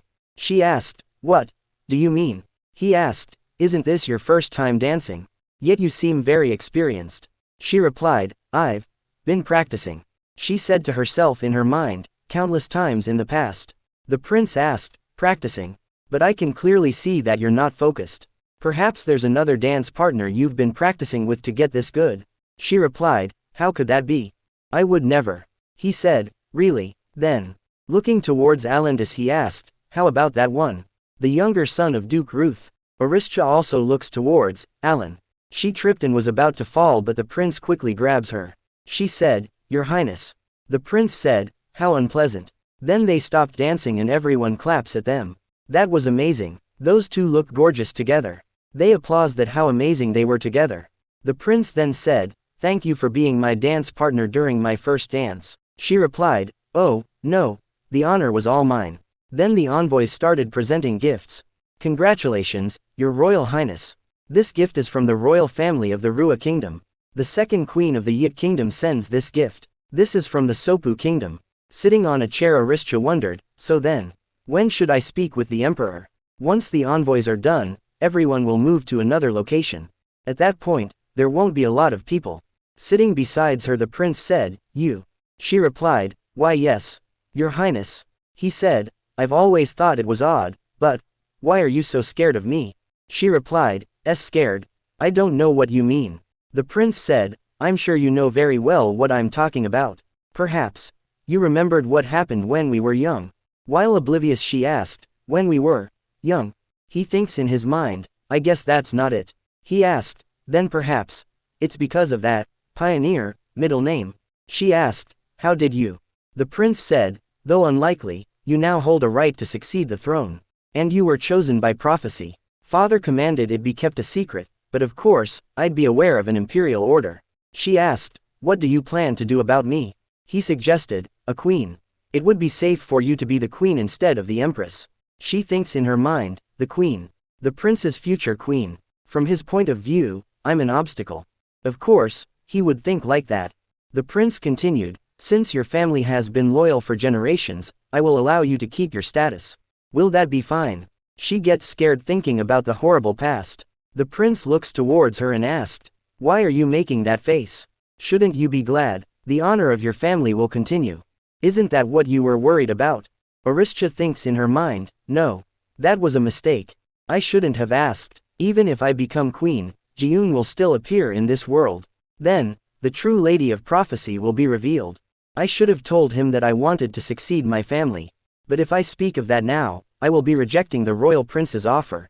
This might be my end." She gathers courage and said, "Why, Your Highness? I."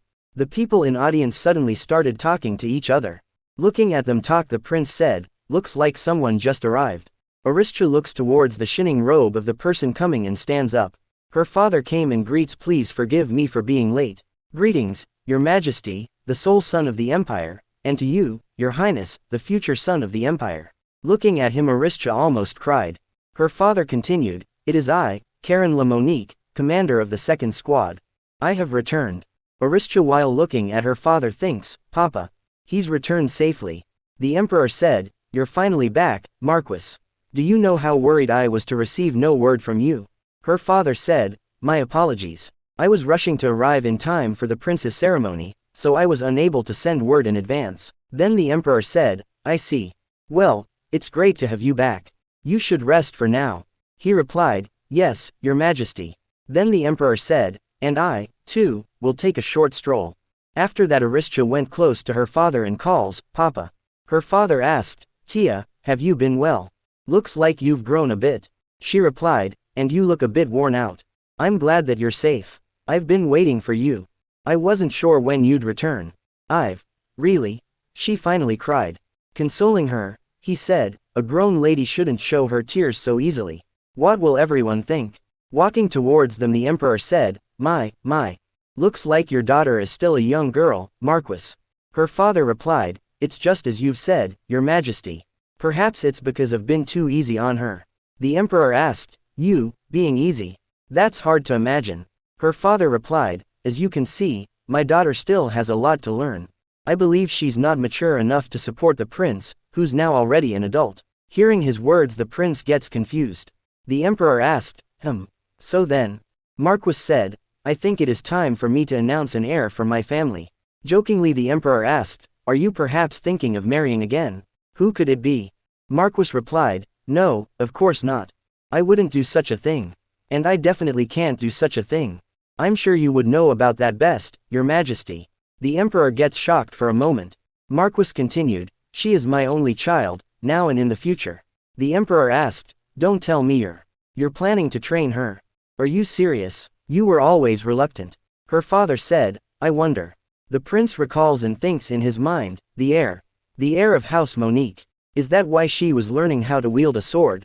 I see. That's why she always reacted that way. You would go that far.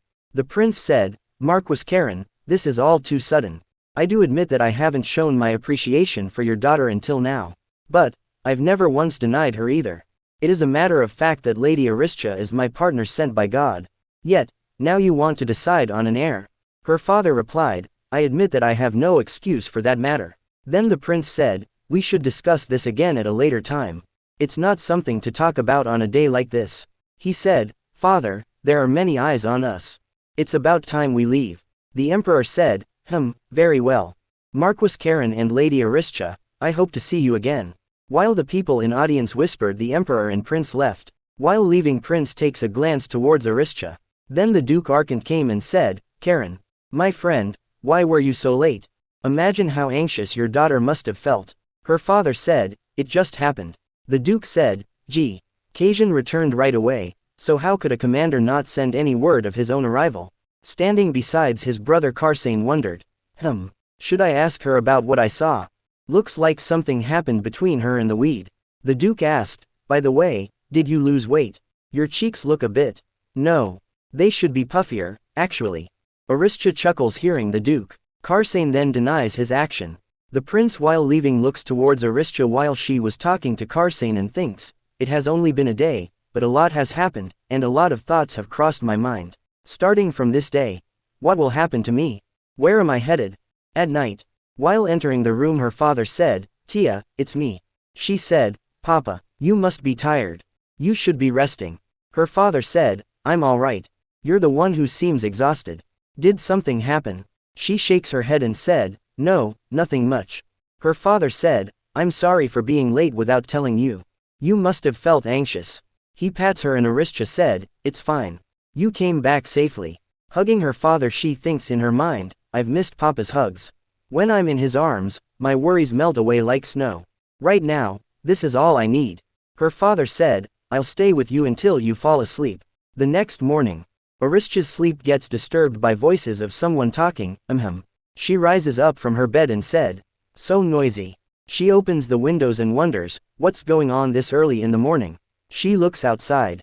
The knights were standing talking to each other. They looks towards Aristia and started talking, oh. It's Lady Aristia. Good morning, my lady. My lady, did you sleep well? It's been so long. We're a bit late, aren't we? It's good to see you well. Aristia joyfully said, everyone. You're all back safe. As she was saying, she suddenly remembers that she is in her nightgown. Kya, she quickly gets back inside. The knights covers their eyes and said to each other, everyone, close your eyes. My eyesight has been getting worse these days. Og. We didn't see anything. Anyway, Lady Aristia. Aristia takes a peek from the window. The knights said, we'll be coming here again every day, so we'll be in your care. We'll see you at the training grounds later. She smiles and thinks, I can hear people chatting every morning. And Papa is there when I go downstairs to eat. My precious days are finally back. At breakfast her father said, good morning. He said, about what happened yesterday, Tia, with His Majesty and the prince. You don't need to worry too much. She said, but, Papa. He replied, you must feel unsure about the situation since we couldn't finish the matter back there.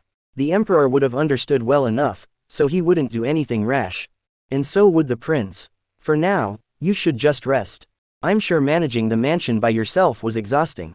She replied, yes.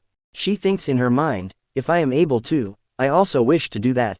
But, will everything be alright just by declaring me as the heir? I have to become a knight first to be the heir of House Monique. And I will only be able to use that by becoming the heir. In order to avoid the engagement. The vow. Meanwhile the prince said, they're planning to use that. Heron asked, pardon, did you say something? He replied, it's nothing. He thinks in his mind, she doesn't remember what happened when we were children. Yet, whenever she sees me, she's afraid. And she visits my father's garden all the time. But all this time, she was planning to be the heir of House Monique. And by using that vow, they're willing to go that far. Does she want to avoid getting involved with me that much? But I still haven't heard the reason. Just what are you thinking? At Duke Ras' residence, Karsane was sparring with his brother. Hup. Kajin asked, what happened? You don't usually ask me to train with you using a real sword. He replied, nothing, really. I just wanted to check if you're still in shape. His brother asked, really? You seem a bit too restless, though. You're not visiting the Monique mansion today. His mood gets down and he said, well, even if I go, I'll just be a bother. Looking at him Kajin said, I suppose, since the commander is back, I guess I'll volunteer my services to my rascal of a brother. Arsane replied, I'm not a rascal. I'm a genius, even better than you. Kajin hits him on his head, ouch. At Monique residence, Aristia was sitting on a bench dazed. Looking at her knight talks to each other, what's wrong with Lady Aristia? She's been out of it for a while now, but she doesn't look sick. What happened while we were away? Aristia was still dazed. Her father came and said, Tia. Didn't I tell you? You can rest today. Go inside. She smiles and said, Papa, I'm alright. I want to watch everyone from here. It's just, Papa and everyone else have returned. My life is back to how it was before. But somehow, I feel, I want to go somewhere.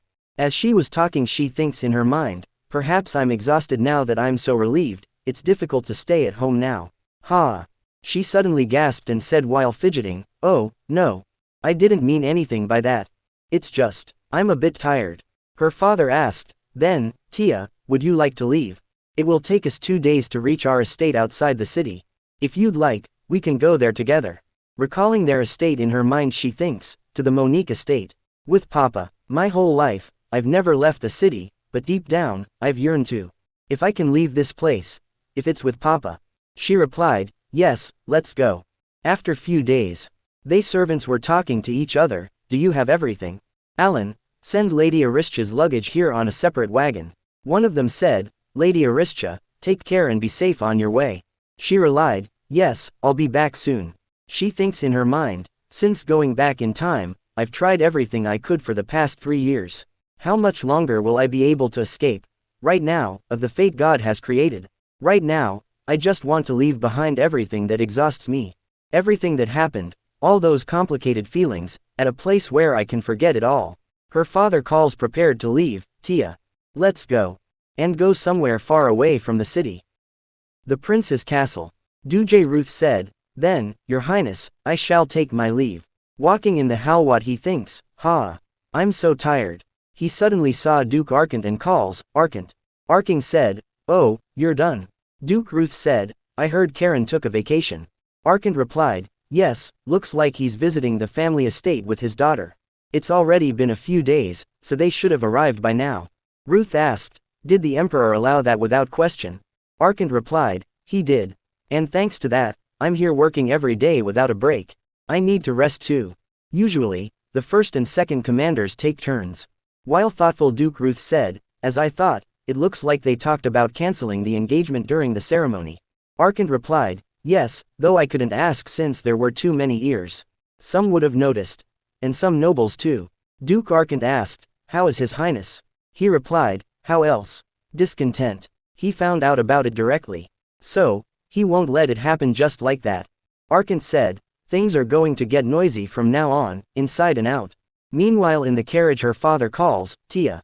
Tia. She wakes up and said, Papa. He said, we're almost there. You should get up now. Take a look outside.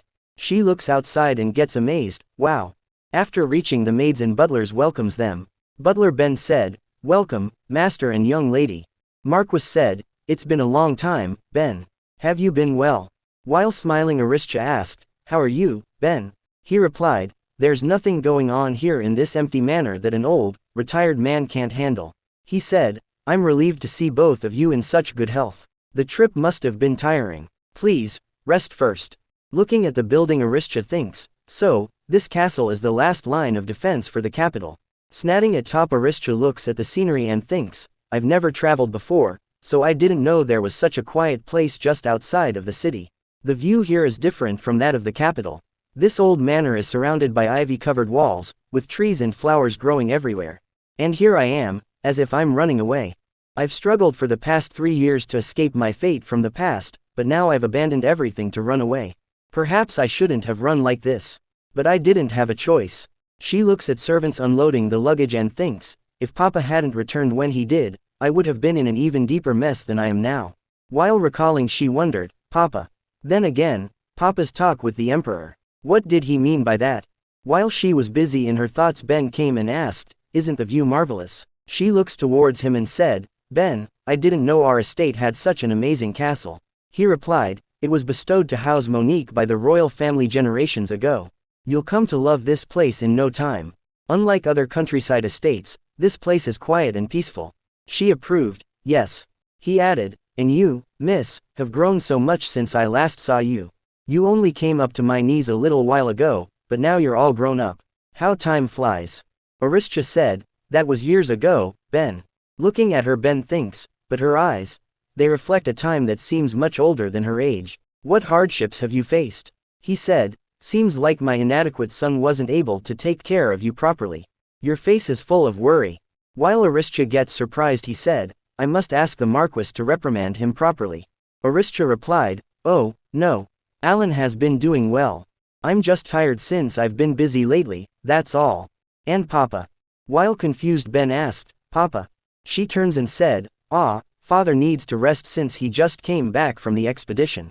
Then Ben said, I'm glad to know the two of you are so close. Well, I must inform the servants to ready your dinner, so please take your time. She said, yes, thank you. She wonders, grown so much. Me. She suddenly remembers Alandis' words, we still have a long way to go. I hope you grow up soon. My lady.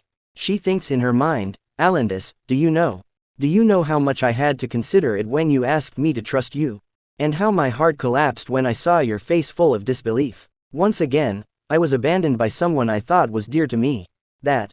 Suddenly she heard Lena's voice calling her, my lady.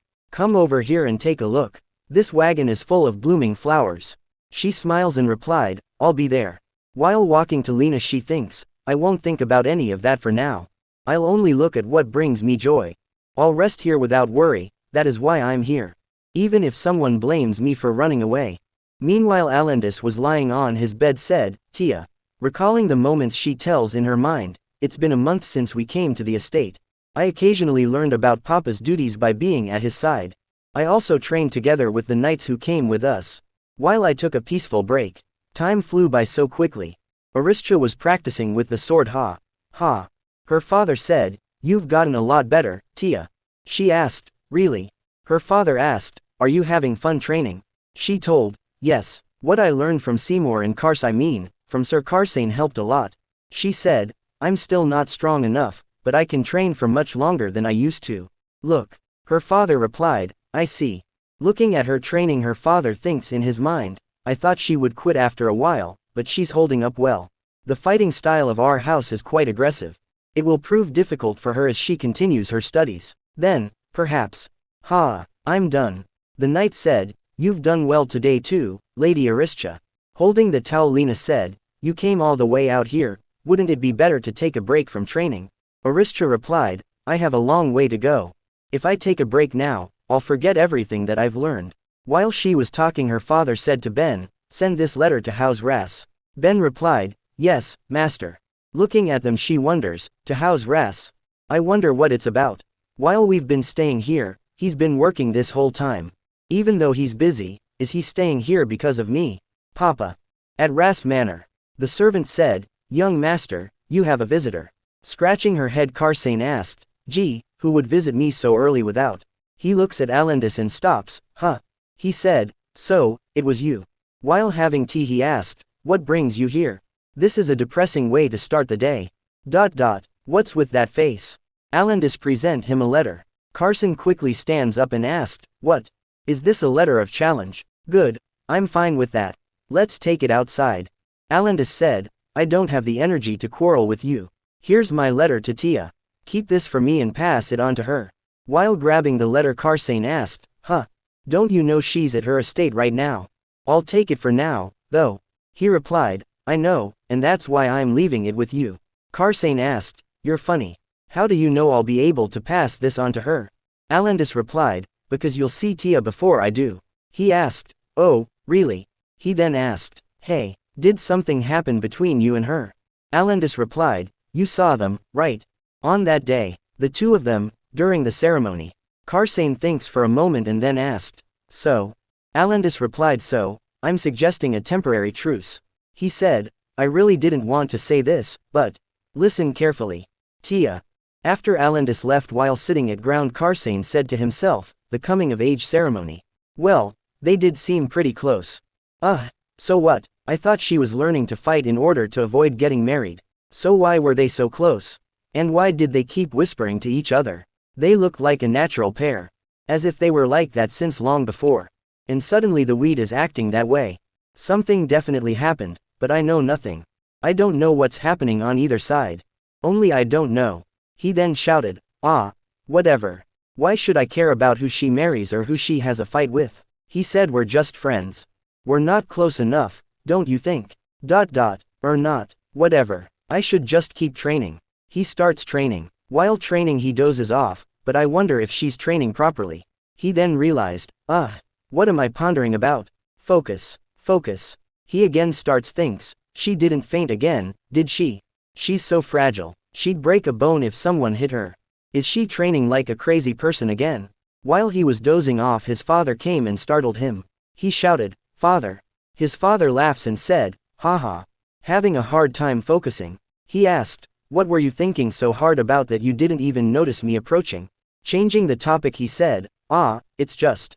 I have things I need to worry about too." While smiling Tiza his father asked, "Oh, really?" Karsane asked, But how come you're here at this hour? Are you already done with work? You're supposed to work every day." His father grins and said, "Something came up. Karsane, you must hurry to the Monique estate right away." Shocked from hearing this, Karsane asked, "To the Monique estate? Just all of a sudden?" His father replied with a stern look, "Yes. Today. Right now." Karsane again asked, "Right now?" His father said, "There's nothing to be surprised about. Just go there and help the young lady train." Karsane asked, "Why me? Isn't the Marquis there with her?" Duke Arkant replied, "You'll see once you get there." While patting Karsane his father said, "This request was specifically addressed to you, so I trust you'll do well." After that, while going away, Duke Arkant said to himself, "Finally, I can rest." Standing behind there processing everything, Karsane said to himself, "So I'm really going to see her first. Don't tell me that we'd predicted this." He wonder if Aristia will be surprised. Or will she be waiting for me? He smiles remembering, specifically addressed to me, Meanwhile Alendis was stamping the letter thinking, "Not yet. I have no right to see you just yet. So, for now, I'll leave you in someone else's care. One mistake was enough. I'll get you back, no matter what." My lady. Back at the royal palace, nobles were gossiping to each other. "Did you hear? It looks like the engagement between the prince and Lady Aristia may not happen. Apparently, Marquis Karen brought it up to His Majesty during the prince's coming-of-age ceremony. Unless the Marquis remarries, there is only one blood heir in the family. Then, the engagement is cancelled. Perhaps House Monique and the royal family had some sort of dispute." "Shish, watch what you say." The other countries seem to have noticed as well. And the royal families from the other kingdoms are trying to seize this opportunity. This includes the Lisa kingdom, who have always sought after the title of empress. Everyone will be eyeing the crown of the future empress. Karsane reached the Monique territory. Aristia was surprised by his arrival. She asked, "Karsane?" Karsane replied, "Hey, it's been a while." Aristia asked, "What brings you here?" Karsane answered, "What's with that face?" "I'm your guest." He smirked and said, "I came here thanks to a special request, you know." Surprised by his reply, Aristia asked, "Who would ask for you?" Aristia's father came and said, "I called for him." He said to Karsane, "Thank you for coming all this way. Were you briefed on the details?" He replied, oblivious to the facts, "Nope. My father told me I'd find out when I got here and chased me out the door." Marquis then said, "I see. It seems I must return to the capital, so I was hoping you could help Tia with her training." After listening to this, Aristia asked, "Papa, you're going back to the capital? But you'll come back here, won't you?" Her father replied, "I've been neglecting my duties as a commander, so it won't be easy for me to return. Or would you like to go back with me?" Hearing this, Karsane thinks in his mind, "Then why am I here?" Thinking about all the things, Aristia answered, "I'd like to stay here." Her father said, "I see." He patted her and said, "All right, then stay here as long as you wish." He then said to the butler, "Ben, please prepare my luggage. I'll be returning to the capital." Ben replied, "Yes, sir." After her father left, Aristia thinks in her mind, "Papa. He knew I wouldn't want to go back." Then Karsane said, "Well then, since I've been specifically requested to be here and all, you should call me Master." Aristia replied, "Number." Karsane gets flustered and said, "But why? It's true, isn't it? I'm here to teach you, right?" Shaking her head, Aristia said, "I don't want to." While agitated, Karsane said, "Can't you just give it a try?" She said, "I refuse." Karsane impersonated and said, "Come on, just say it. Master, please teach me how to fight. Like this." Aristia said with a serious face, "Why are you smiling like that? It's unsettling." Feeling defeated, Karsane said, "Geez, you're so selfish." Seeing him like this, Aristia smiles and said, "It's been a while since we've seen each other, but you're still the same." But I'm glad to see you, Karsane. Welcome to our estate. Karsane's mood gets better and he said, hey, you should have said so in the first place. He pulls out a letter and said, oh yeah, here, this is yours. Aristia grabs the letter and said, looking at the letter, who would? She said to herself in her mind, the seal of House Verita. It's from Alandis. Karsane said, it's from the weed. I'm just delivering it, alright. Aristia stands there looking sad and Karsane said looking at her, geez, I can't stand this. Did you two fight? You used to hang around each other so much, it was annoying. I was this close to throwing that letter away, but I managed to stop myself. Aristia thinks in her mind, Alandis.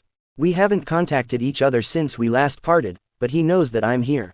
Looking at the letter she thinks, what did he write? Is he going to condemn me?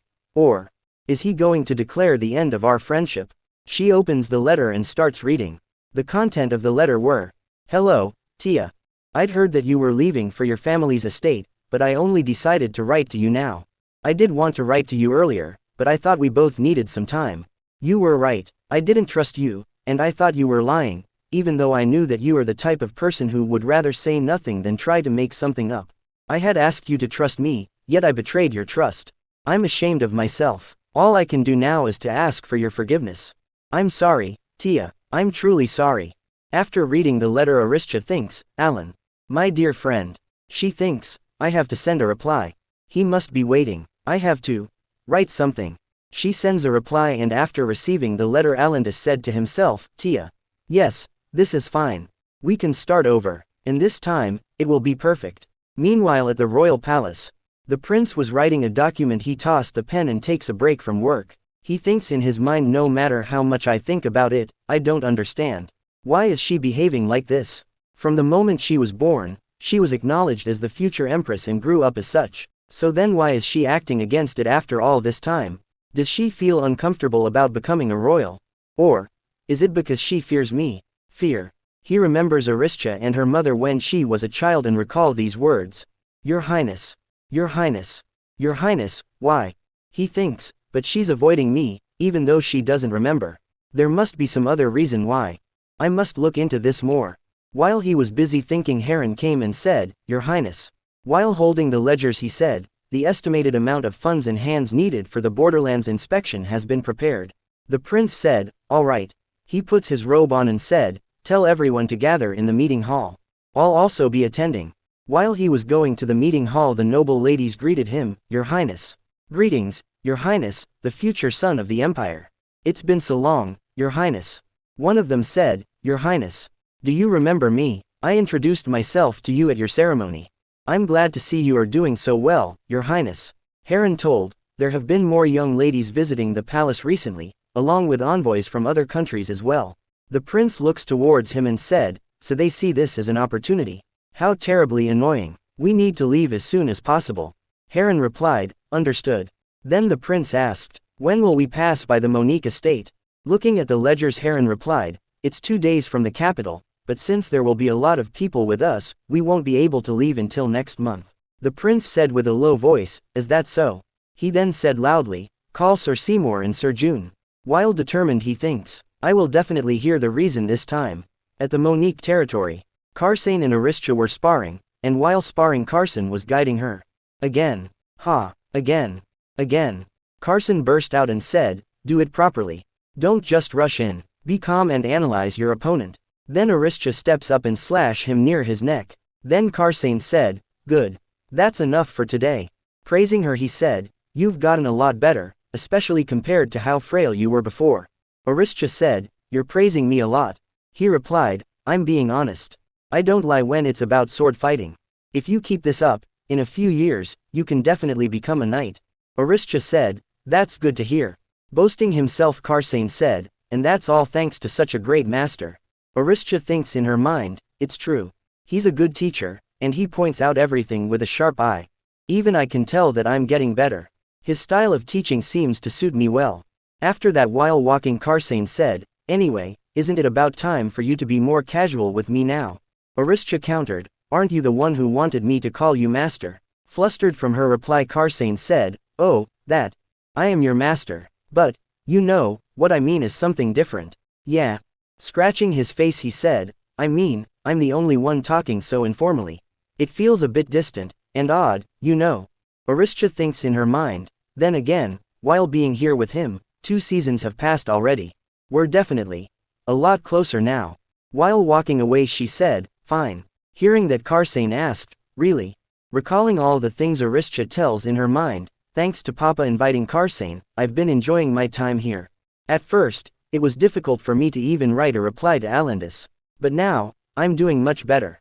Alandis sent a reply. It was as, hello, Tia, thank you for your reply. I tried organizing what you've told me in your letters, and here's my understanding. You devoted yourself to the prince, but he abandoned you, and as a result, even your family name fell into ruin. If what you said is true, then it must have been horrible. While sitting on the bench Karsane asked, what's that? Did the weed send you another letter? What did he say this time? While he was trying to grab the letter Aristia said, go away, Karsane. Why are you trying to peek at someone else's letter? He replied, I'm just curious about what you two are talking about. She denied, I'm not showing you. Karsane then said, geez, fine. You could just tell me. Whatever. I don't need to know. You're so selfish. Aristia asked, I'm being selfish. Gee, I can't let my guard down around you. No manners. Karsane countered, yeah. Well, this mannerless one will leave now. Karsane leaves, muttering to himself, tisk. I wanted to ask her to go into town with me. But she always stays home. So boring. He suddenly notices something strange. While shocked he asked, huh? What? Why are you here, Sir Seymour and Sir June? How did you? Sir Seymour said, greetings, Lady Aristia. Sai June said, we royal knights have come here by order of His Royal Highness. He announced, His Highness has left the palace to inspect the lands near the border. He will be arriving here shortly, so please be ready to welcome him. Karsane asked, His Highness is coming here. Aristia thinks for a moment and then she said, all right. Ben, please show these two to their rooms and inform everyone to gather. He replied, understood, my lady. Aristia was deep in her thoughts. Karsane notices her. He stopped her and asked, hey, what's wrong? Are you all right? She replied, oh, yes, I'm all right. I'm just surprised. She thinks in her mind, I thought I would be okay, but he's coming here. Why so suddenly? Murmurs and chatter fill the air as the prince arrived. Aristia greeted him, greetings, Your Highness, the future son of the Empire. We are honored to have you at this humble estate. The prince smiles and said, it's been a while. Have you been well? She replied, I've been well, thank you. I hope you've also been doing the same, Your Highness. He said, somewhat. I appreciate your concern. He introduced Heron. This person here is my advisor, Viscount Heron. Heron said my full name is Heron Sue de Mark. It's a pleasure. We've met before, in the Emperor's garden. She remembers, oh, that time. She thinks in her mind, why did he suddenly come here? Is he here to pressure me? No, this is the defense line of the capital. Of course, he would pass by here while inspecting the borders of the Empire. Don't be nervous, Tia. Stay calm. I just have to act like usual. As she was busy in her thoughts the crowd shouted, may the Empire prosper for all eternity. Hooray, Your Highness. May the Empire prosper. As she heard the crowd cheering Aristia thinks it's so loud. It's hurting my ears. The prince waves back to the crowd and then he said we should go. Aristia replied yes. Karsane catches Tia as she staggers. He asked, are you feeling alright? She replied, I'm fine. I just felt a little dizzy from the shouting. Thank you, Karsane. The prince takes a glance at them and then he walks away. While going to the estate house on horses the prince asked, Sir Karsane, is your training going well? He replied, yes, Your Highness. I am working to improve myself every day. The prince then said, I see. I've heard for a while now that you are a genius when it comes to the sword. I trust you won't disappoint me. I have high expectations for you. Karsane replied, I am honored. I shall do my best. At the estate, Aristia asked, would you like to eat first, Your Highness? The prince replied, I'd prefer to wash off this dust first. She said, then let me walk you to your chamber. Aristia was dazed as she was walking. Karsane notices and calls, hey, you. Aristia returns to her senses and thinks, I shouldn't be loitering here. The prince hearing this takes a glance while walking. After that Aristia guides the chefs and other servants. She said, Chief, do you remember my guidelines? He replied, of course, my lady. Every dish for His Highness will be varied, as you instructed.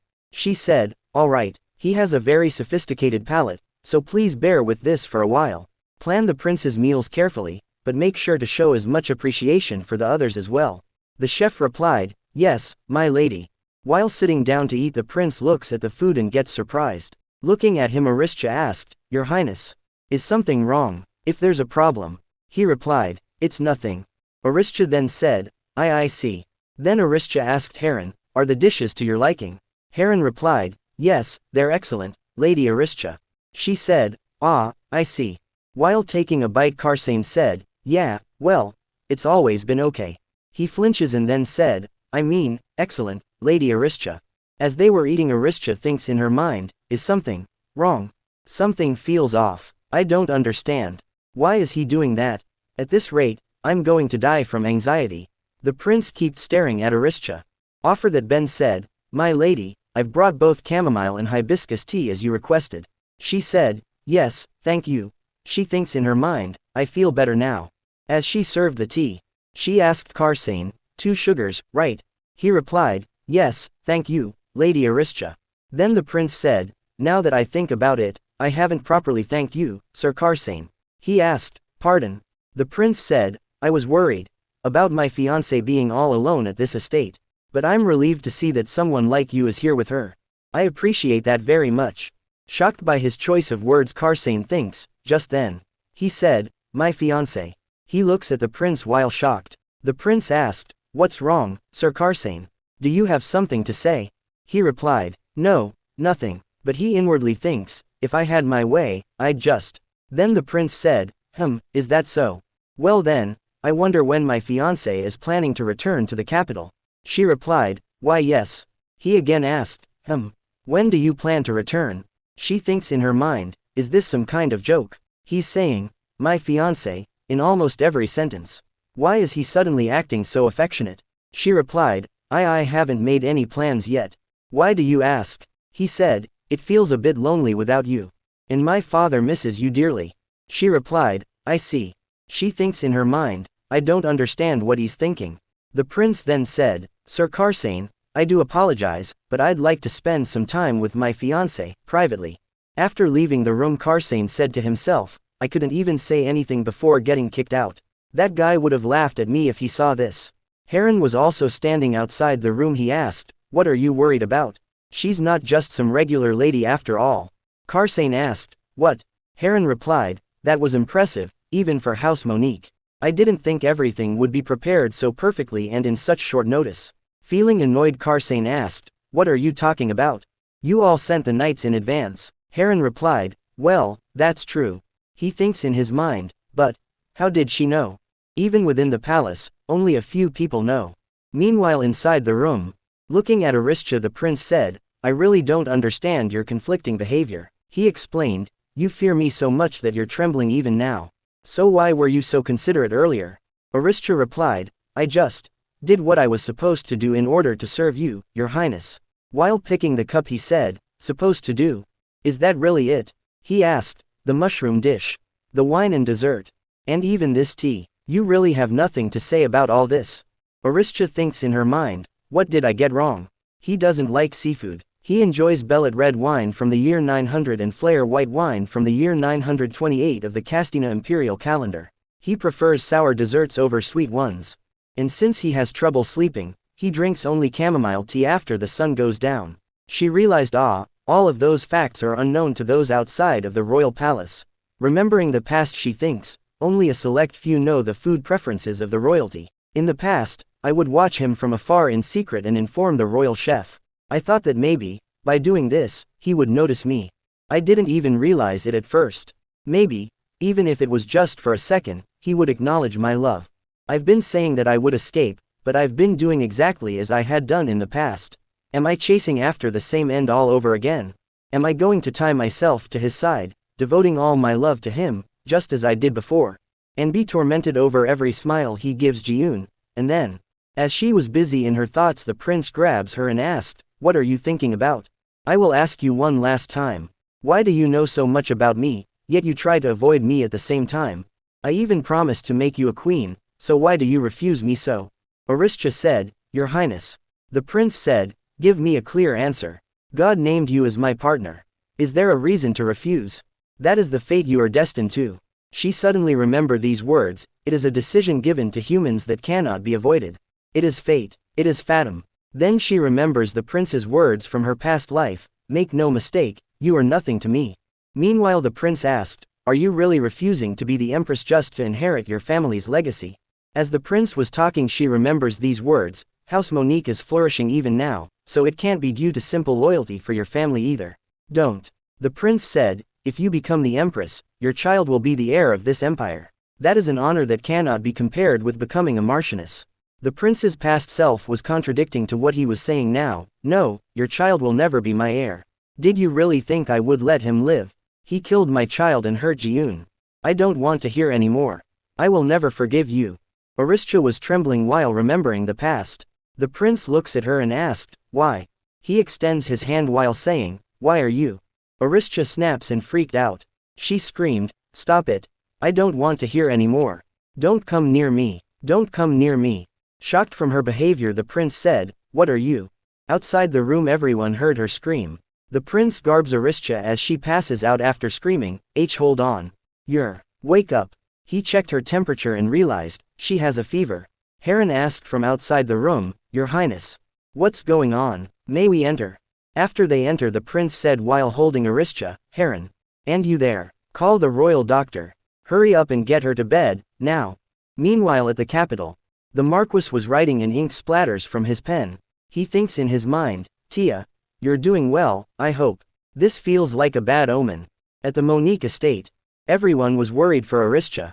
Aristia opens her eyes. Lady Aristia, are you awake? The prince said, she's up. Karsane asked, hey, what happened to Yo? I mean, are you alright, Lady Aristia?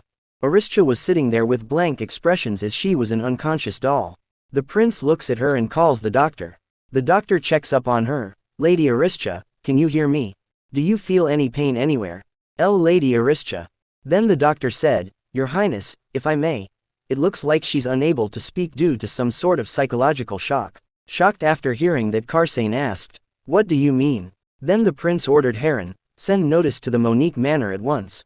Make sure she rests until the Marquis arrives, and check on her health to make sure nothing else is wrong. Heron reminded him, Your Highness, we must leave soon.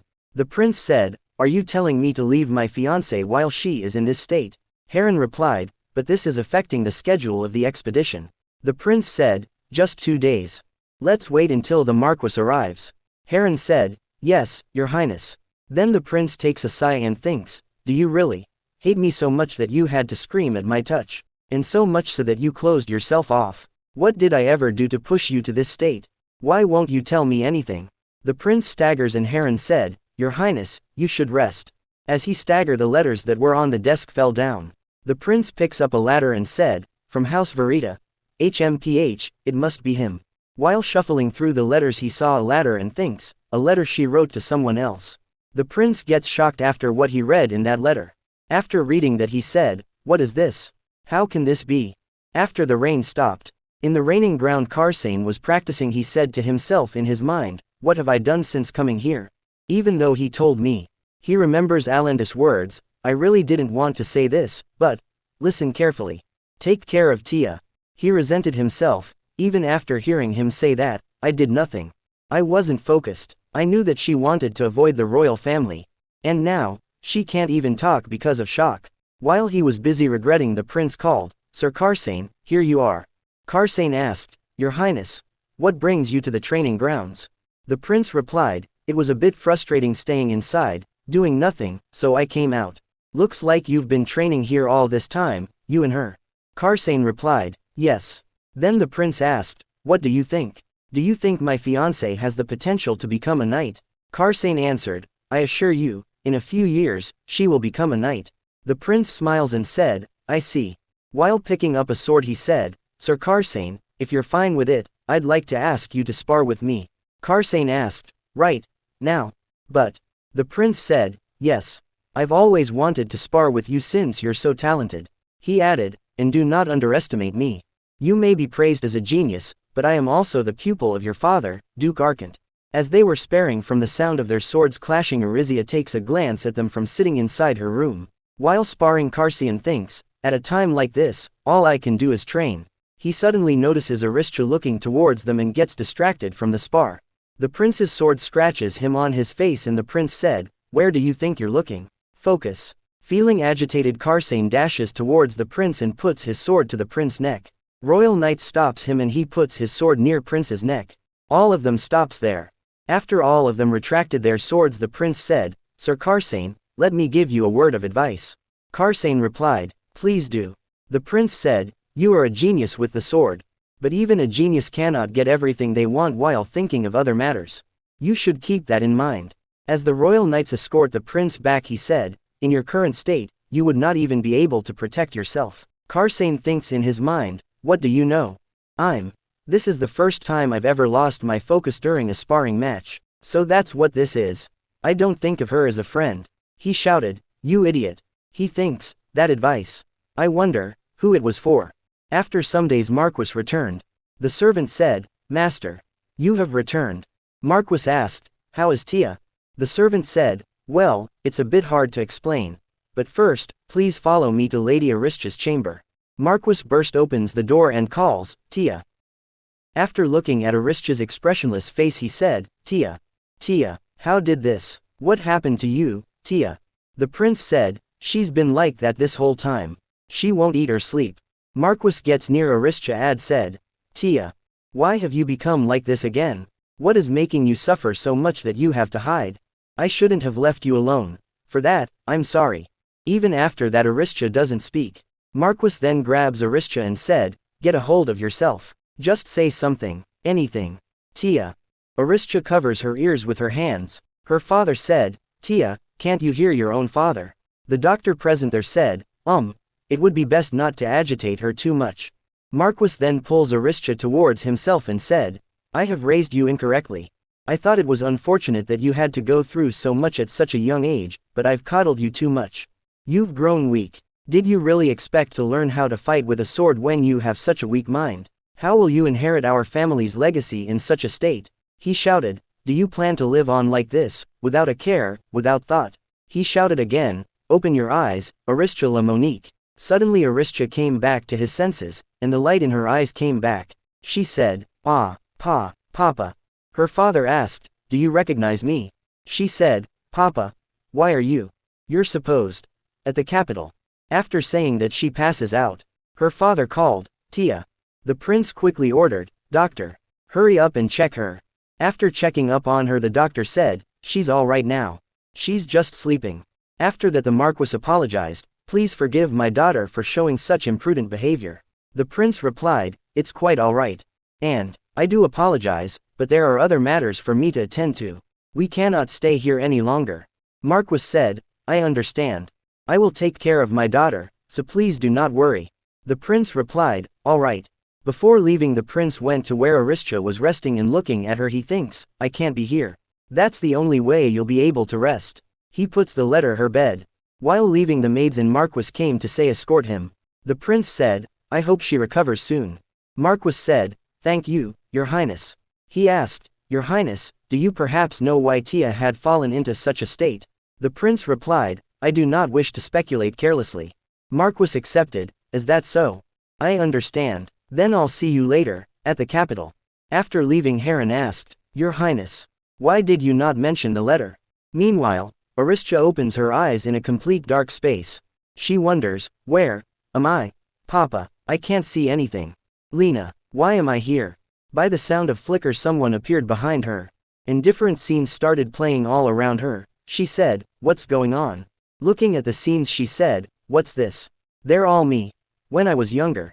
She saw a scene in which the emperor said, "My child, come closer, over here." Asterisk. Her younger self replied, "Yes, Your Majesty." She thinks for a second that it's her child, but then she realized, "I see, this is my younger self. Before I had returned to the past. It's me with the emperor. And him, too, when he was young. So he was watching us like that." In another scenes, is Lady Aristia waiting for the prince today too? The emperor told her to spend more time with the prince since they will be married one day. Still, isn't she here too often? It's obvious that the prince is avoiding her, so why doesn't she realize it? Looking at another scene, she said, his coming-of-age ceremony. Back then, during the dance Aristia trips and fell down and the crowd chuckles and said, "Oh dear. Did the lady trip? What a pity. Lady Aristia, are you alright? You should have practiced more. It can't be helped. She's too young. Such a disgrace. How will she support the royal family in the future?" She resolved herself, "I can't cause any trouble for the prince. I have to be stronger and seal off my emotions. I can't be rattled, no matter what happens. Right, even when the true lady of prophecy appears." All the incidents replayed in front of her eyes from her childhood to her execution in her past life. After that she thinks, 17 years. Those years were so pointless. Why did I live my life like that? For what? While she was thinking a beam of light appeared, and the scene where she returned to her younger self played. What's going on? This is the day I turned 10 again. Lena, what about father? The Marquis, he is usually in the training hall at this hour. Papa. Then the incidents from after her return started playing. Oh, all this time, everything that I've worked so hard for. The new people, the joyful, and even the painful days. How silly. You. And I as well. Hold on. Wake up, you there. Hurry up and get her to bed. And call the royal doctor. After that, with the sound of glass shattering, she gets shocked. The mirror. Then she saw a reflection of herself. She wonders, what do you want to say to me? The other Aristia said something but she couldn't hear her. She said, "What? I can't hear you." After that she opens her eyes in her bedroom. She realized, it was a dream. Another strange dream. Was it a nightmare? She looks at the letter that was lying beside her bed and said, It's the letter from Alan. I hadn't finished reading it. Why is it here? The letter was "Hello, Tia. Thank you for your reply. I tried organizing what you've told me in your letters, and here's my understanding. You devoted yourself to the prince, but he abandoned you, and as a result, even your family name fell into ruin, and you went through all of that in a past life. If what you said is true, then it must have been horrible. But, Tia, you said that in the past, you weren't on good terms with your father, nor did you have anyone by your side. So what about now? Are you still alone, with no one on your side? Your father treasures you dearly, and you have other people who care about you too. I understand that you desperately want to avoid repeating what happened before. But please don't trap yourself in the past only to neglect the present. I know how wise you are. So I know you can overcome this. After reading the letter she looks at her reflection that was standing in front of her and asked, "What do you think? Do I still look like I used to in the past?" No. While crying she said, "Not at all. I'm not the same at all. The past and the present are different. And the future can also change. Why didn't I realize it sooner? If I change myself, then my future will also change." As she stands up from her bed her father came and said, "Tia. Are you alright? Are you able to get up now?" She calls, "Papa." She thinks in her mind, he stayed up all night. Because of me. He waited for me. She hugs her father and said, "Papa." While patting her he said, There. She said, "Papa. Let's go back to the capital. I'm alright now. There are a lot of things I want to tell you. Because I've already changed my fate." After few days. As they were about to leave for the capital the servants were preparing assembling luggage. Aristia looks around and wonders, where's Karsane? I wanted to talk to him. Karsane is present in the training ground and practicing. Looking at him from a corner Aristia thinks, he's still training. But we're leaving soon. She looks towards him and he was fully focused on training. Aristia left and thought, I'll just talk to him later. As she was leaving she heard the sound of sword falling to the ground. Karsane shouted, "Darn it. Nothing's working." Hearing that Aristia walks to him and he saw her. He asked, "You're here?" Aristia replied, "Ah, yes. You're training a lot." He said, Not really." Hearing his abrupt reply Aristia thinks, his response is kind of, "Did something happen?" Karsane asked, "Hey, are you better now?" Aristia replied, "Yes, I'm alright. Sorry for making you worry." Karsane said, "If you know, then don't get sick." She said, Alright." Aristia thinks in her mind, what's with him? Normally, he would say, "Why would I worry about you?" Something like that. After they left for the capital. Sitting inside the carriage Aristia takes a glance at Karsane and thinks, I wonder what he's thinking. As Karsane was busy in his thoughts. She then said, Karsane, I have something to talk to you about." As she said that the carriage shakes for a moment and Aristia was about to fall. Karsane catches her from falling and said, "Watch out. Are you okay?" She said, "Oh, Why yes. Thank you. She thinks, he's so close. A knight reported, Commander. We've got a problem. He asked, what is it? He explained, there's mud on the road from the rain a few days ago, so the wheels got stuck. It's going to take some time to fix. Marquis explained to them, so, that's how it is. Looks like it's going to take a while. Why don't you two go for a walk nearby? Aristia replied, yes, that sounds good. He advised, don't wander too far. Aristia and Karsane walks to a field, and after looking at the wonderful scenery, Aristia said, wow. Look over there, Karsane. Isn't it amazing? He replied, it is. She added, I feel bad saying this, since everyone is working to fix the carriage, but it would have been a waste to just pass this by. Karsane replied, yeah. Looking at him, Aristia thinks in her mind, it's difficult to talk with him now. Is he going to stay like this forever? But I should tell him before we arrive at the capital. After that, Karsane calls Aristia. She asked, what is it, Karsane? Karsane looks at her while she looks lovely and doesn't say anything. Aristia then said, now that I think about it, isn't this the first time that you've directly called me by name? Karsane then clenches his fists and said, hey, I have something important to tell you. She asked, yes, what is it? It's not like you to be so hesitant. Karsane said, hey, As he spoke, Lena called them saying, my lady. Sir Karsane, we can continue on our way. Please return to the carriage. Aristia replied, all right, Lena. We'll head back. She then asked, Karsane, what were you going to tell me? He starts walking towards the carriage and said, it's nothing. Let's go. Aristia said, but you said it was important. Karsane said, aren't you the one who had something to tell me? You've been glancing my way since we left the training ground. She replied, oh, right. It's nothing big, just, I'd like to take a break from training for a month or two. He replied, okay, I see. She asked, are you upset? Karsane replied, no, I need more time to train by myself anyway. This is good for me. Looking at him walking towards the carriage, Aristia thinks, it's good for him to train by himself. I understand. After all, he didn't have time to train alone because he was helping me. But I shouldn't feel sad since I'm the one who suggested a break. As a friend, I shouldn't drag him down. After reaching the capital, they parted ways. Marquis said, thank you for everything, Sir Karsane. He replied, my pleasure, Marquis. Please take care. And you too, Aristia. Take care. I'll see you in 2 months. She replied, all right, bye, Karsane. After the carriage left, Karsane scratches his head and said to himself, come on, you idiot. What's the point of telling her now? I don't even have the right. He recalls the scene from before. Her silver hair that shone in the sunset glimmered brightly like light reflecting off a sword.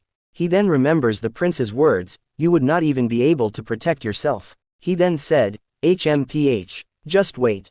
You'll regret taunting me. On the night they returned to the capital, Aristia told her father about what had happened to her in her past life. Her father said, I see. So when you were 16, a girl with black hair appeared suddenly at the lake in the palace. Aristia replied, yes, and everyone said she was the true lady of prophecy. She added, oh, but I think it was just a nightmare. She thinks in her mind, if I say it was a dream, then he won't think I'm being strange, like Alan did. Her father said, continue, tell me the rest.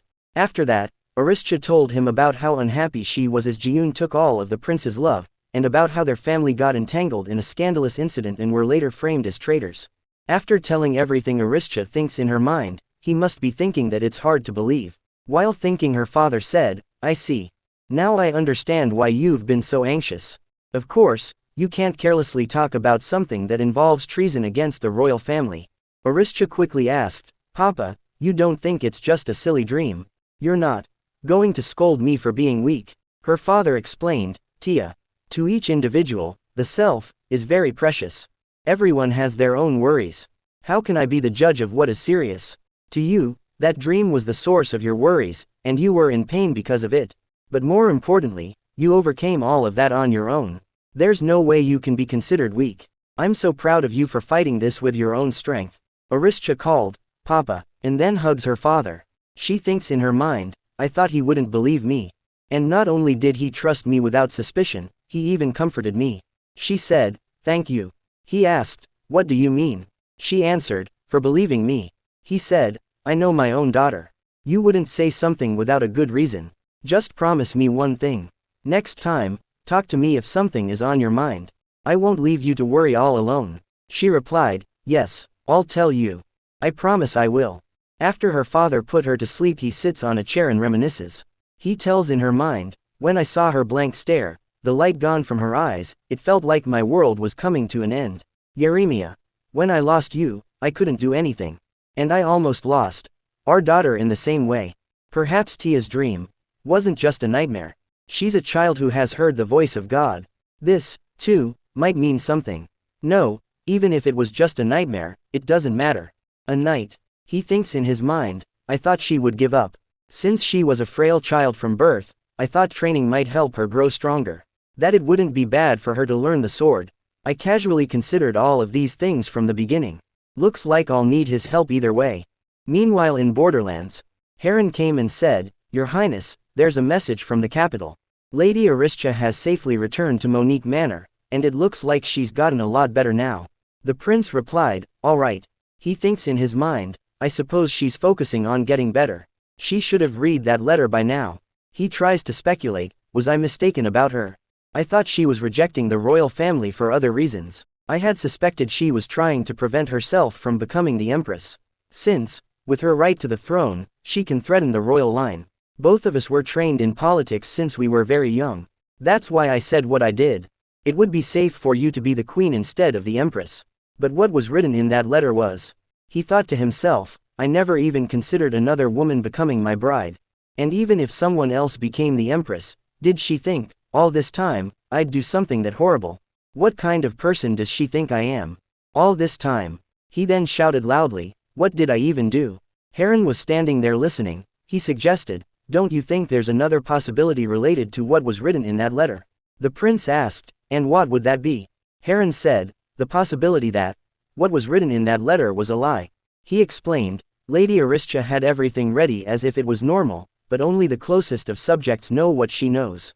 The food preferences of the royal family are never told to outsiders. And that goes for Duchess Ernia, as she is now a member of House Ras.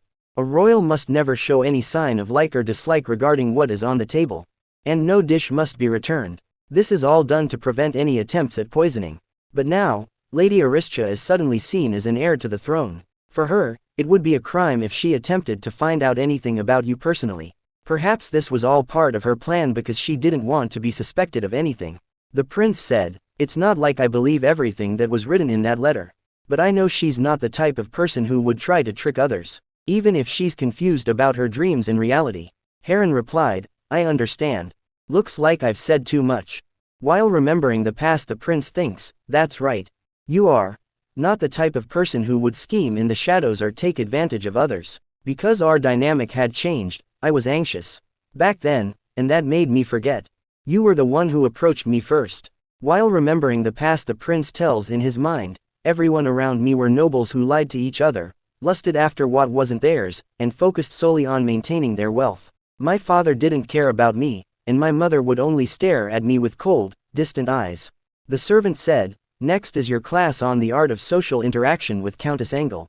After that, Viscount Jorn will be lecturing on the history of the empire. Then after your lessons, the emperor would like you to make your way to Bell Palace. The prince asked, Bell Palace? What for? The servant said, I do not know the reason. I am here only to deliver the message. Looking at him, the prince thinks in his mind, this servant recites my schedule like a machine.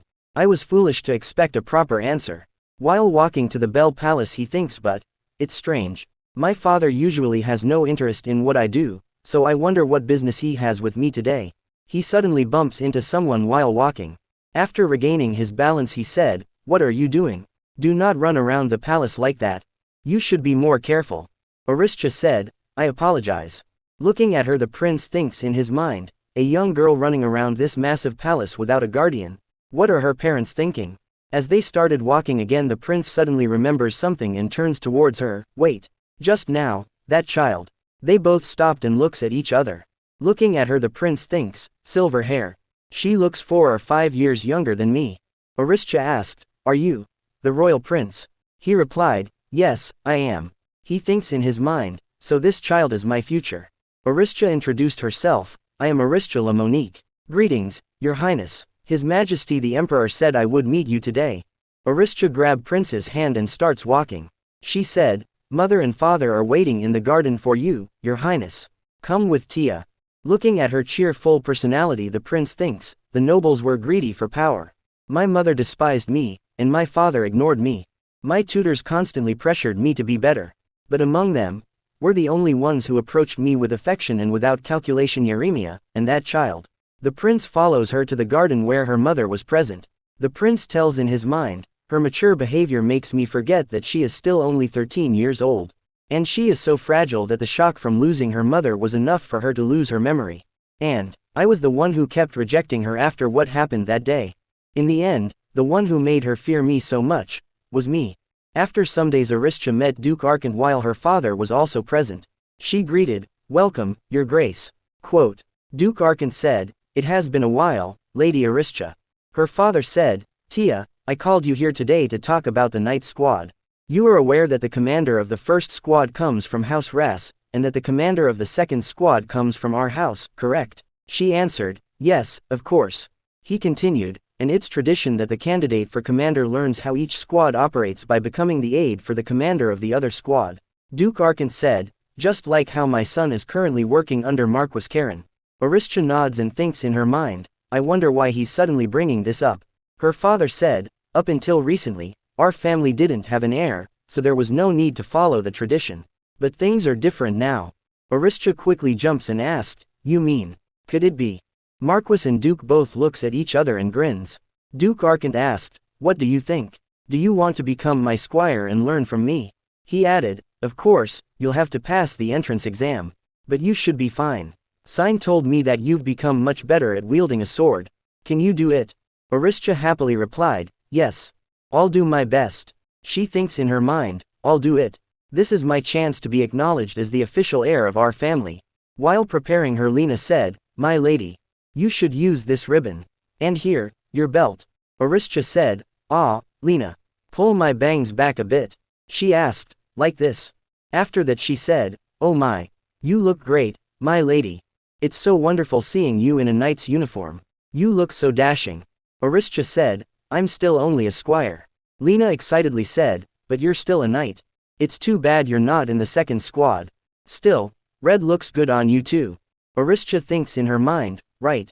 Even though I'm only a squire, this is my first step as a knight. At the royal palace other knights greeted her, Hello. Good morning, Lady Aristia. While determined she thinks, I'll be an amazing aide and be acknowledged for sure. Standing outside the door she gulps and then knocks on the door, Come in. She opens the door and said, Excuse me, your grace. I'll be joining your squad and working here starting today. Duke Arcant said, Oh, you're finally here. I've been waiting. Alongside the Duke a male and a female knight were also present. Looking at her Aristia wonders, a female knight? Who is she?